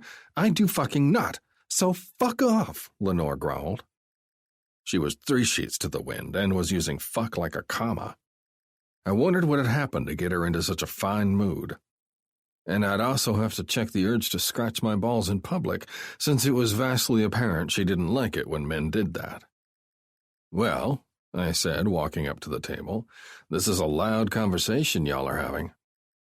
I looked around at the patrons of the bar, and nearly every one of them were glaring at Lenore and Remy like they were the plague in the room. "Fuck them," Lenore growled, "and fuck you too." I rose a brow at her. "And what was that for?" I asked carefully. She sniffed at me, refusing to answer, instead turning to Remy and snapping her fingers at him. "Pass the motherfucking salt, bitch," she ordered. I closed my eyes and tilted my head back, trying in vain to hide my smile. She was absolutely trashed. Whatever was the level of intoxication beyond drunk, it was fair to say that Lenore had exceeded it. Easily. She didn't sound drunk, though. "What do you do for a living, Mig?" Lenore asked the man at my side. "I'm an ATF agent. Why?" Mig asked shortly. Mig wasn't big on answering questions, especially ones that came from women. He, for some reason, thought it was because all women were out to make his life a living hell like his wife did. It could never be an innocent question, according to Mig. Lenore's brows rose at Mig's short answer, and she leaned forward. "You've got to have the worst attitude on the planet Earth," she declared as she leaned even closer. "You remind me of someone I used to know." Mig's brow rose. "Oh, yeah? Who's that?" Lenore leaned back and smiled. "My grandfather. He was so awesome," she gushed. "He used to yell at everyone but me, though. No one else was saved from his abuse." She smiled dreamily. "He used to go pump gas and complain that the pump pumped too slow, or when he got a cake from the bakery and the colors were wrong, he'd make them remake it or he'd get his money back. He was the king of complainers." It bothered me that she was fond of the fact that Mig resembled her grandfather. In fact, I was downright jealous of Mig in that moment. Lenore hadn't so much as said a single thing to me in the time I'd been sitting there, and I was getting really irritated with that fact. Which was probably why my mouth got away from me. "Why the fuck are you ignoring me?" I asked shortly. Lenore slowly turned to face me with a ferocious frown on her face. Mig picked up his beer to hide his smile, and I wanted to beat the shit out of him. "You want to know why I'm ignoring you?" Lenore asked sweetly. A little too sweet, in fact. I nodded my head. "Yeah, I fucking do, or I wouldn't have asked." I was getting just as pissed as she was, which wasn't a new thing. In fact, I'd always had temper problems. When I was younger, my mother liked to call me her little bull baby because I was like a bull in a pasture. If something pissed me off, I would charge it. I had gotten a check on that part of myself when I'd gotten into the military and the Army boot camp sergeants knocked the absolute shit out of me for talking back to them. But it never went fully away. And there were times that it reared its ugly head when I least wanted it to. "Shit," Remy sighed. "Why don't y'all take this outside?" Neither one of us listened as we both made our way to our feet. Lenore stood about 6 inches from me as she moved so close to me I could see the different hues of her beautiful, angry eyes. "I am not the type of woman that you just fucking sleep with," she said angrily. "I am a woman that you should take out on dates. I am a woman that you should call and give updates on your daily life. I am a woman that deserves to know that you're alive and not dead in some fucking ditch on the side of the motherfucking road." Ah, the fucks were back. Got it. And I was just as angry as she was. "I haven't had fucking time to call you the last week," I replied just as angrily. "I've been working. I've been trying to catch the piece of shit that killed my son." She narrowed her eyes at me. "Well, would it have killed you to tell me that?" I glared at her. "I was busy." "I see," she said in a deceptively quiet tone. "So what I'm hearing basically is that you're busy, and I don't rank high enough on your to-do list to warrant more than a quick fuck every few days followed by a nap. Got it.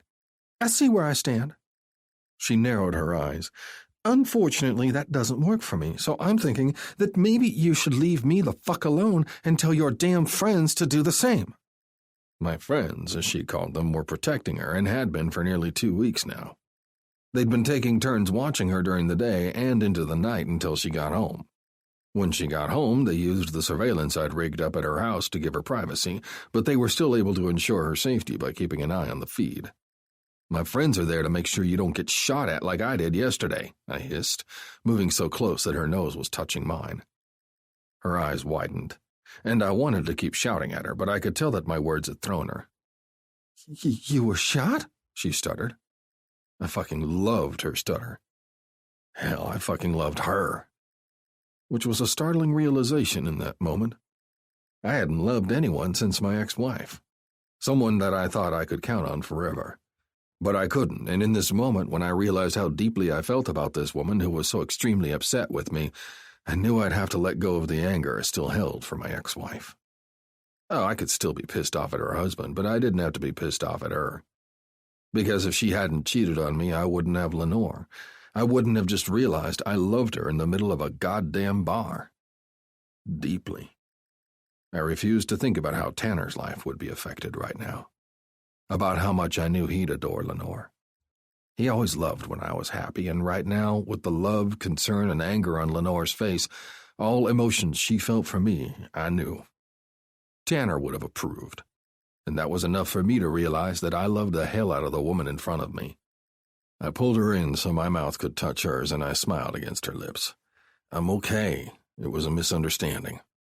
Mig snorted at my back, and I kicked out with my foot, knocking him off his bar stool and causing him to laugh. You'll tell me what happened later, though, right? I'm not believing it was a misunderstanding, she breathed. She smelled like those fruit margaritas she'd been drinking and tasted like tequila. An odd conversation Lenore and I once had popped into my mind about her not liking the taste of alcohol, and I hid a smile. Tomorrow was bound to be fun for her. She hugged me tightly before letting me go. I let loose of her briefly to retake my seat, then pulled her between my thighs. She fit perfectly in my arms, and I buried my nose in her neck, loving the smell of the lotion she'd put on each time she got out of the bath. I'd have to remember to ask her which one it was and buy her some more. She had about a gazillion bottles in her bathroom of just lotion alone.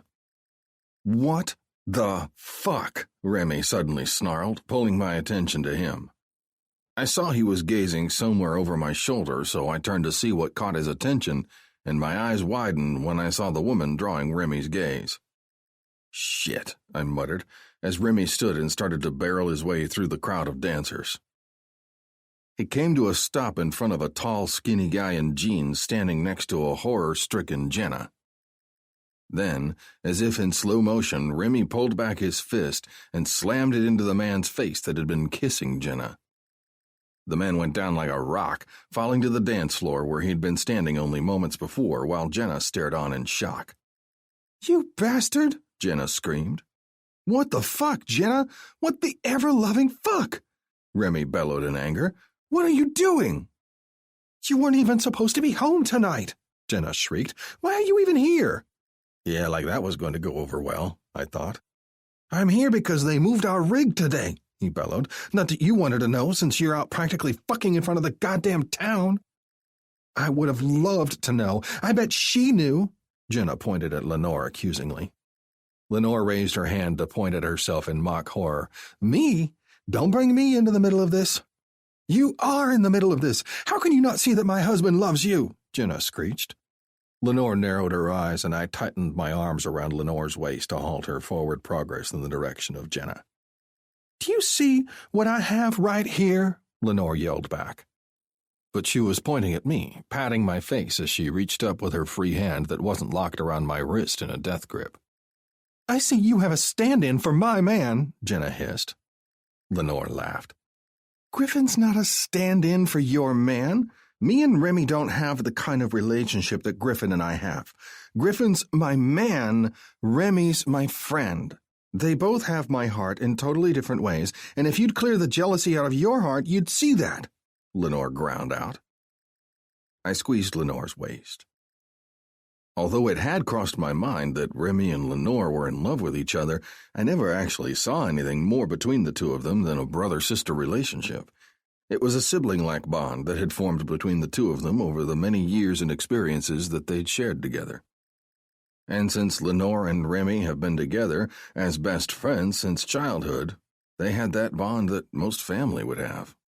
That closeness had bothered me. Until now.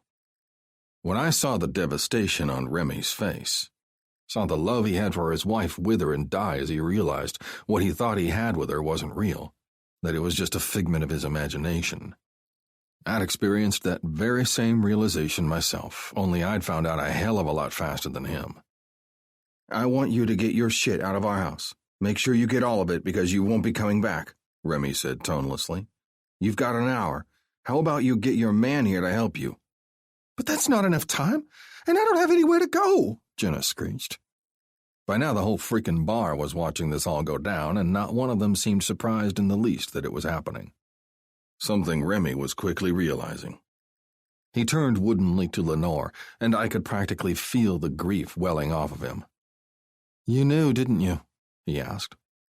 Lenore's eyes started dripping with tears, and with the whiniest of voices I'd ever heard come out of her mouth, she pointed at me with accusation. "He wouldn't let me tell you. It's all his fault." Our evening only deteriorated from there. "Well, that was thoroughly exhausting," Lenore said as we walked up her front walk.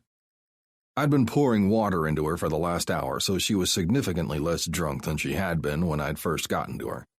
I had to say, though, the woman sure made a competent drunk. I'd never seen anything like it. If it weren't for the fucks, I would have never known she was lit.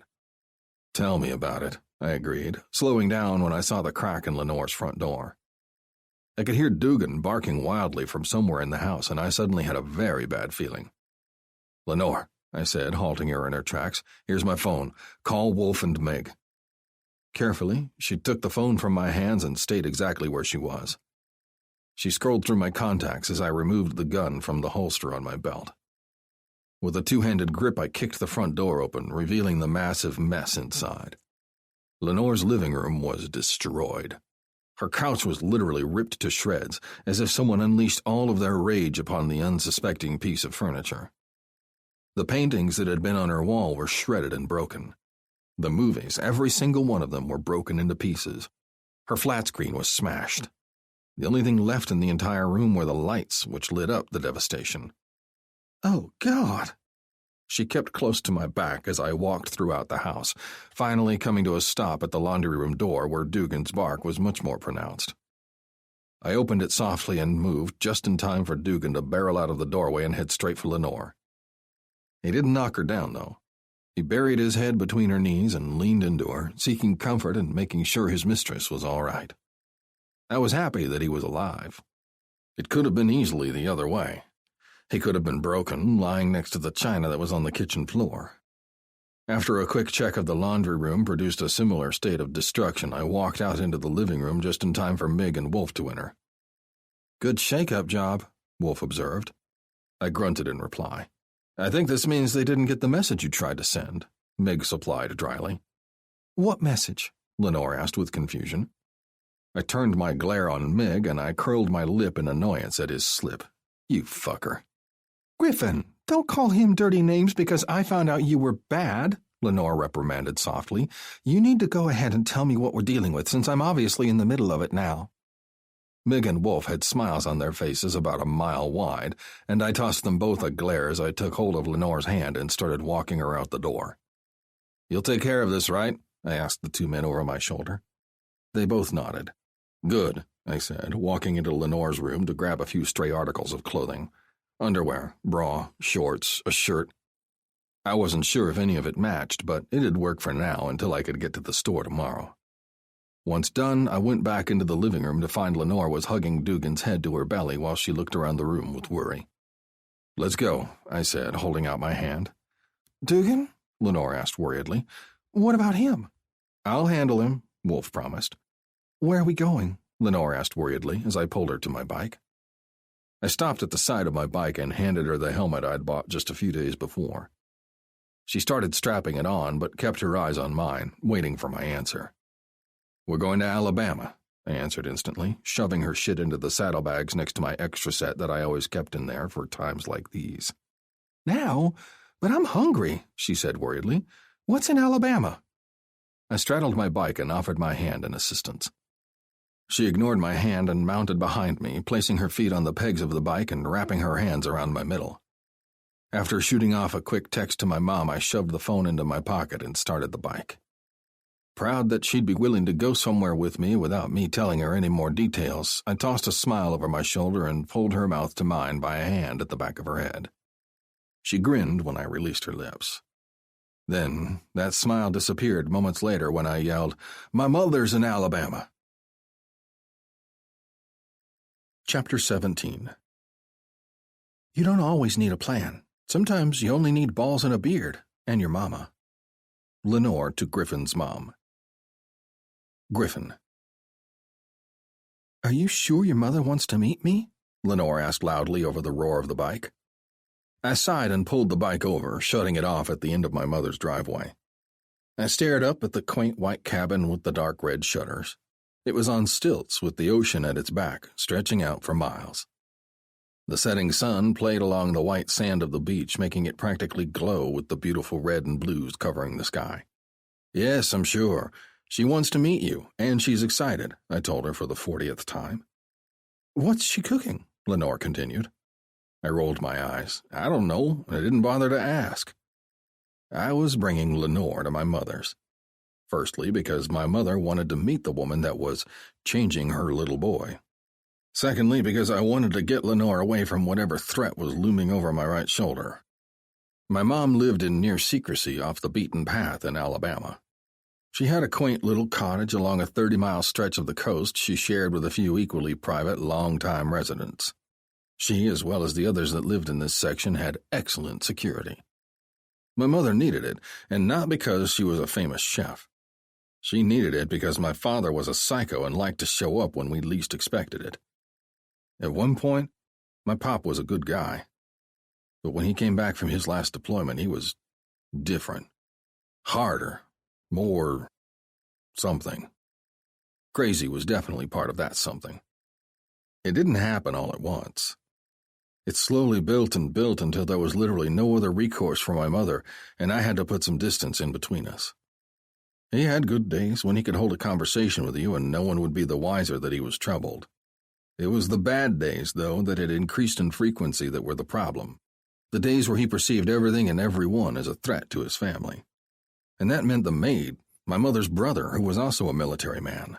The family dog. The family dog had been the last straw. The proverbial one that broke the camel's back.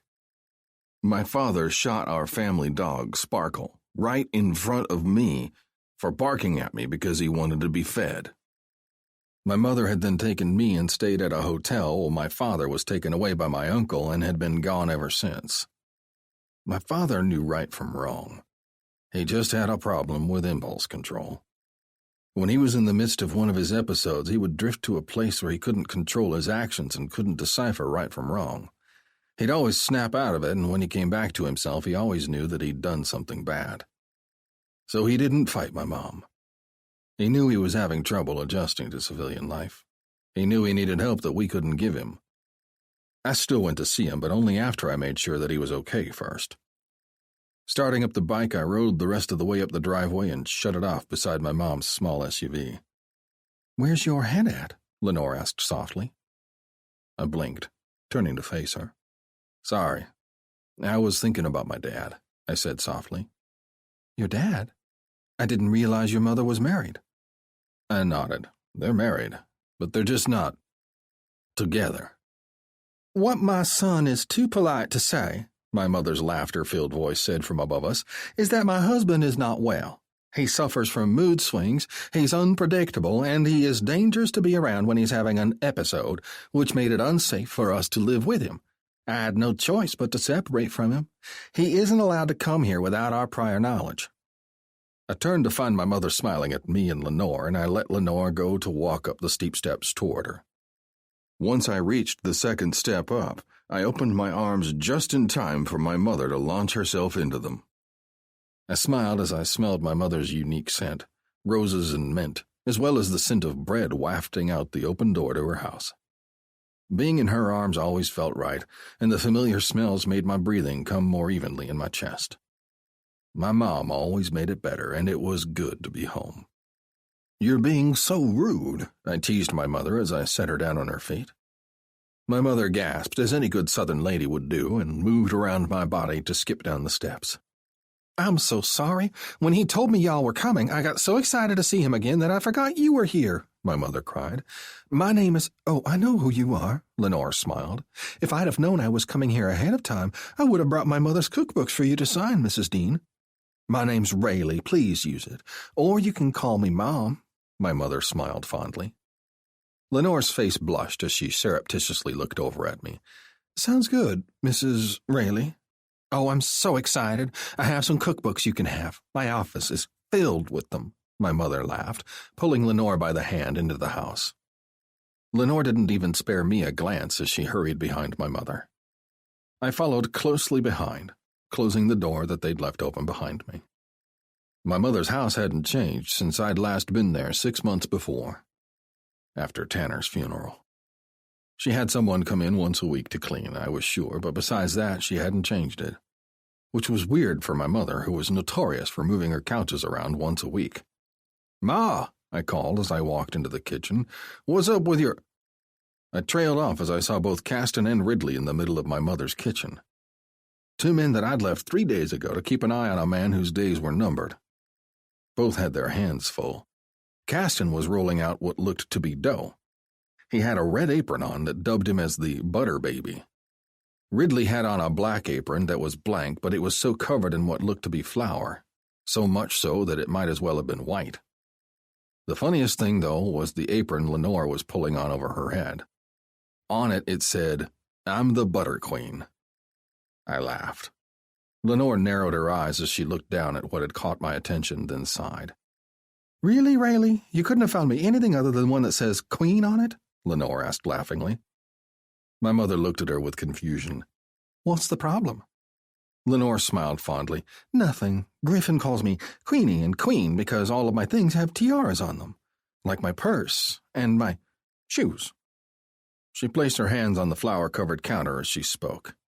I snorted. "No, it's because all of her underwear have Queen and tiaras on them.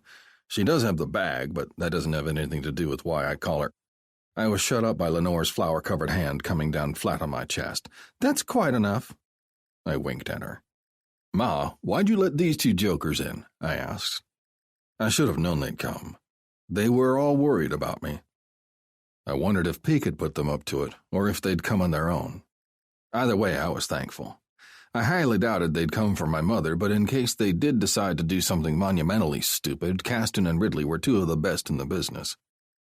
They said they wanted to come down for a little R&R when they called just after you did to tell me you were coming.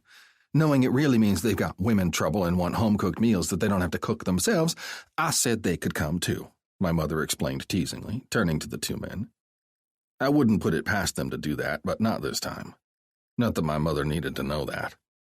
"What's for dinner?" I asked as I took a seat at the bar. I was staring directly at my mother, but out of the corner of my eye I could see Caston talking to Lenore.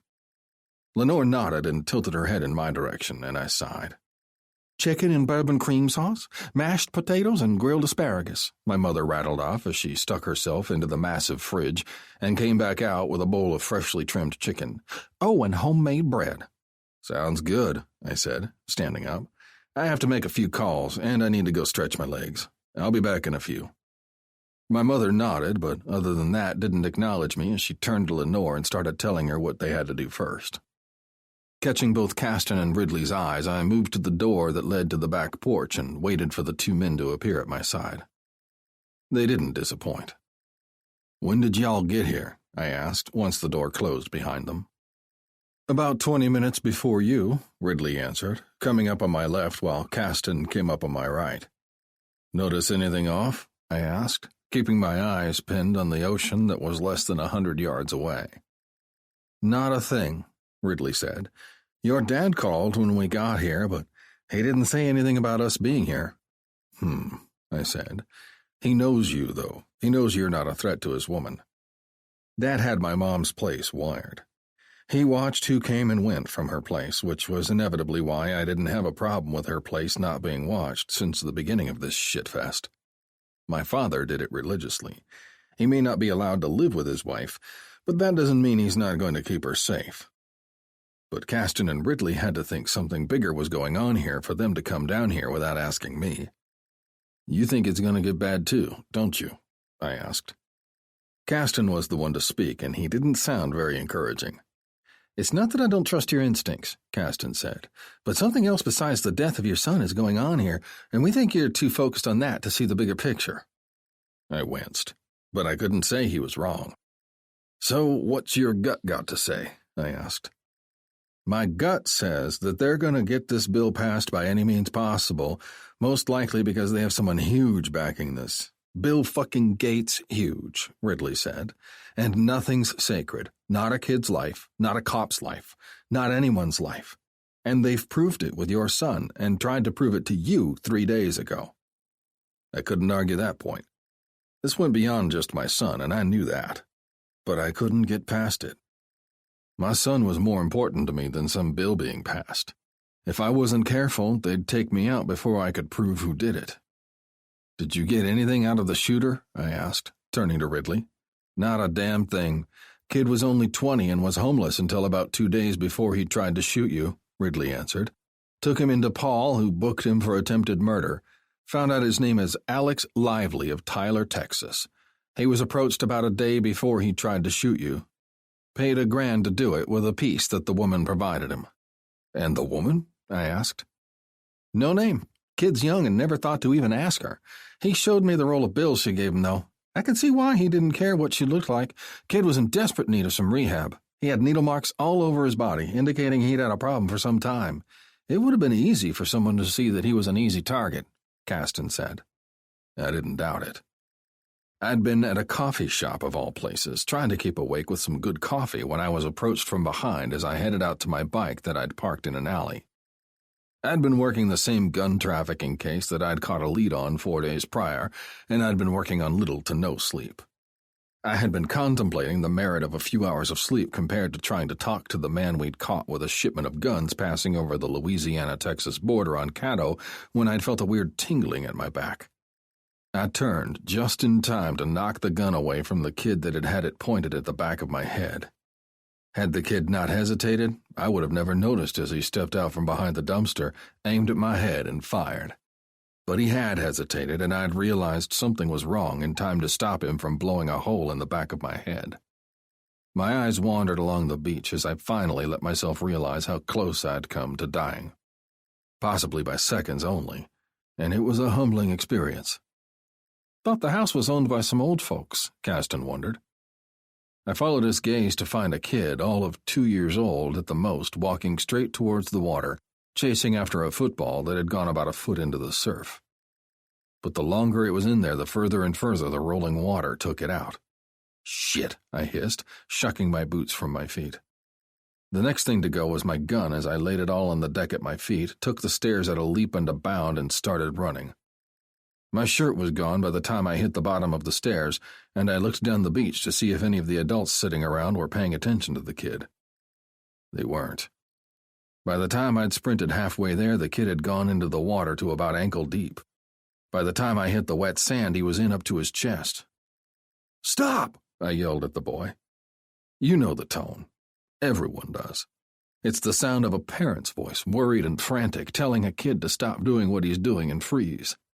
It worked, too. The boy looked back at me, eyes wide, then his feet were swept from under him as an incoming wave took him out at the knees. The kid flailed and went under. The last thing I saw before he was swept down was the wide, fear-filled eyes of a boy that wasn't supposed to be doing what he was doing. The water felt like quicksand as I took tall, wide steps. My feet ate up the distance to where I'd last seen the boy, and I dove under the water. My eyes burned as I looked through the water with them opened, and I came up and flipped my hair out of my eyes. My heart was pounding in my chest as I searched frantically for the red shirt that the boy was wearing. I couldn't find it. I heard more splashing behind me as I was sure Caston and Ridley joined in on the search, but I didn't come up for air long enough to look for them to corroborate my thoughts. On my 5th dive underneath the water, with my lungs screaming for me to go back up for air, I finally saw a flash of red, and I swam for it. Eyes starting to dot white with the lack of oxygen in my blood, I pushed forward with one last burst of energy and clasped onto the red t-shirt of the little boy. I was in 6 feet of water now.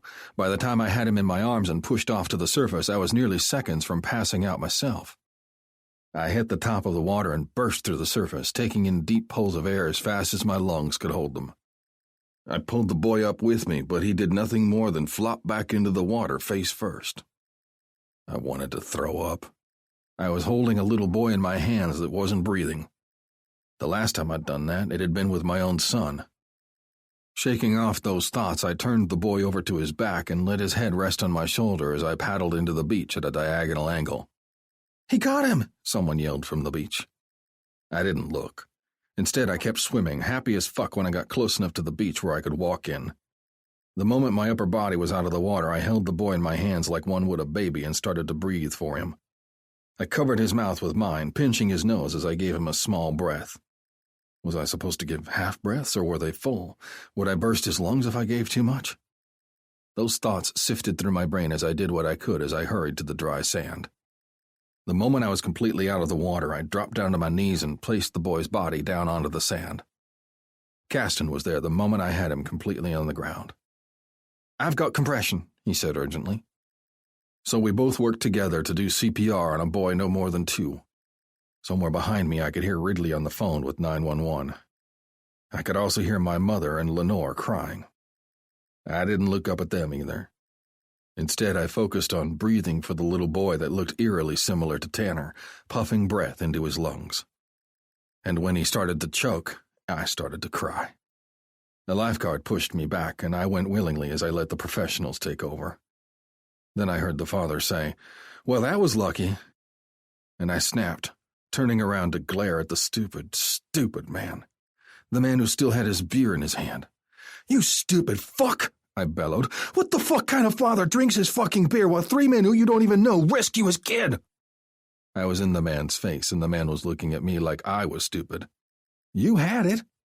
He was obviously drunk, otherwise he would have thought better of his answer. "You're going to get fucked," I hissed, getting close to him. "You can kiss your boy goodbye is what you can do." The mother was behind the father, crying, but I could smell the alcohol pouring off of her, too. The entire bunch of them were loaded. Even the minors. "Cops are here, man," Caston said. I turned to find him looking at me with worry in his eyes. He was wondering if I was about to lose it. I wasn't, but I would have given anything to have my son back, and there these fuckwads were, not even watching a precious gift that they still had while I no longer had mine. "Sir, we're going to have to ask you to take a step back," an officer said from behind me. I tossed a look at him over my shoulder and narrowed my eyes. "Fine," I snapped, taking a step back and keeping both the officer and the parent of the year in my line of sight. "But you're going to have to make sure you charge him for something. Child neglect in the least, or I'll have your badge." The officer stiffened. "I'll most certainly do what the situation warrants, sir." The "sir" was said with such heavy sarcasm that I wanted to punch the young punk's face in, but I didn't. See, I exercised self-control every once in a while. Narrowing my eyes at the man as I walked, I turned my back on them both and started walking to where Caston, Ridley, my mother, and Lenore were huddled at the bottom of the stairs that led up to my mother's place. Lenore broke off from the group when she saw me coming toward her, and I caught her up in my arms, hugging her to me fiercely. "Are you okay?" she asked, pulling back from me a bit. I nodded. "Fine, just pissed." She pressed both of her hands against my face. "Let's go get you dry." I nodded. Our stuff's still on my bike. "I got it," Caston said, breaking off from our group and cutting underneath the house. I started up the steps with Lenore, went through the kitchen and into the living room without saying a word. My mother's place was on stilts, allowing Caston to get to my bike, up the steps, and up to my room about as quickly as Lenore and I did, since we'd had to cut through the house. "Thanks, man," I said, taking my bag from Caston and shutting the door softly behind us. "Are you sure you're okay?" I heard her ask once again. I shrugged, leaning my head against the closed door. I took huge, deep pulls of air as I filled my lungs with one of life's precious gifts. My son never had a chance like theirs did, I told her softly. My eyes squeezed even tighter when Lenore placed her hand in between my shoulder blades. "You did everything right," she told me. "Forgive yourself." I shook my head. It's not that easy. I couldn't forgive myself because I was supposed to be Tanner's protector, and I'd failed. I didn't think that I'd ever be able to forgive myself. I should have seen the potential complications with Noreen marrying Justin. He was a senator, for Christ's sake. Why wouldn't that have been the first thing that crossed my mind? Blackmail happened all the time. Usually it was due to someone wanting money when they kidnapped a child. But not in Tanner's case. He never got a chance. Chapter 18.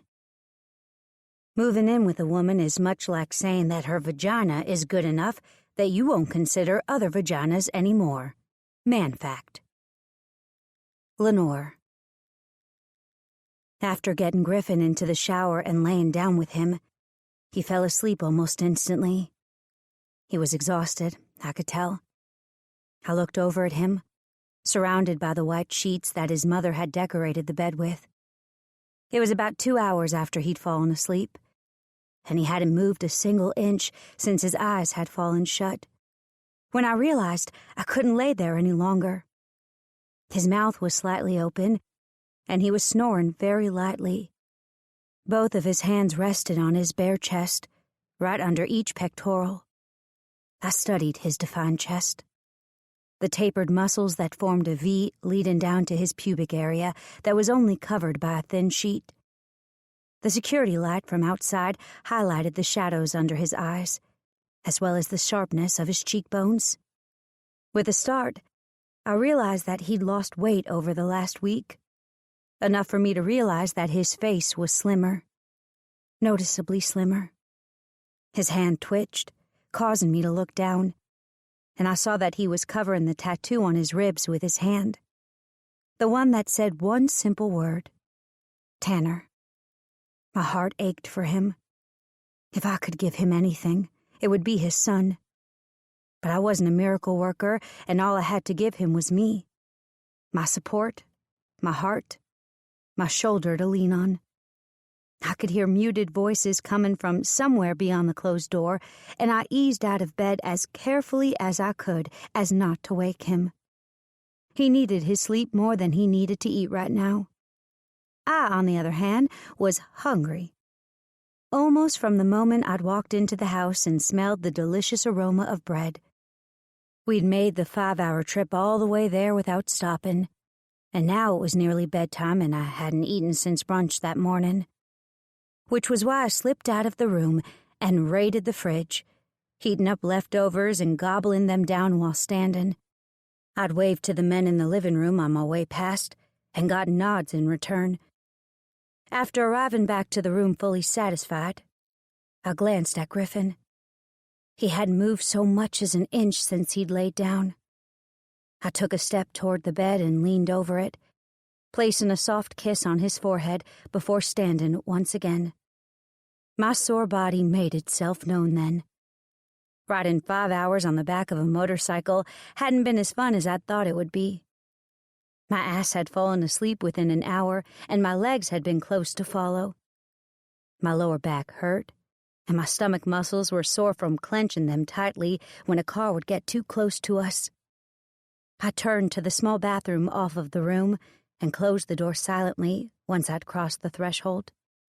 Hitting the lights, I went through a quick routine of brushing my teeth, moisturizing, and brushing my hair. Once I was finished, I stripped down to my nightshirt I'd hung on the back of the door earlier, sans bras and panties, and walked out. The moonlight shining in through the open blinds startled me, and I went to the blinds and shut them tightly so the sun shining in wouldn't wake us up in the morning. The moment my body slid into bed, Griffin reacted. He turned and pulled me into him, curling his large arm around my body and pulling me in close. I smiled as I snuggled into his arms, hiking my leg up, allowing it to rest curled around his ass. I fell asleep moments later with the common sound of the sea in my left ear, and Griffin's steady breathing in my right. But sometime later, groggy from sleep, I woke up confused and extremely turned on. "You awake yet?" Griffin's husky, sleep-filled voice asked. I nodded against his chest, letting my lips trail along his chest and neck until I found his lips. And I kissed him, letting him know that I was, indeed, awake. The feel of Griffin moving in between my thighs, his hard, massive cock pushing in and pulling out of my slickened channel, had me on the verge of coming without him even put that much effort in. He'd been busy while I'd been asleep. He growled against my mouth as his hands lifted up and cupped my breasts. His thumbs moved over each nipple, flicking and tugging lightly. I lifted my leg up higher over his hip, gasping when I felt him move even deeper inside of my channel. "God," I moaned. "Griffin." He chuckled against my neck, wrapping his entire arm around my back to come to a rest just under my opposite arm. "You fit me so perfectly," he whispered. "So fucking tight. And God, you taste so good." He licked my lips, sweeping his tongue into my mouth when I gasped at one particularly delicious thrust. "You like it soft and sweet, Queenie?" he asked. I nodded. "I like it however you want to give it to me." "Good answer," he said, pulling out very slowly before thrusting back into me hard. My breasts were rubbing along his chest, and it was exhilarating to feel his coarse chest hair rubbing against them with our movements. My hands moved, one to his head where I took a hold of his hair, and the other to my ass, then further back to where we were joined. I let my hand rest there, feeling the way he stretched my entrance for his wide girth. He growled when my fingers met his shaft, then started to fuck me harder, telling me that he'd lost the control by one tiny gesture.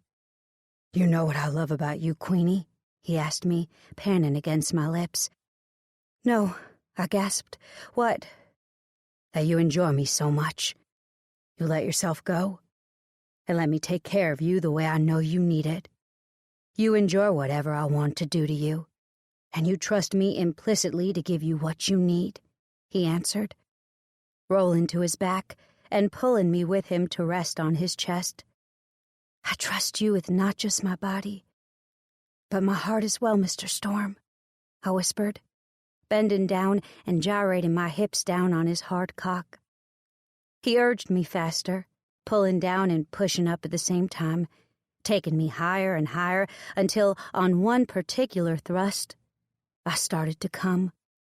I threw my head back, closing my eyes as bliss started to roar through me. My pussy clenched down on his invading cock, trying to milk his cum from him by sheer force of will. He gasped as well and, at the last moment, pulled out of me. Cum started to jerk out of his cock, pulsing up against my belly as he came hard.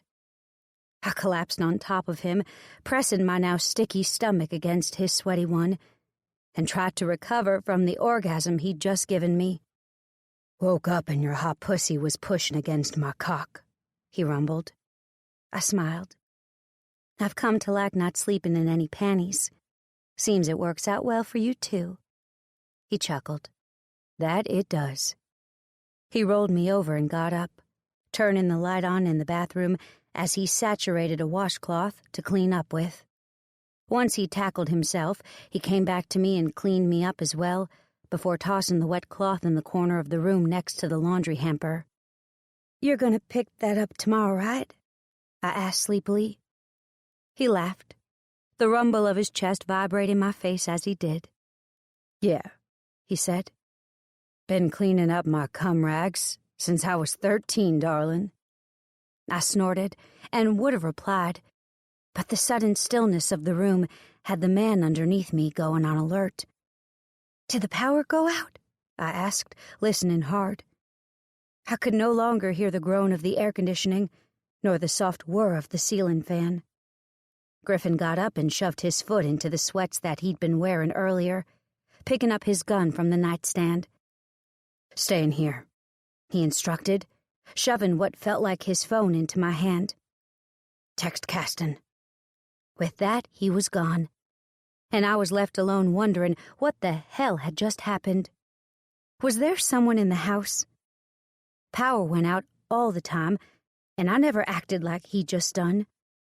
I heard a soft thump-thump that jolted me into awareness. Pulling up his phone's messaging, I quickly sent a text message to who was listed as Caston in his phone book and rolled off the side of the bed. I slid down the wall and curled into a ball beside the bed and nightstand. And I stayed there, heart pounding, and listened. "You can come out," Griffin called long minutes later, causing me to let out a relieved breath. I tugged on my short shorts as well as the first t-shirt I could find and hurried out of the bedroom.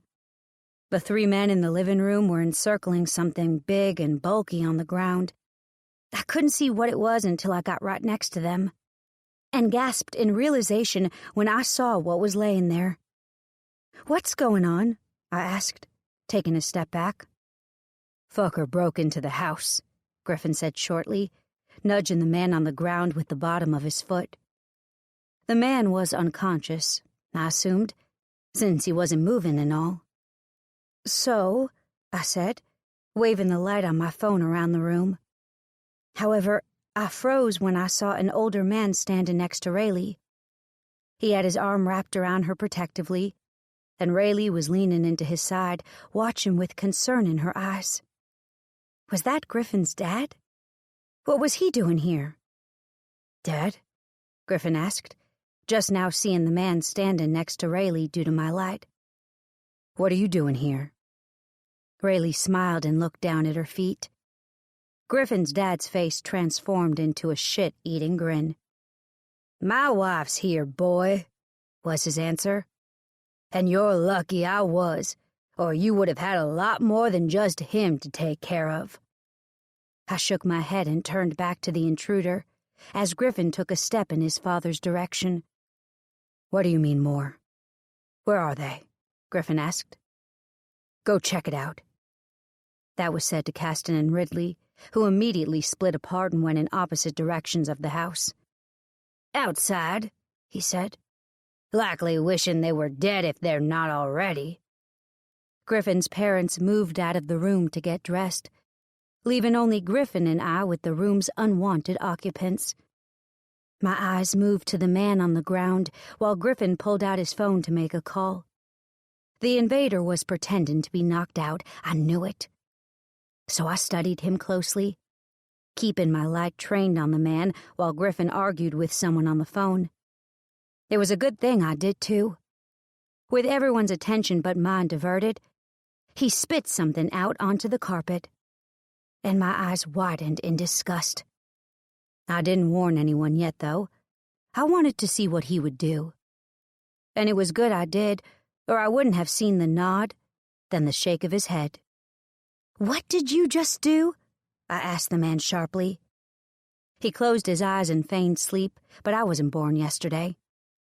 I grabbed a hold of Griffin's arm and pointed to something on the rug. "He just spit that out of his mouth." I indicated the small black thing. And he just nodded, then shook his head. Caston arrived out of nowhere, bent down and picked it up. "Camera," he said, fisting it and then shoving it into his pocket. Griffin grabbed the man's face to get him to look at him.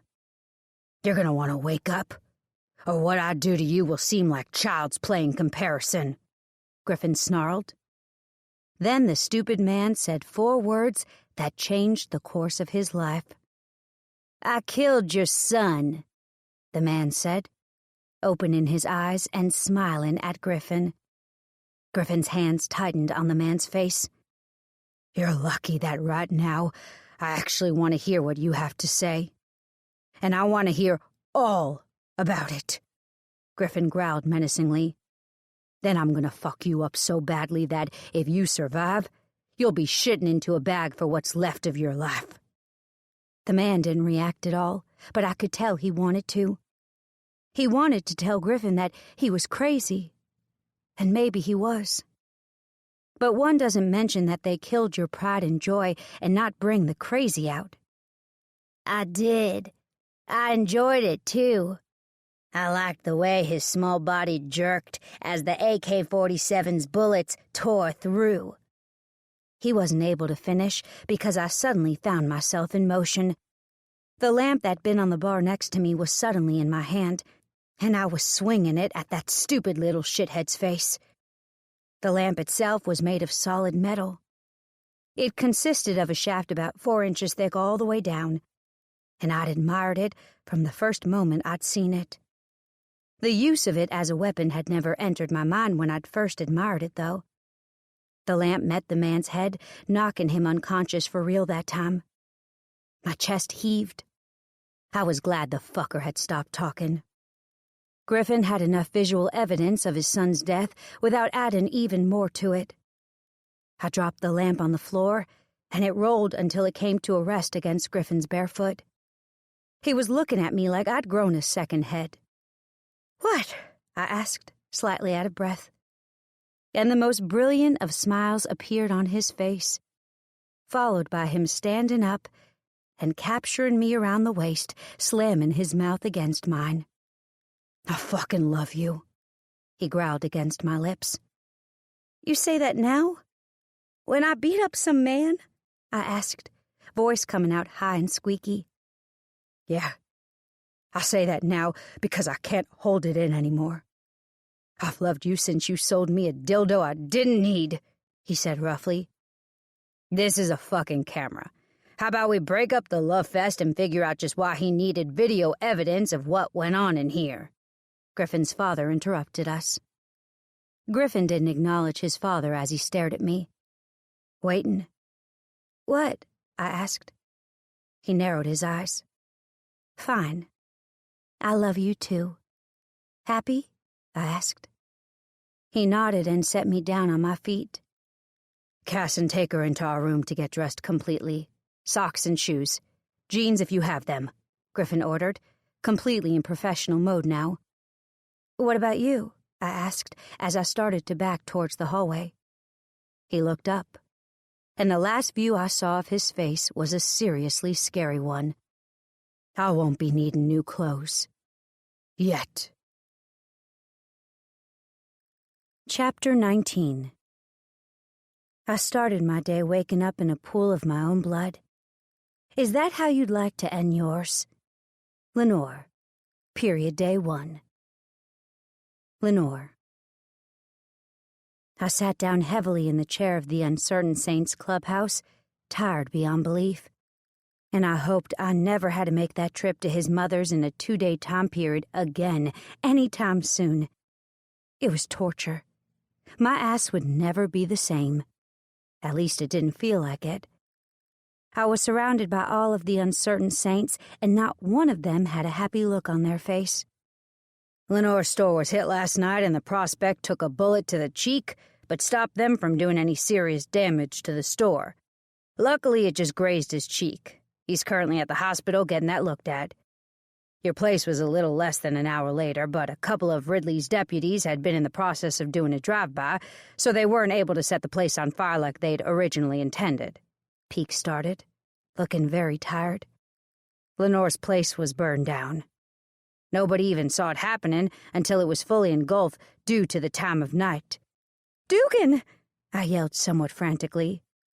I was standing and marching towards the door to do I don't know what, but I had to see for myself. Griffin caught me around the waist and hauled me back into his chest. "I had Wolf take Dugan home with him the moment we left yesterday. Remember?" Griffin asked soothingly. My legs went weak at the knees, and I sank into Griffin's embrace like he was the soft place for me to land on. "Thank God," I breathed, eyes closing as bile started to rise up my throat. I missed what they were talking about as I thought about all the things I would be needing to replace. My hair products, my clothes, my books. "They have your ex-wife hostage," Peake finished. My spine stiffened as I looked towards Peake to see him staring at Griffin over my shoulder. I could feel Griffin's arm tighten around my belly, but he didn't react very much at all to the news. "And Justin?" he asked carefully. Peake shook his head. "Can't find Justin. Didn't know about Noreen either until Wolf searched through the boys' pockets who tried to play firebug. They had a picture of her holding a newspaper that they were supposed to tack onto the tree out front." Griffin took a huge deep breath, then let it all out through his nose. "My dad's following behind us with the piece of shit who tried to break into my mom's place, as well as the other 4 my dad took out before they could do any damage," Griffin said. "I got a little bit of information out of the guy who says he shot my kid, but other than that, just the standard yes or no answers." Every one of the men in the room stiffened at Griffin's explanation. "Says he shot your kid," Peake said carefully. Griffin nodded, and I turned into his arms to wrap mine around his chest, hugging him tight. He squeezed back a little harder than usual, but didn't say anything else to Peake's question.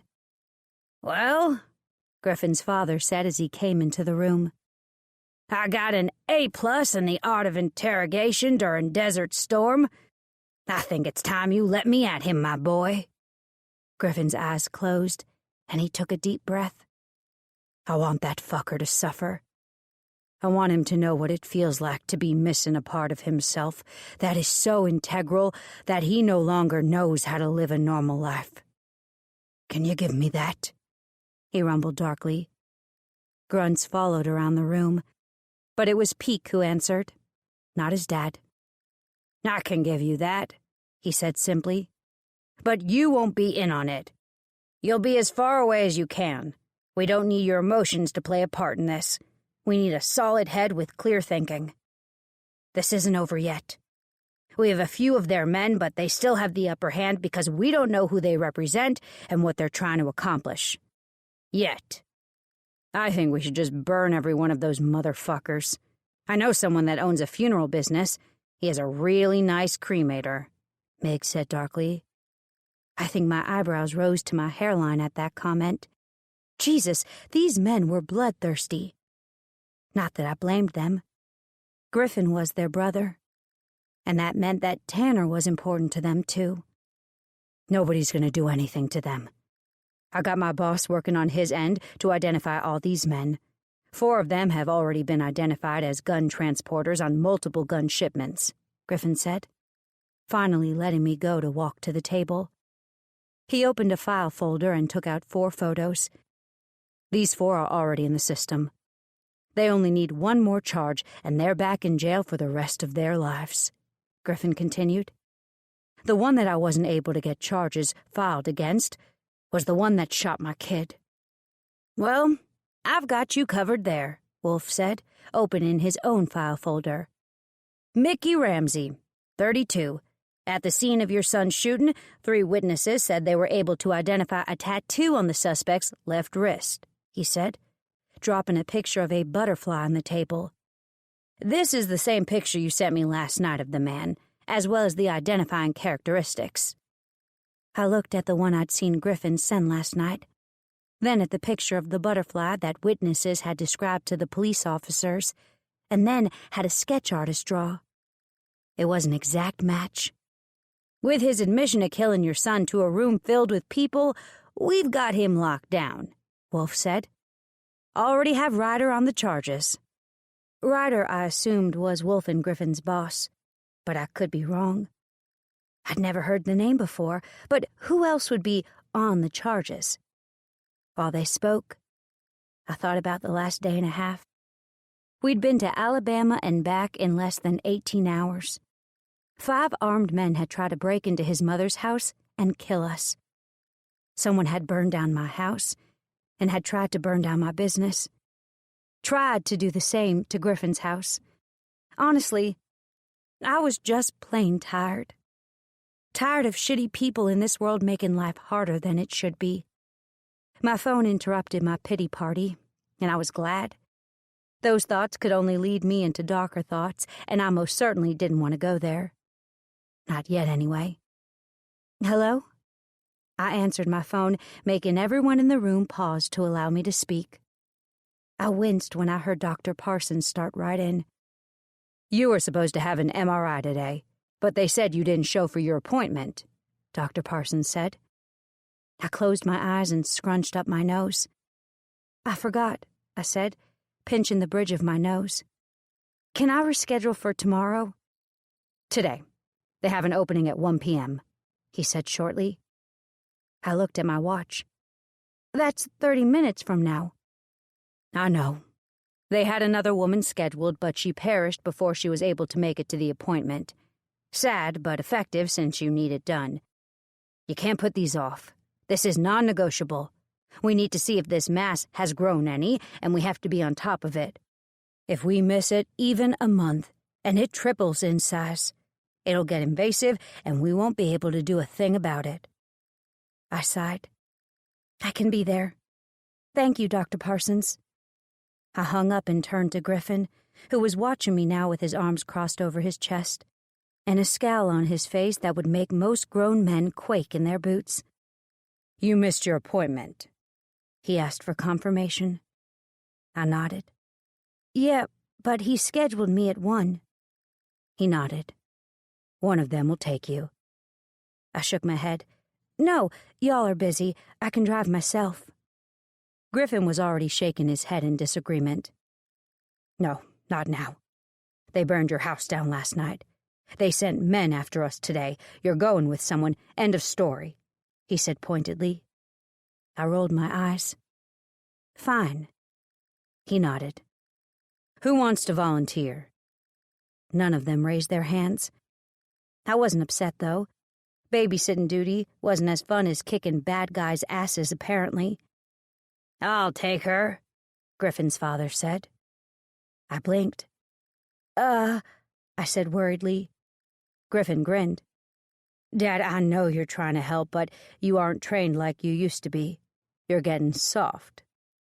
Griffin's father snorted. I think not, son.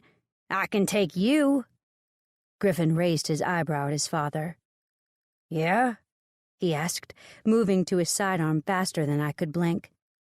Griffin's dad, however, was just as fast, if not a little bit faster. Only he didn't have a firearm in his hand.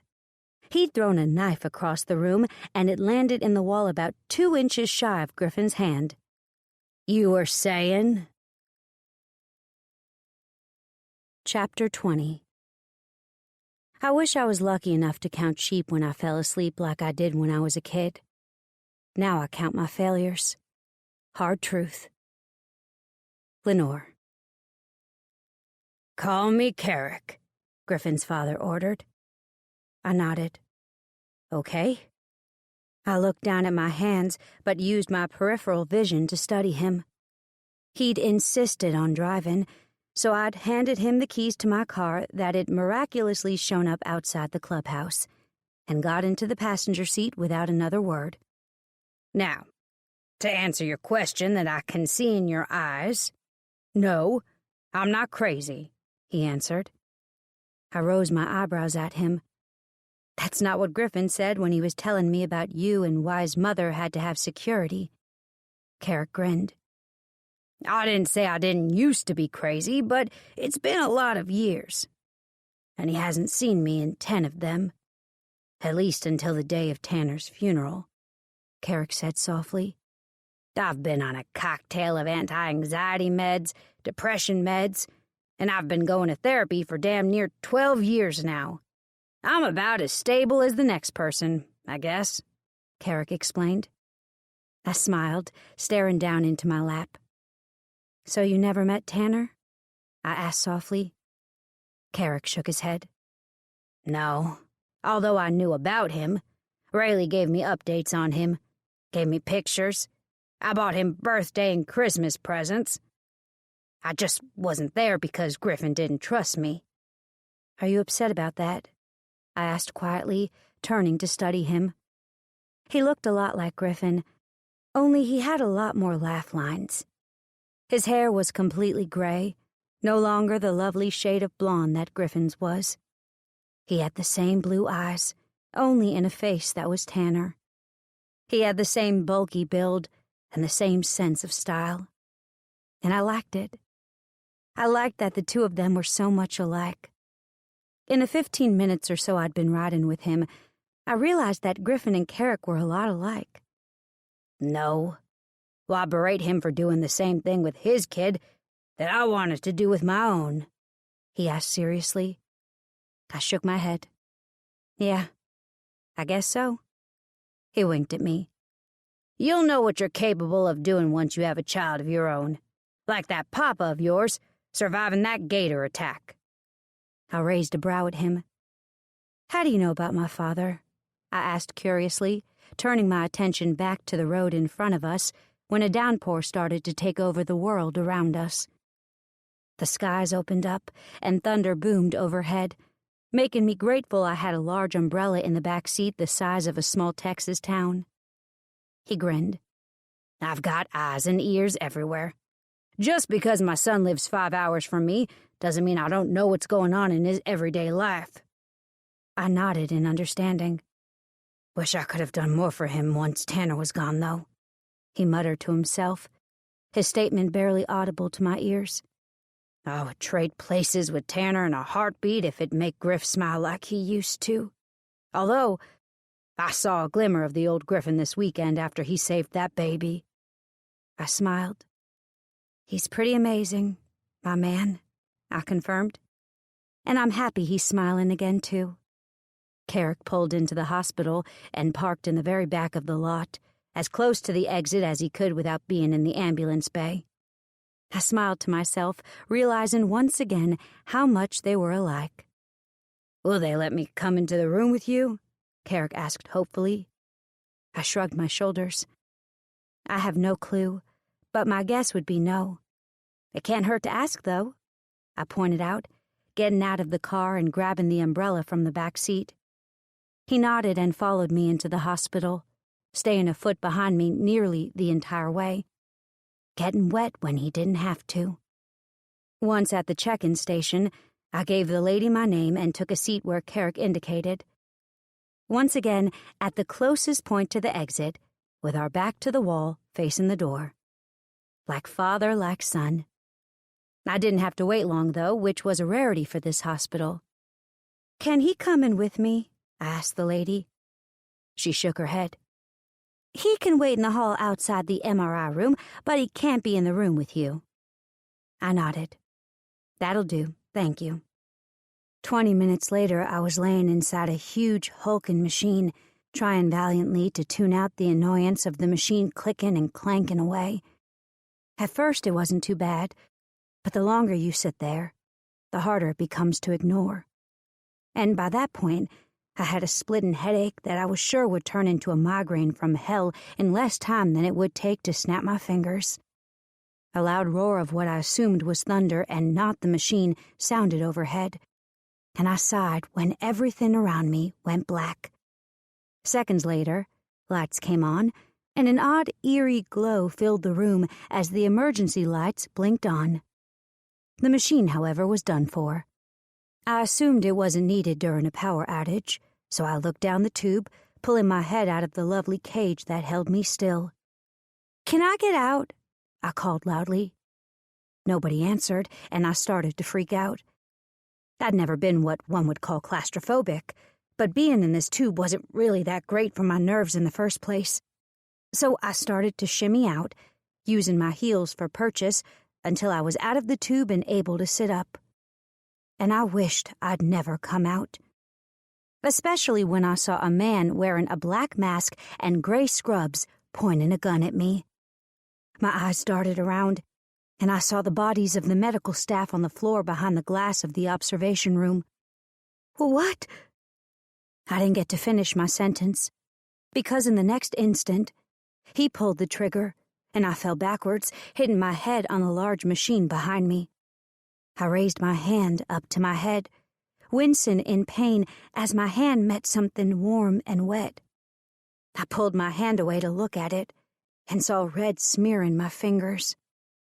"She's done," the man said, turning to someone beside him. "The old man's down too. Took out Peter, Brady, and Paul, though," whomever was behind him said. "And the other team's about to breach the perimeter of the lake house." My heart sank, and I watched as the two men left the room, unable to move a single inch from where I was.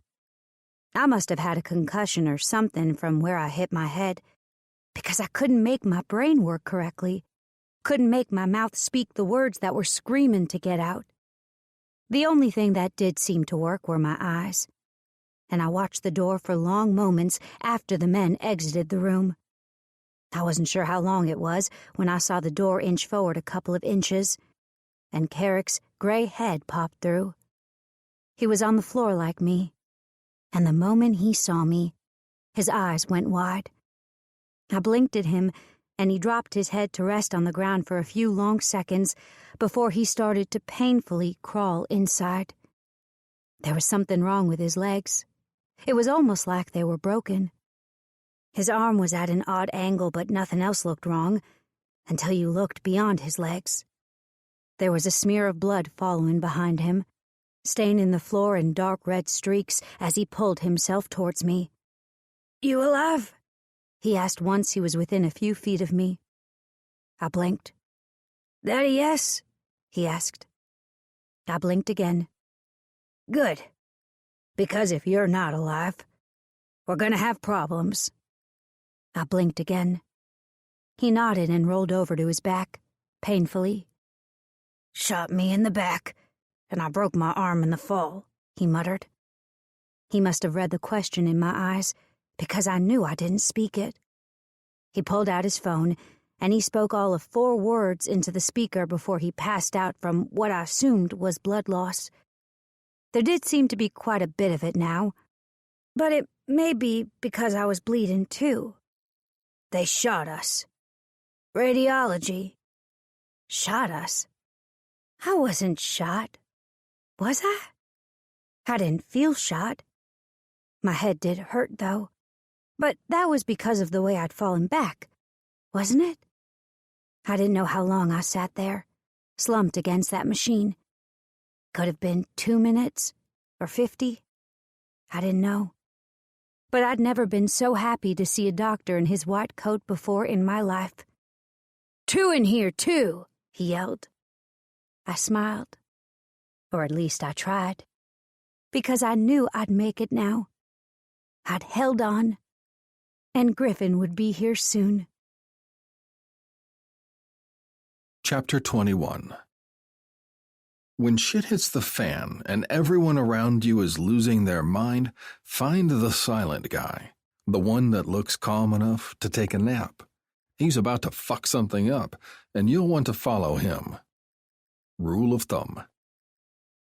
Griffin. "They shot her in the head," I muttered in shock. The doctor nodded his head. "Right, but as far as we can tell, nothing seems really wrong with her. The most damage was caused when she was thrown back from the force and the following concussion. The bullet entered through here," he said, pointing at a bandaged part of Lenore's head, "and exited here," he continued, pointing at the back of her head, just under her left ear. "But it missed her brain nearly completely, turning the moment it hit bone to travel along the curve of the skull." He demonstrated this by drawing a U shape in the air. "It hit one part of the brain," another doctor said from the doorway. I immediately recognized the name. He was the doctor Lenore had told me about. Her cancer doc. He held up a computer in his hand and walked swiftly into the room. "I'm sorry to barge in like this, but when I heard about what happened to Lenore, I pulled her file of the scan she had this afternoon before the shooting happened, then compared it to the one you had done once you had the bleeding under control," Dr. Parsons continued. He stopped directly between the doctor that had been talking to me, Dr. Jeffries, and I. And on the computer were 2 scans. One was what I assumed was this afternoon's, and one that was the one Dr. Jeffries had just shown me. After comparing the 2, I couldn't see a single difference. "I hadn't realized she was being treated for brain cancer," Dr. Jeffries said. Dr. Parsons nodded. "This is the mass I was treating her for. It hasn't grown in well over a month. In fact, it hasn't grown at all since I've started seeing her. From what we can tell, the mass is benign, but because of its location, it causes her to suffer from severe migraines on occasion. She hadn't had one of those since I had started seeing her, but just before she'd left for the appointment today, she had mentioned that she felt one coming on." "Okay, so what's the difference between the 2 scans?" I asked, looking closer but not seeing anything. "The mass is gone," he said, indicating where the mass was located on the earlier scan and then pointing to where it should have been on the later scan. "Okay," I said slowly, "so what does that mean?" "Essentially," Dr. Parsons asked, "it could be that the bullet did what we were unable to do and removed it by forcing it out. Or it could be that it wasn't a mass per se, maybe it was more of a cyst and it ruptured during the fall. I'm not sure we'll ever really know, though." I nodded. "And what does that mean for her?" Dr. Parsons closed his computer and set it down on the bedside table next to Lenore's bed. "I don't know yet, and we won't know until she wakes up," he explained. "The reason we didn't operate is because it was inoperable, at least for us," he said, walking forward to the board. "This part of the brain is called the brainstem. It controls her breathing." I nodded. "But she's still breathing on her own," I said smartly, looking over at Lenore where she laid peacefully on the bed. The only thing signaling that anything was wrong were the 2 white bandages on her head covering the bullet's entry and exit wound. "Yes," he continued, "which is what we were worried about when we decided not to operate." "So what does that mean? That we won't have to worry about this anymore? I asked. Dr. Parsons smiled. For right now, I think Lenore is going to be just fine. In the future, I'd still like her to have regular scans done every 3 months, then move to every 6 if everything continues to stay clear. I couldn't tell whether I was relieved she was shot in the head or upset. It was a combination of both. So why is she asleep if she's okay? I finally asked, studying the woman that I loved. She's in a medically induced coma. It's just a precaution. We're giving her body a chance to focus its energy on healing, not routine functions, and we're also waiting for the swelling to go down. I nodded wearily. Okay. Are there any other questions we can answer for you? Dr. Parsons asked. I took a seat at Lenore's side and looked at her. I almost lost her today. No. Well, I'm going to have to leave in a few minutes on police business, so you'll need to explain this to her parents who haven't gotten here yet, I said, picking up Lenore's hand. We can do that, Dr. Parsons said, patting my shoulder as he started to exit the room. Dr. Parsons? I called. Dr. Jeffries? They stopped. Yes? Thank you. Dr. Jeffries smiled. You're welcome, but I didn't do anything. It was all on your lady there. She's the fighter, not me. Indeed, my girl was a fighter, but she wouldn't need to fight for much longer. Not with me at her side. But now I was about to wipe the earth clean of 10 people responsible for tainting our lives with their brand of evil. With one final kiss to Lenore's hand, I stood up and walked out the door. Calm on the outside, raging on the inside. Give me the names, I roared. I slammed the man who was responsible for shooting my child into the wall behind him, suspending him at least 6 inches off the floor as I did. Perry! Abraham Perry! My blood ran cold. He was a preacher I'd quarreled with when I'd first moved here, the one who'd refused to give me a ride on his expensive boat to show me around the area. Mr. I can only use my boat for church-related purposes, no exceptions. Although it seemed a minor occurrence then, now it wasn't. I dropped the man and he slammed to his knees, no fight left in him to hold him up. You better hope you gave me the right information or I'll take your limbs off and burn the stumps so you don't bleed to death, I growled, giving him one last kick before I surged out the door. I'd deal with him later. There were bigger fish to fry right now. An hour later. This is all you have on him? I asked, scanning the paperwork Wolf had just handed me. He nodded.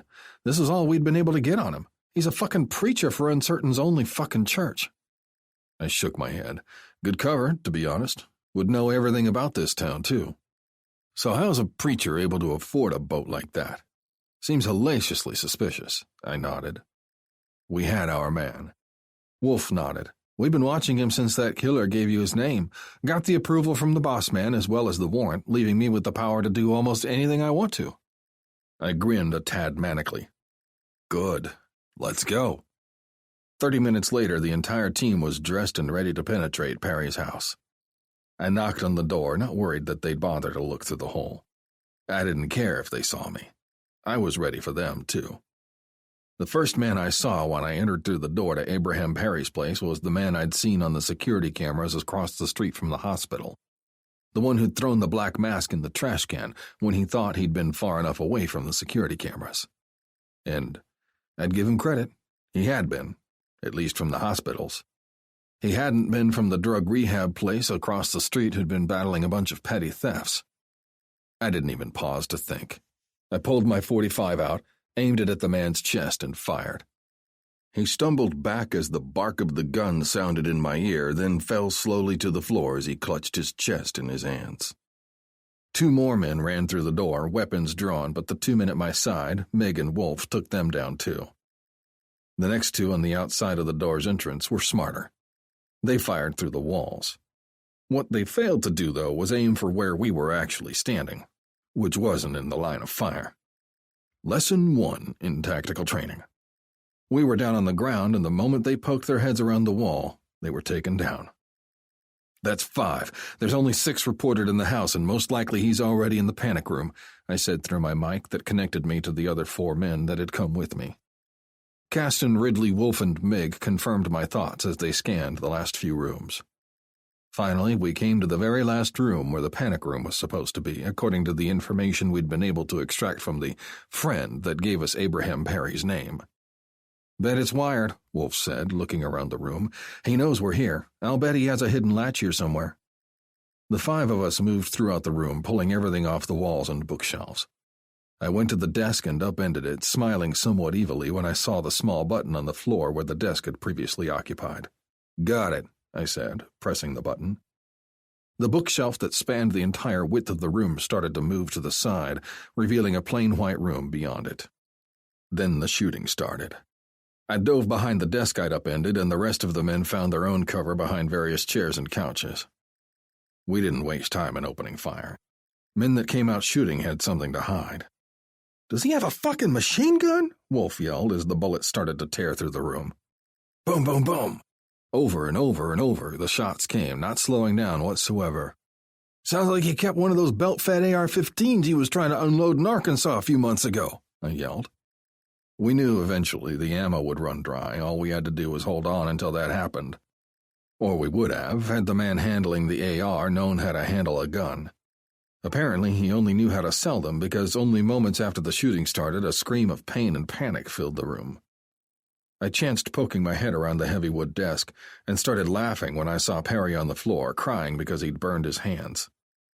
"That barrel gets hot when you shoot that many rounds through it that fast, dipshit," Mig called as he slowly stepped around from behind a recliner.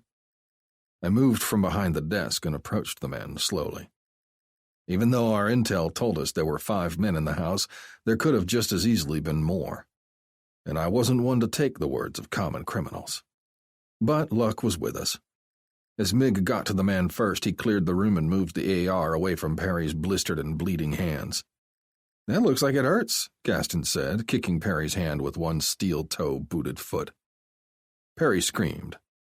I might or might not have laughed. I was a sadistic bastard like that, though. "Now," I said, crouching down on my haunches, "you're going to tell me why this bill was so important that you felt it was necessary to kill my son to get it passed." I leaned forward slightly, letting Perry see my eyes. "And you're going to make me understand. Because I gotta tell you, man, I'm having a hard time struggling to stay in control here, seeing as I have the man who pulled the trigger in holding, and I'm looking at the man who claims to be a man of God that gave the order. So start talking, and you'd best not leave anything out." When he didn't move fast enough, Mig delivered a vicious stomp onto Perry's blistered hands. Perry screamed. Once again I smiled. Did I mention I loved my brothers? Chapter 22. I want to make a difference, and I can make 30 differences per magazine. Bumper sticker. Griffin. "Should have known it was because of his fucking kid," Wolf said as he and I walked side by side into the hospital. "That's the only thing that can motivate a man into acting so stupidly. Family. It's always the same fucking thing, day in and day out. They sure know how to fuck you over every single time." I didn't comment. I'd have done anything, absolutely anything, to protect Tanner. But if he was a grown man like Ellis Perry, Tanner would have been on his own. I'd learned over the last 4 hours of the interrogation of the elder Perry that his son Ellis had gotten himself into trouble just because of the fact that he was a dumbass. If Perry had been smart, he never would have sent his son to do a man's job. Not that Ellis Perry didn't qualify as a man at 20 years of age. He did. Ellis Perry had been transporting the goods his father had had shipped from the Gulf of Mexico to a small town in Arkansas when he'd gotten pulled over at the border of Texas and Arkansas.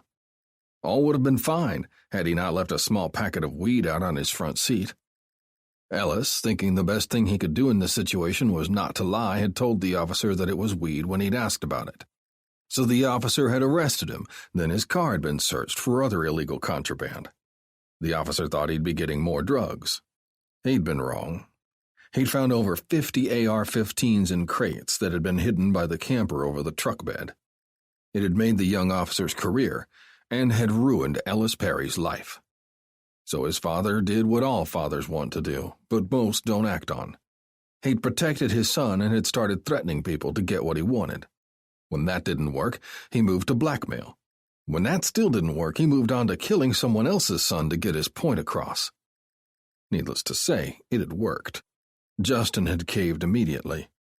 What Perry didn't count on was me. Nobody ever did. I was vastly underestimated. "I'm going to run by the cafeteria. Do you want some coffee?" Wolf asked. I nodded. I hadn't had anything to eat in well over 2 days. As Wolf parted ways with me, I walked quickly to Lenore's room, anxious to see her. However, I froze outside of her room when I saw Remy talking to Lenore. He had her hand in his, and he was talking to her in low tones. "He's a dangerous man, Lenny. He's always going to bring danger to your home because that's what his job is. He's a Texas Ranger. He's not going to give up his job, and even if he did do that, he won't give up his motorcycle club," Remy said. "They're a bunch of vigilantes with vendettas. They'll forever try to right the wrongs of society because that's just the type of men they are. I don't care. I want him to be happy. If I die because of something he's involved in, it was meant to be. I love him. I won't let you persuade me otherwise," Lenore's soft, melodic voice said. I closed my eyes. Was my life appropriate for a woman? Would me being who I was endanger her? And if I did endanger her, would she be able to protect herself? The more I thought about it, the more I realized that she couldn't. She didn't have the skills to protect herself, and even if I did teach her self-defense, she didn't have the mentality to shoot someone. Although she was a spunky woman with an amazing attitude on life, she didn't have what it would take to live with protecting someone by taking their life. And she might have to do that if she stayed with me. I'd do everything I could to protect her, but there wasn't a way for me to protect her for the rest of our lives. At some point, she'd be alone, just like my son had been. And look where my son had ended up. Dead. As these nasty thoughts sifted through my head, I backed up further and further until I was at the end of the hall. Then even further until I was at the elevators. And as the doors closed on the floor that Lenore was on, I realized that I'd just made my decision. Lenore would find someone else. She'd find someone like Remy, that would be able to protect her, that would be a good father to her kids, that could actually have kids with her that would be protected. I exited the elevator with my heart in my throat. I got on my bike and rode. I didn't have a destination in mind, but anywhere would be better than here. Anywhere would be better that didn't remind me of her. 3 days later. "You should have listened to me, Justin," I said, hunkering down so I could look straight into Justin's eyes.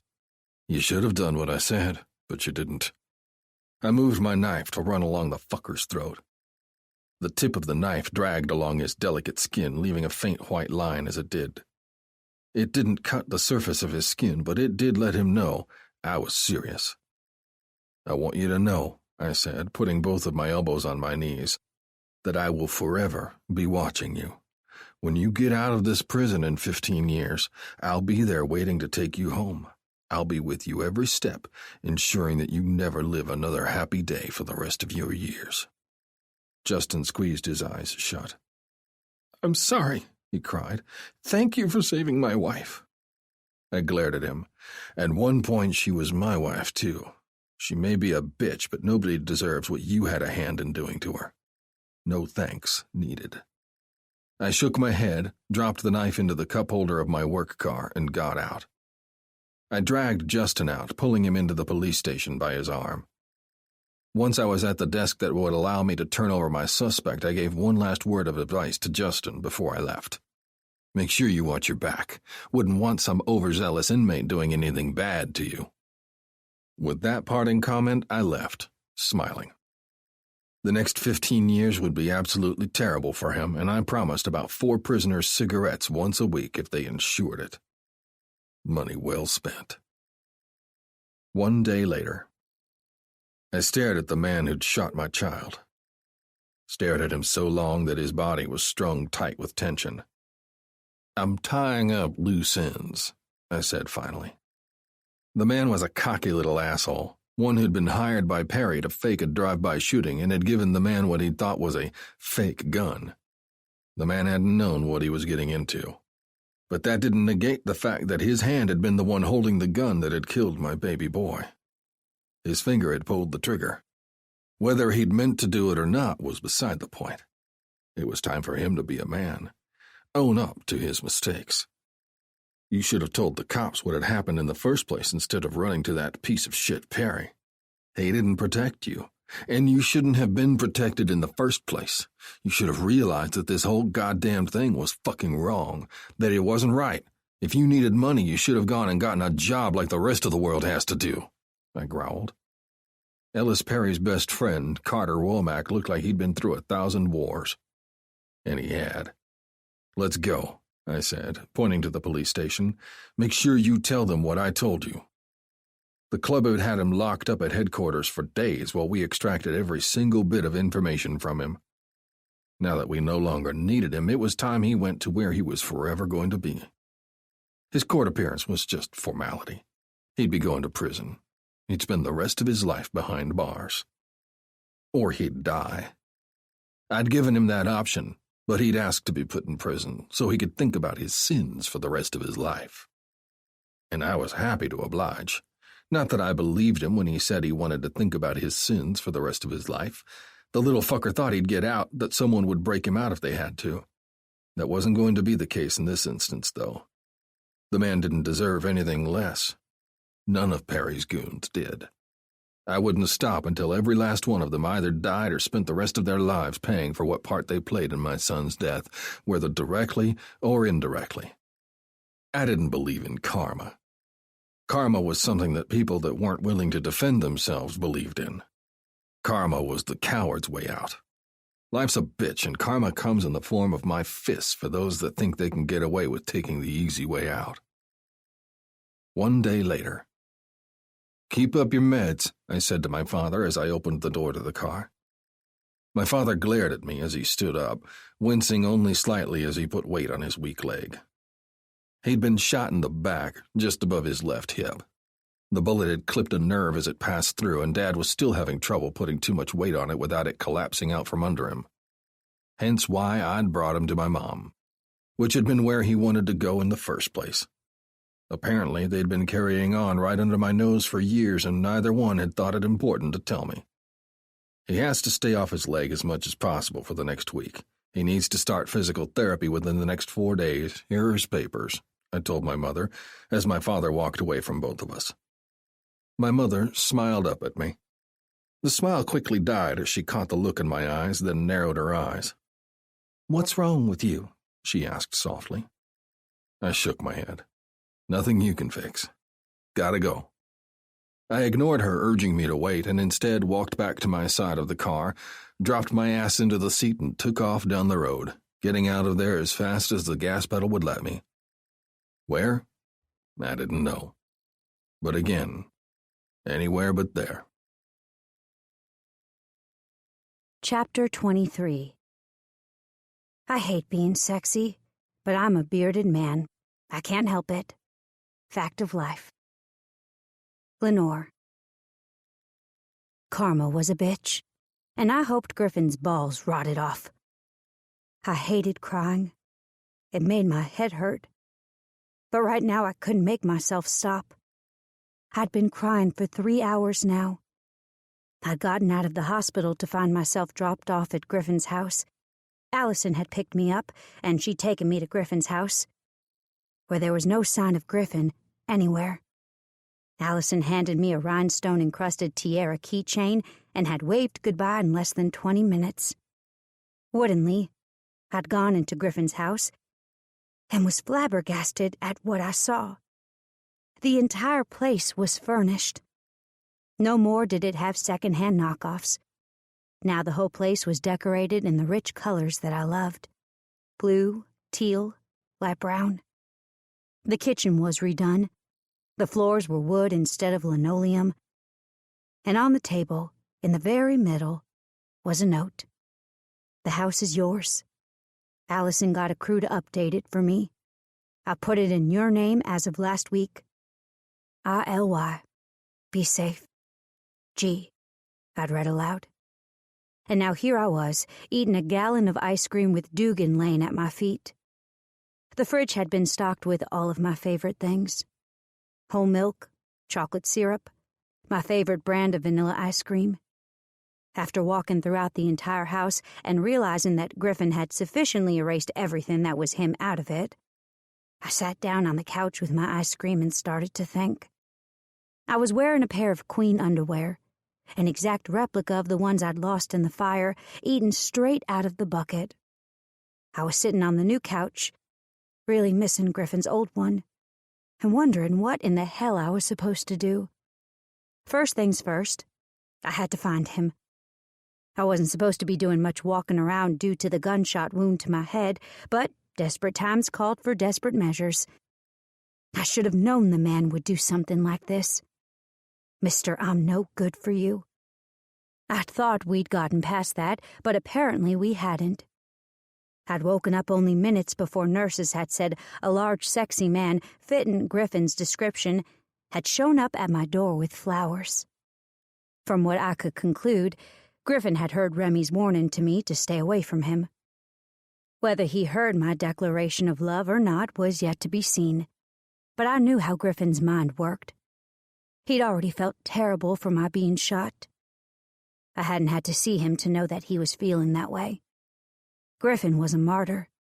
If he thought I'd have a better life without him, he'd leave, no questions asked.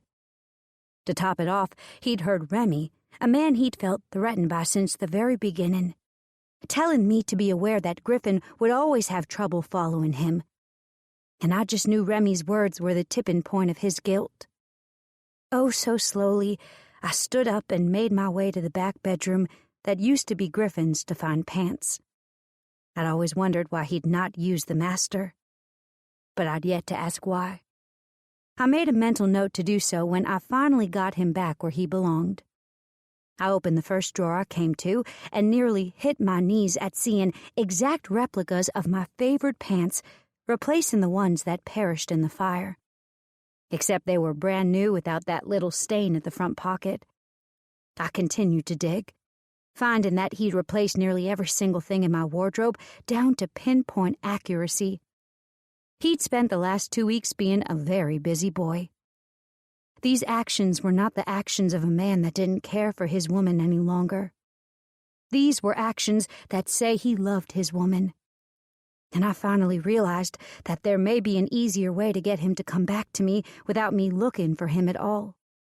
Smiling a tad bit maniacally, I slowly threaded my feet into my pants and zipped them up. They were a little tighter, and I thought that maybe soon I should start working out and possibly give up on all my sweets and carbs. Especially if I was going to be wearing a wedding dress in my future. Operation Convince Griffin to Come Home, Day 1. No, I said to my mom that was sewing my new biker bitch vest. The lettering looks more like this, I said, showing her a picture of Griffin's motorcycle club, cut as he called it. If this was going to work, it needed to look authentic. It needed to be something that would draw everyone's attention. And with it being under such close scrutiny, it needed to be perfect. Take a chill pill, darling. This is only what it'll look like at first. I still have to widen the letters and change the background color. Just go sit over there and let me do the work, my mother admonished. And stop picking at the scab on your head. I'm not picking at it. I'm touching it. Do you think it'll scar? I asked. No, my mother said. But her concentration was no longer on me. It was on the property of Griff leather vest I was asking her to make for me. I'd read up on what biker bitches did to please their man on the internet. The first thing I saw was the property of patch. Women usually wore it because their old man gave it to them. I was going to wear it because I wanted everyone to know I was Griffin's. If everyone knew, then that'd take away his excuse that I was safer without him. Mostly because I'd be insinuating myself into his world whether he wanted me there or not. Starting with the pretty vest. An hour and a half later, I was modeling my new vest. What do you think? My mother asked. I smiled excitedly at her. I loved it. I would have jumped up and down in my excitement, but the sudden movement still hurt to do, so I would have to do with clapping my hands. "All right," I said, walking into my mother's arms. "I'm going to get out on the town, let everyone see me, starting with the bar that the boys like to go to." My mother shook her head. "Don't get yourself in trouble," she said, shaking her finger in my face. I laughed. "See ya. Thanks again for making this awesomeness," I told her as I walked out the door. But my first stop wasn't the bar. It was too early yet. After doing a quick run by my store to see Apple, the prospect that had been working my store for nearly 3 weeks, I walked next door to Annie's, my new friend that I'd met just last week. She'd been at the hospital of all places, letting her comfort dog Morelli do his thing on the hospital wing. When she'd come in my room with that huge ball of fur and slobber, I'd fallen into instant friendship with both Annie and Morelli. It'd been during our short conversation that I'd realized we were neighbors. Annie had opened up a small shop where she did nails, hair, and massages out of the front room of her business. She lived in the back 2 rooms. "Annie," I called as I pushed through the front door. "I need your help." Annie smiled as she walked through the back entry. "Hey, girl, you up for that haircut finally?" she asked. I nodded my head. "Abso-fucking-lutely," I confirmed. "I want about 8 to 10 inches cut off, and I want to straighten it. I've got some impressing to do tonight." 3 hours later. "Are you sure I don't look whore-like?" I asked Annie. Annie shook her head. "No, you look fine, and your ass in those jeans looks amazing." Annie was a straight talker, I'd come to find out. She didn't waste time giving false platitudes. As we entered the front door of the bar, I had to curb the urge to squirm as nearly every eye in the place landed on me, and the vest I was wearing. "Shit." "You're doing fine," Annie said smoothly. "Keep going." I did, walking straight up to the bar and completely ignoring the table of bikers at the back of the room. I knew they saw me. Knew they'd see the property patch the moment I sat down and gave them my back. I moved to the very furthest bar stool and sat down, keeping my back to the room as I smiled up at the bartender. "I'd like a Coca-Cola, please," I said. The bartender nodded, then looked to Annie. "You?" "I want a Jack Daniels and Coke, please," she said. I raised a brow at her. "I got my own problems, girlie," she laughed. "If you only knew."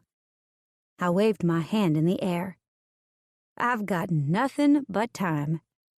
A loud slam startled me, and I turned my head to see the back of Griffin's back as he pushed through the door to the bar, hastily making his exit.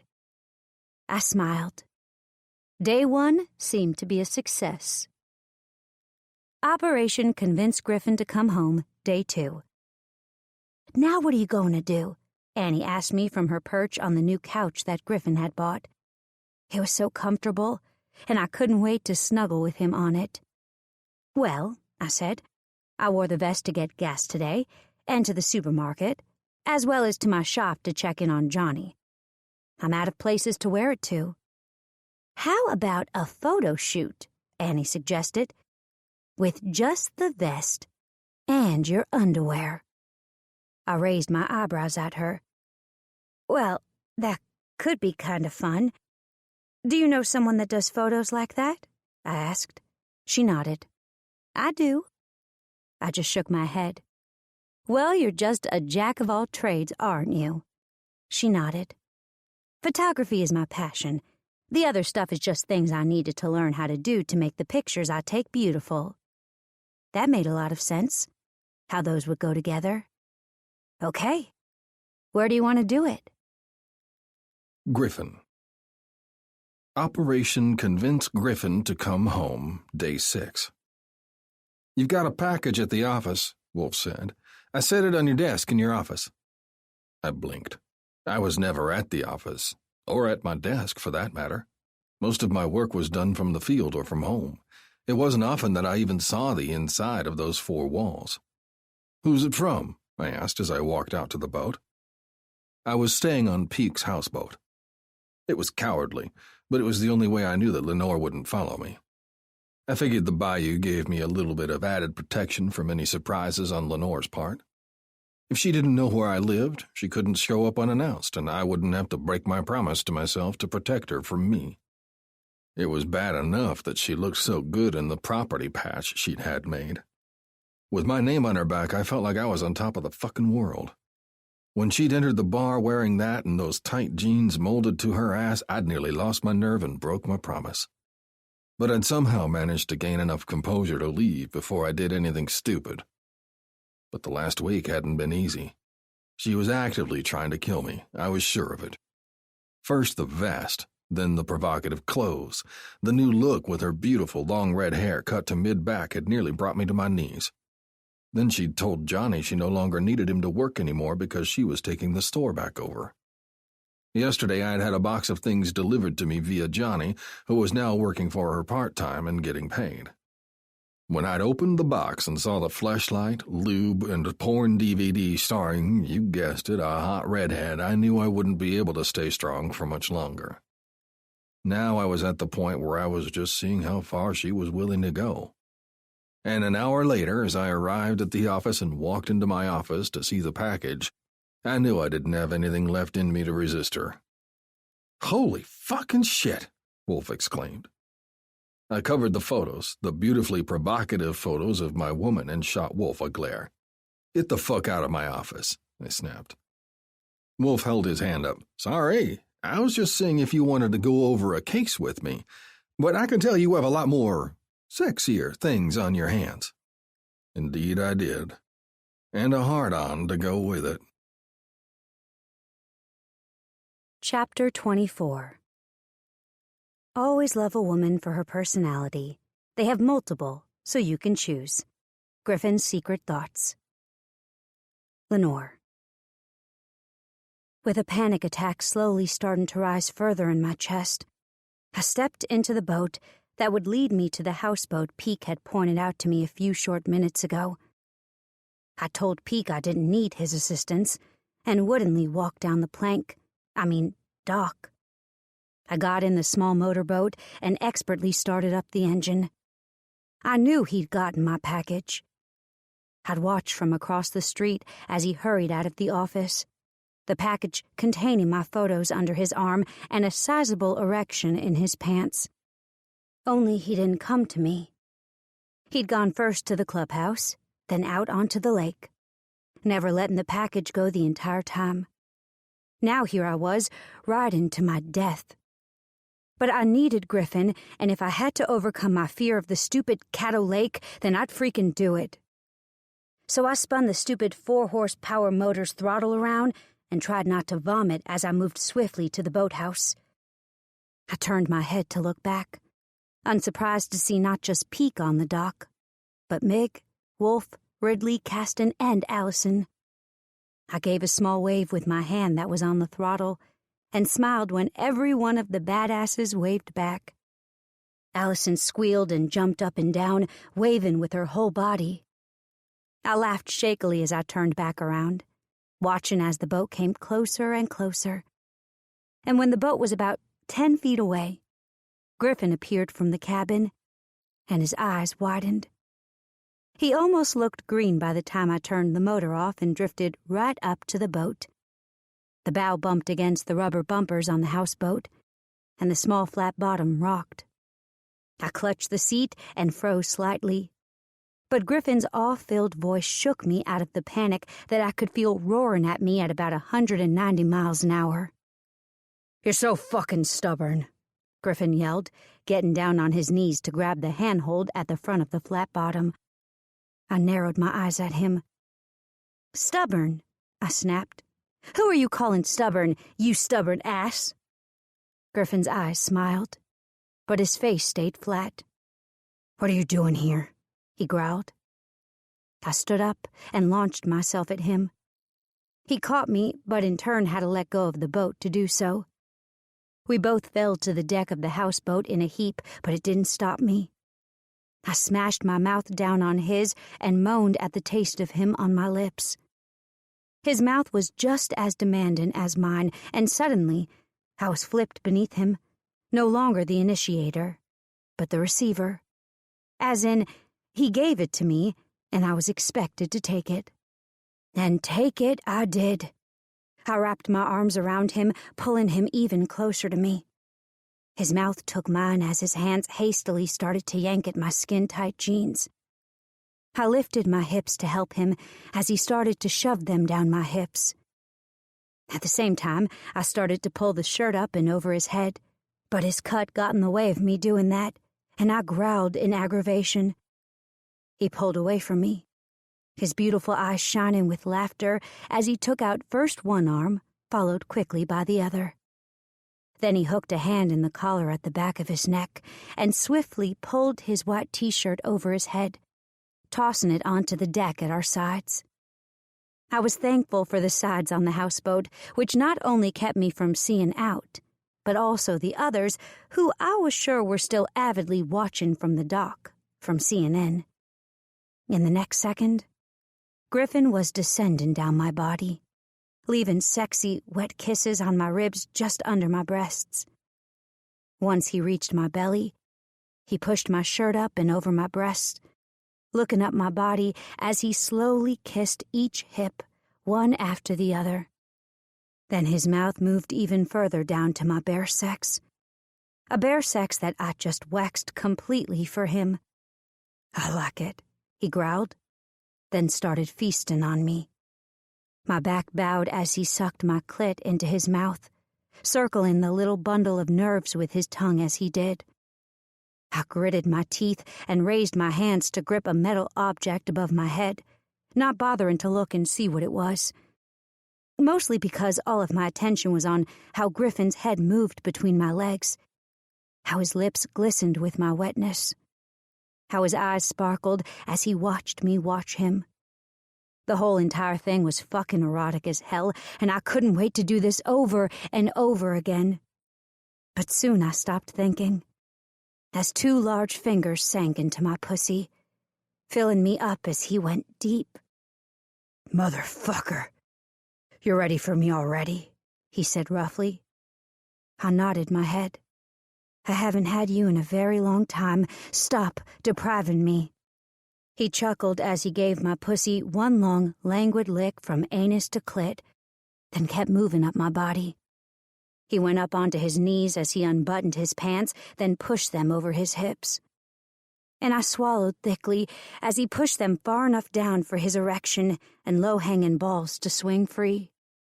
A growl rumbled in his throat as he saw the look on my face once I saw his cock, and he dropped down to push up position above me, letting his hard dick tease the folds of my sex. "I don't have a condom," he said, pushing into me slightly. My eyes widened.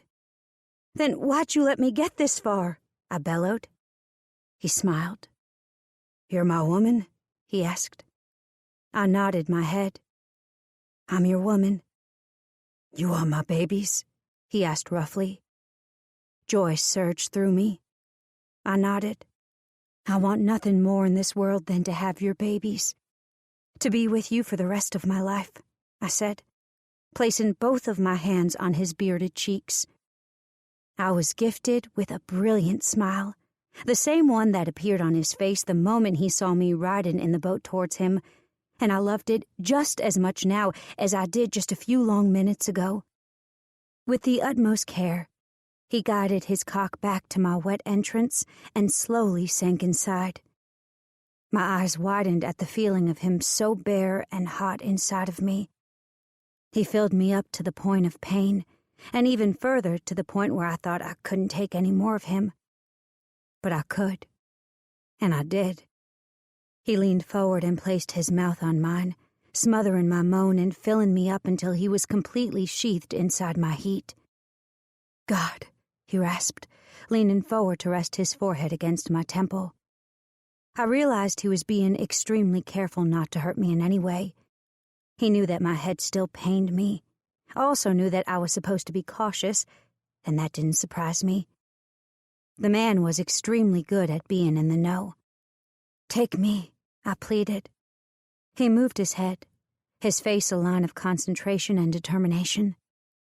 "I'm trying not to blow my load before we've even begun," he said through gritted teeth. I giggled. His eyes narrowed. "Stop moving," he ordered. I giggled harder. Fucking giggled. Like a teenager. Luckily, my man thought it was cute as hell. "Do you know what those pictures did to me?" he asked. "Do you know how fucking sexy you look with my name on your back?" I shook my head. He pulled all the way out, until his cock had just barely kissed my entrance, then surged back inside. I gasped, pussy clenching around him. He pulled back out and followed it up with another brutal thrust. And I came. I was a two-pump chump. And he didn't fare any better once he felt my juices start to slick in his way. He lost control, pumping in and out of me frantically, unevenly, short, hard, shallow, soft. There was no rhythm at all to his movements as he came, long and hard. He filled me up completely with his essence, and if we didn't make a baby right then, I'd be astounded. With the love the two of us shared, and the way we were so explosive when we came together, there was no way for us not to have created life out of that. "I love you," I whispered to him, wrapping my hands around his neck. He ran his lips along my neck, up my jaw, to settle on my lips. "I love you back, over the fucking moon, past all the motherfucking stars," he said, locking his gaze with mine. I snorted. That was elegant. He shrugged, lowering himself until I was taking most of his weight. "Don't need eloquent. That's what you're for," he said. I rolled my eyes. "You'll have to marry me if you expect me to be your mouthpiece," I teased. We were married 1 week later. My daddy walked me down the aisle. My mother sat with her idol, Rayleigh Dean, and her husband in the front row. I was the happiest biker bitch on the planet.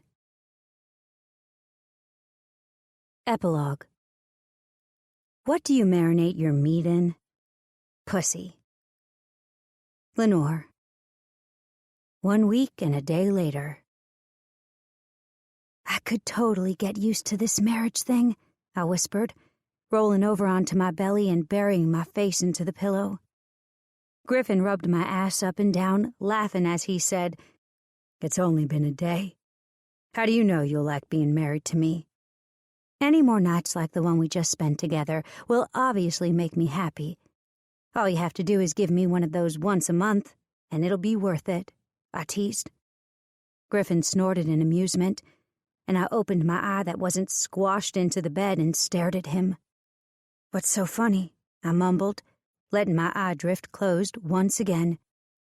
He sat up, running his hand down the length of my exposed leg before he stood up and headed to the bathroom.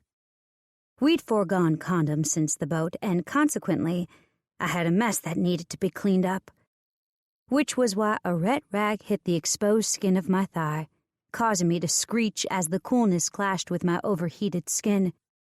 "God!" I jerked up to my knees, tossing a scowl over my shoulder at the man who was currently laughing while he brushed his teeth. I grabbed the rag and covered my pussy as I walked into the bathroom, making sure to bump into his back so his cock touched the freezing cold porcelain of the sink. He growled, and I laughed. I was so happy I could cry. 6 months ago, I would have never expected my life to turn out like it had. And while I got ready for my night at Uncertain Pleasures, and Griffin got ready for a night of surveillance on Caddo Lake, I wasn't upset that we weren't going to spend our entire night together. We'd have many more days to come. And as he wrapped his arms around me the moment I walked out of our bedroom, I once again was struck with how handsome he was. How lucky I was for having the man in my life. "Gotta go, Queenie," he rumbled. I turned in his arms, looking up at him, and studying him for a long moment before I smiled. "Be careful." He shook his head. "Always am, Queenie. Love you." Then he was gone. And although the worry for him was there, I set it on the back burner, knowing his brothers would have his back. 4 weeks later. "Hey," I said, shifting nervously from foot to foot as I watched him start undressing. His eyes were heated and knowing. "It's positive?" he asked. I nodded. "How'd you know?" I asked. His eyes, those beautiful blue ones I loved so much, were shining now. "I know your body even better than my own. I know the changes. Saw you change every day for the last week. A man knows when his woman's knocked up," he teased, to hide the emotion pouring through him. My mouth dropped open. "You're terrible," I said, shaking my head and walking towards him. He opened his arms to me, and I walked into them willingly, burying my nose into the crook of his arm. The leather holster that crisscrossed his back and looped around each shoulder was pressed into my cheek, but I found that I quite liked the reassuring feel of it. It signaled him as being home. The leather and gun oil smell represented the start of a new day for us, and I counted on smelling it every night to ensure that he was safe. His body was wound tight as I wrapped my arms around his chest, and I leaned my head back to study his face. He was studying the ceiling with great concentration. "You okay?" I asked softly. His eyes tipped down to meet mine. "More than okay," he replied. "For the first time in a while, I'm happy. I'll miss Tanner every single day. But it's gotten to the point where I can make it through the day without breaking down. And that's because of you.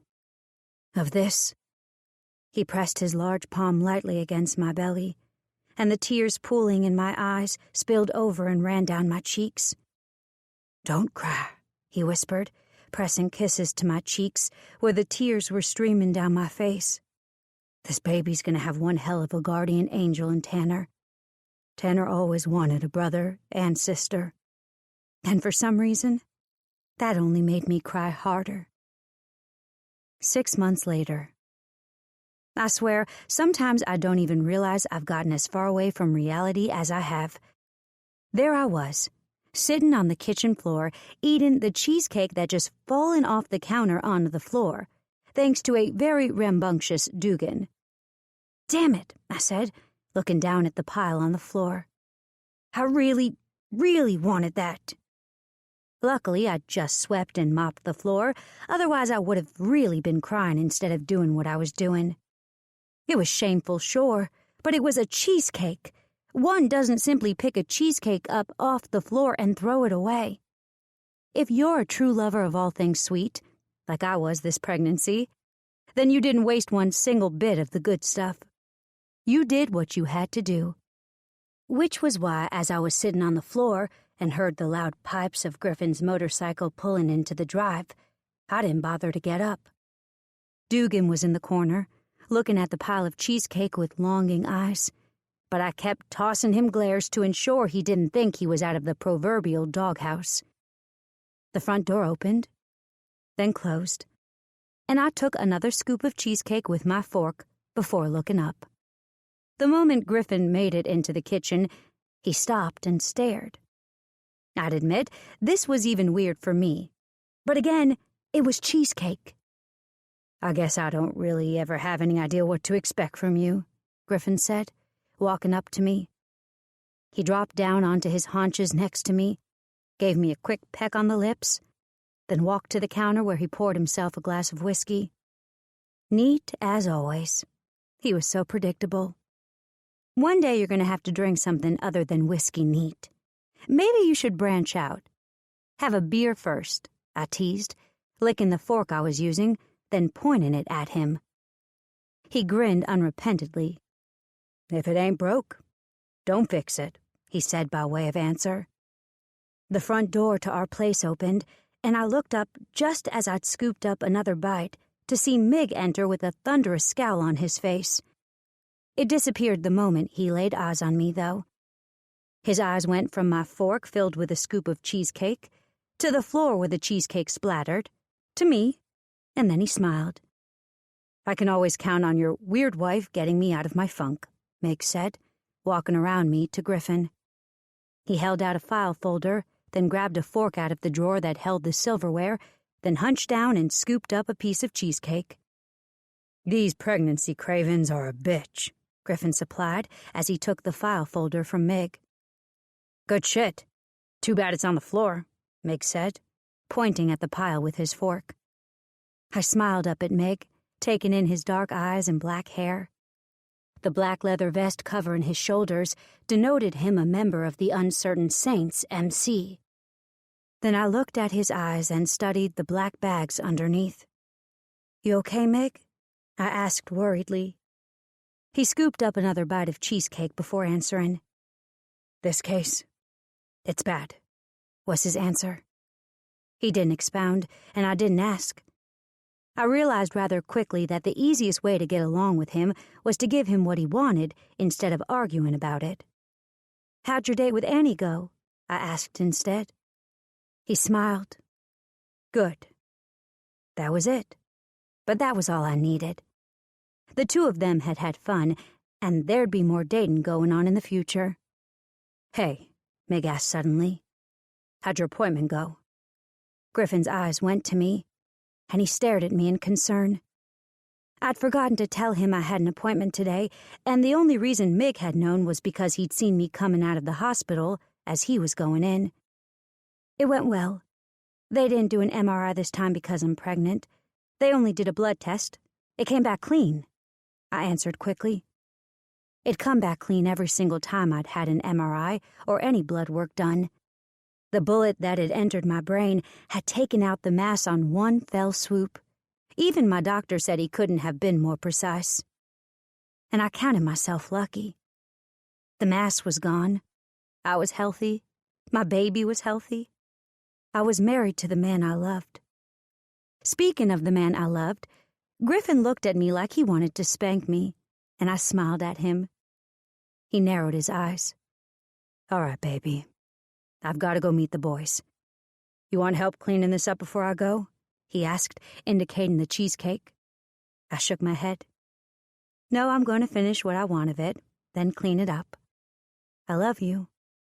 He looked down at me for a long time, studying my face, the soft swell of my belly, and the cheesecake before he shook his head, squatted down, and kissed me silly. "I love you too." He stopped, looking back at me. "And don't think we won't talk about how you forgot to tell me you had an appointment today." I grinned. That conversation would prove to be entertaining. Griffin. 4 months later. "Tanner," I said to the marble headstone where my son's body was laid to rest, "I'd like you to meet your baby brother, Aiden." This concludes Whiskey Neat by Lani Lynn Vale. Narrated by Mason Lloyd and Kendall Taylor. Copyright 2016 by Lani Lynn Vale. This unabridged audiobook is published by arrangement with Dixie Wardens Incorporated and was produced in the year 2016 by Tantor Media Incorporated, a division of Recorded Books which holds the copyright thereto. Please visit tantor.com for more information on our growing library of unabridged audiobooks and to take advantage of special offers.